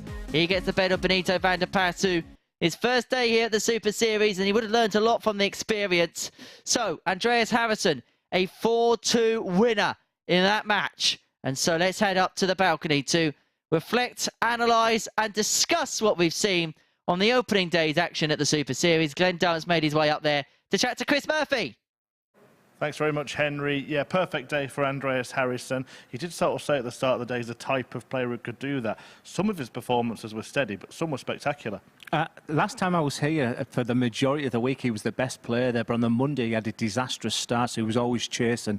And I just felt if he could just get a 3-2 run today, 4-1, but 5 out of 5 is fantastic. He's a top-notch individual, and just his demeanour, his attributes are good enough so he can go very, very far in this week. We have seen him have the odd off day here as well, though. So when we look at the league table, it's not a foregone conclusion that he will stay in that position, but it is already looking like a 2-horse race. He just seems to have the right mentality this week, and sometimes you have to learn lessons. And last time he was here, he probably went back and assessed where it went wrong. He was good today, but the guy in second place, Darryl Pilgrim, he's got that X factor as well. And yeah, there's still a long, long way to go this group here. 2 significant results: Harryson's win over Pilgrim, but also Pilgrim's win over McEwan. Yeah. And at times in that game, I thought McEwan was going to sneak that, and Andreas could be leading by 4 points going into tomorrow. So it's still all to play for, and there's 4 guys there who'll be looking at moving Tuesday more than anything. Final word on Benito Van De Pas returning from a break. What did you make of him today? Okay, I think. I think it's important he sees the positives. He looks different, and some of his answers to his questions sort of sums up where his game was at there. And I know how he feels when you're not winning games. He's been out a long time, and I just hope he uses this as a springboard to kick onto what he wants to do and what he wants to achieve. I still think there's more to come from Ben this week, and yeah, I think still all to play for him. Yeah, all to play for the 6 players in the group. We will return tomorrow, 9:30 a.m. for the resumption of Group A. But as for Monday, well, it was all about Dirty Harrysson, who just went ahead and made his day.